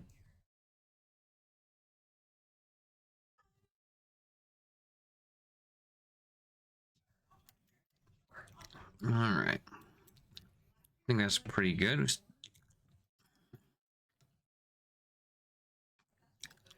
Not too shabby. All right. Quick break. Then we'll be back. But now, ooh, I just realized how dark it got here. I need to turn on some light. There we go. That helped a little. But we'll be back here in just a little bit. And from there, we will we'll check out who won for December. So we will be right back.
Okay. I think we're back. I think we're ready. Check out Colors of Conquest for December. Let's go ahead. And before I jump too far into it, it'd probably be good to kind of explain what Colors of Conquest is, I think. So, if you have not seen it, every month that anyone paints Conquest, you can enter the monthly contest to basically just win some extra money to spend on some Conquest, which is pretty nice. if you go to submit anywhere that social media exists, make sure you use hashtag Colors of Conquest and hashtag miniature painting. And then it is important to tag their social media platform as well, if you can. But if you do that, they choose 10 winners for the month. One of them is like the overall winner, and the rest are the runner-ups. And the winner gets a $50 slash €50 voucher for the war game, the Parabellum shop, and the 9 other finalists will get 25. So pretty sweet. There are some rules, you know, it has to be a conquest miniature. Conversions and stuff are allowed, but yeah, it's running and it's doing pretty well. So we're gonna go and see who the winners are for this upcoming. Oh, also before I get too far into that, the other one to think about, they're actually for this coming month. There's a Weaver's specific Colors of Conquest that's going on. Is the first one they've done a faction specific one, so that's kind of cool. But yeah, if they have a few different ways you can enter. If you paint at least one character in 3 regiments based. If you do the Koila or the Sky Draga, just by itself, that's another category. Single model, so a character like a Rune Shide or the Rune Shi or Shanaha Shi, something like that. Then you can do a single model, or you can do a 4-figure infantry stand. You can do infantry, cavalry, or brute set, but it has to be the whole box set, so it's 3 stands. So 12 infantry dudes or 3 brutes. Or you could do a First Blood Warband with the Shanaha Shi, 4 Kern Skirmishers, the Gaha Hunters, like we're painting today, 1 Kran Guardian, and 1 Scale Dancer. So, and if you do, the prize is that you get one of the numbers 1 through 5 Founders exclusive for the Weaver Courts, which is pretty awesome. I wish I could enter this because I absolutely would. But since I cannot, you all will have to do it. And hey, if you get one of them, let me know. And you, for some reason, don't want to, just, you know, send it my way. Easy peasy. Oh, man. How's it going, Bodacious Pie? Good to see you. We are just about to jump into the Colors of Conquest for the month of December and see who won. So we may or may not have accidentally spoiled it a little earlier, but we're going to jump back in anyway. See how it goes. So first up, we have really One Eye rolling in with an excellent lineup of pretty much all the Christmas Conquest character. Actually, no, these are all the Christmas Conquest characters. They did have an STL. I think it's still up there, where the old Abomination you could print like him holding a candy cane or something. But the Christmas chickens, the Christmas Kraken, the Jolly and the Mean, and this year's Krampus, all together, all Christmassy, ready to go. Assuming to finish painting mine. I have all of them, but I haven't finished painting any of them. But pretty cool stuff. Awesome to see the full lineup of characters. All right, next runner-up we have Patafrag with the Jorogumo, a winter-themed Jorogumo at that. Really, really nice work. I love this. I think it looks like it was probably like some airbrushing and then some good dry brushing, but the dry brush control here is excellent. It looks really, really nice. Just very subtle, but just enough to get it going. It's really good. It's all very atmospheric together. There's very cool blues going on with the water and everything too. So really nicely done. Next up, we have Why Are Carrots? Still don't know, but awesome looking city states. Promethean, no, Hephaestian. Sorry. really nice job going with these kind of like gray colors. Very almost like ashen skin a little bit. But going with the really, actually, you know what this reminds me of? Hades from Hercules. It's got the blue fire going on. Oh, you don't see the same thing? But it's looking good. Very nicely done. I don't know if that was the intent or not, but it's there. I see it in my mind's eye. Next up, tabletop with the Kitsune. Love the color choices here. Orange and like a turquoise is just like almost perfect color combo. It's hard to go wrong. But the just like slightly purplish skin tone as well on it looks really nice. And you got the gold there as well, so it's just a really well done piece overall, and just a little subtle hint of bamboo and some fallen leaves. It's I love a good it kind of reminds me of some of the like some of the Asian films, and they have those like lots of leaves and colors and stuff, and very like martial arts style. Really cool, really nice indeed. All right, next runner up is Growling Varla. Heck yeah. And I'm going to butcher the pronunciation of this, but I'm going to attempt to I think it's the Zilliarch? No. Wait, I might just have it completely wrong anyway. Which one is this? Oh, Strategos. Yeah.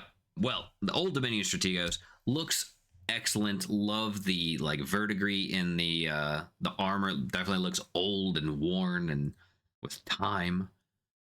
And the nice little basing with the little ruin in the back there. Really nice. Congrats, Growling Varla. All right, next up we have Zlolos. I think that's how it's pronounced. I apologize if I butchered your username, but a crazy Tengu Bushi. Or I can't. No, yeah, this is the Bushi. It's so fascinating to me how intense all these Euroni players are making these bases, and they're stacking them. I guess they do have more room since they don't have the infantry, but man, almost every single time I see a Euroni on here, there's something crazy wild going on with the base, especially the smaller units. It's crazy, but the basing on this is just wild in the best way. So well done. All right, next up we got Alpine Dice with the nice Dwagom Ancestor. Looking really good. I like the purple and like dark greenish grass going on around the base too. Looking really good. I do not know what those signs say aside from Dwagom. But Ognisiros, I think, is one of them. But I assume that might be something in another language that hopefully well maybe has some cooler stuff that I can't understand. But really nicely done overall. I really enjoy the red and the beard as well. But you can see the orange coming from the armor up into that red, so it's looking really good. Congrats, Alpine. Next we have Abishai, I believe, with the lineage Highborn.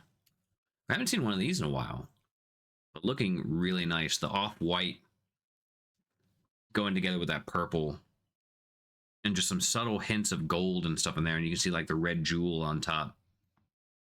It's really nice. Good blending all around. Well done. All right, this is the final runner-up for the month of December. Siberia 87 with the Rakshasa. Looking fantastic and lovely background work as well. But yeah, the purple and turquoise is such a strong color scheme as well. And again, with the orange in there, obviously with the tiger stripes. But yeah, really sweet. Really sweet figure. Big fan. And the metallics are really nice and clean too. It's hard to do that with true metallics, I feel, but it all works together very, very nicely. And last, but well, kind of last, I guess, certainly not least, because the winner of December's Colors of Conquest is Ocean Wolf Toby with the Samurai. This is a very small figure too. This is smaller than most, but some subtle flame inside of the smoke and the pipe there. Excellent colors. Just lots of that kind of blues, grays, and greens and purples. You even get some of that cool color of the greens up in the gold as well, which is really, really cool. Cool Studio, welcome in. Good to see you. We were just checking out the winner of December's Colors of Conquest. How are you doing? How was your stream?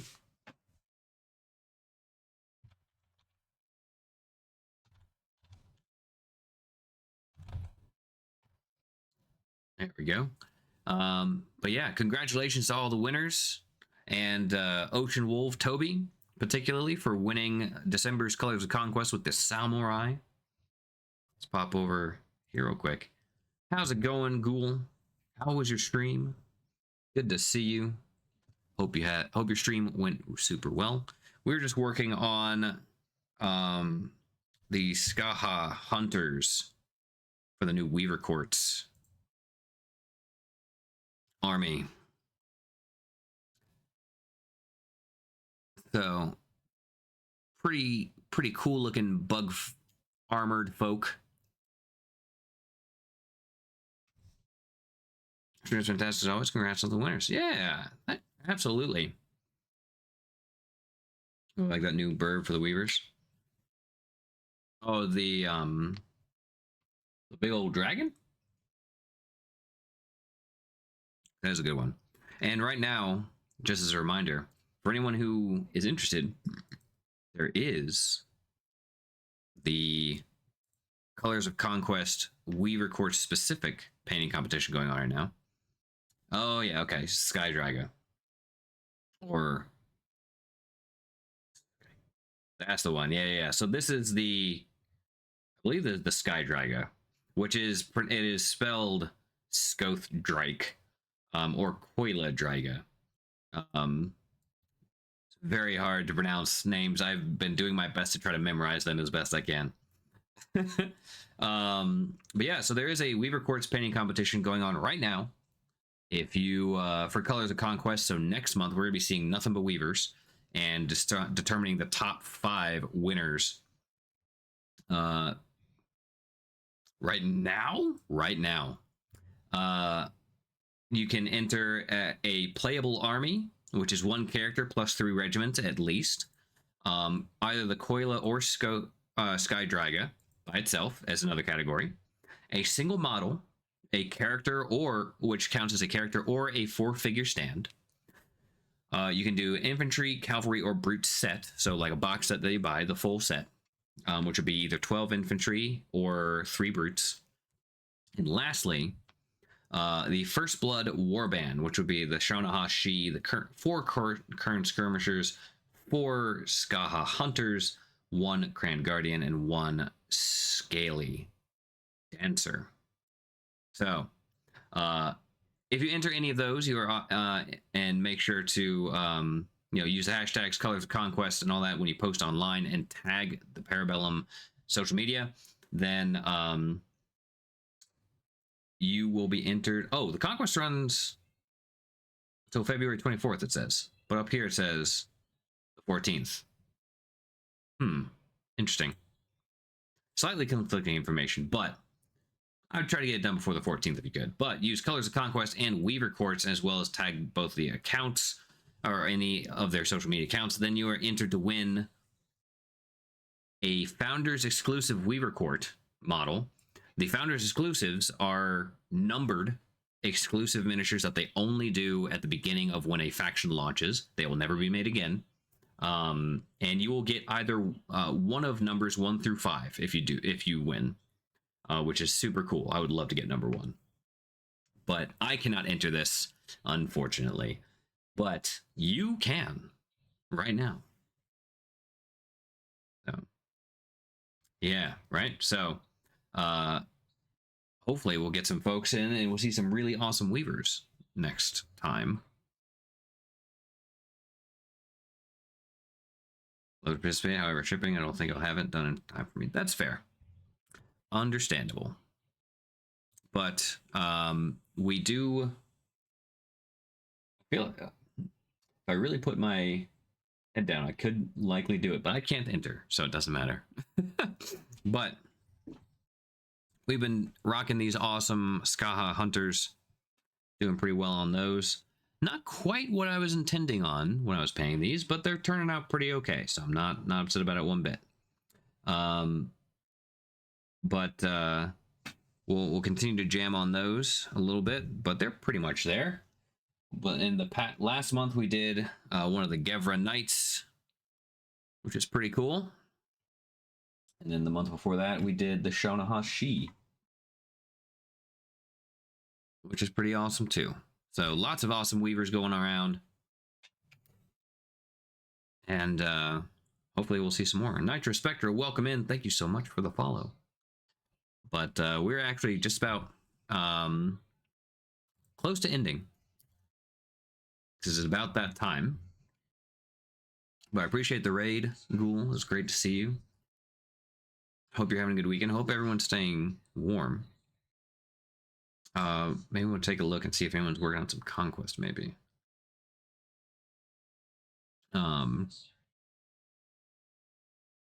If not, we can roll into somebody else. Let's see.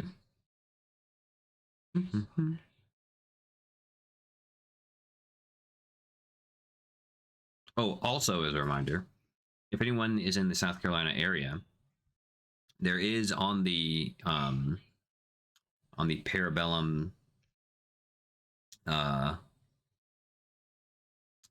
calendar, there is a lovely little event going on in 2 weekends from now, the weekend of February 7th, and I will be down at that tournament.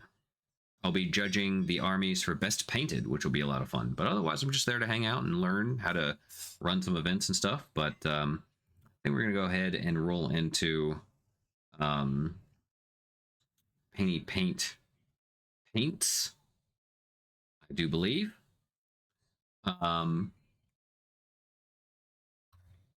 Start this raid going on. And but I super appreciate everyone who's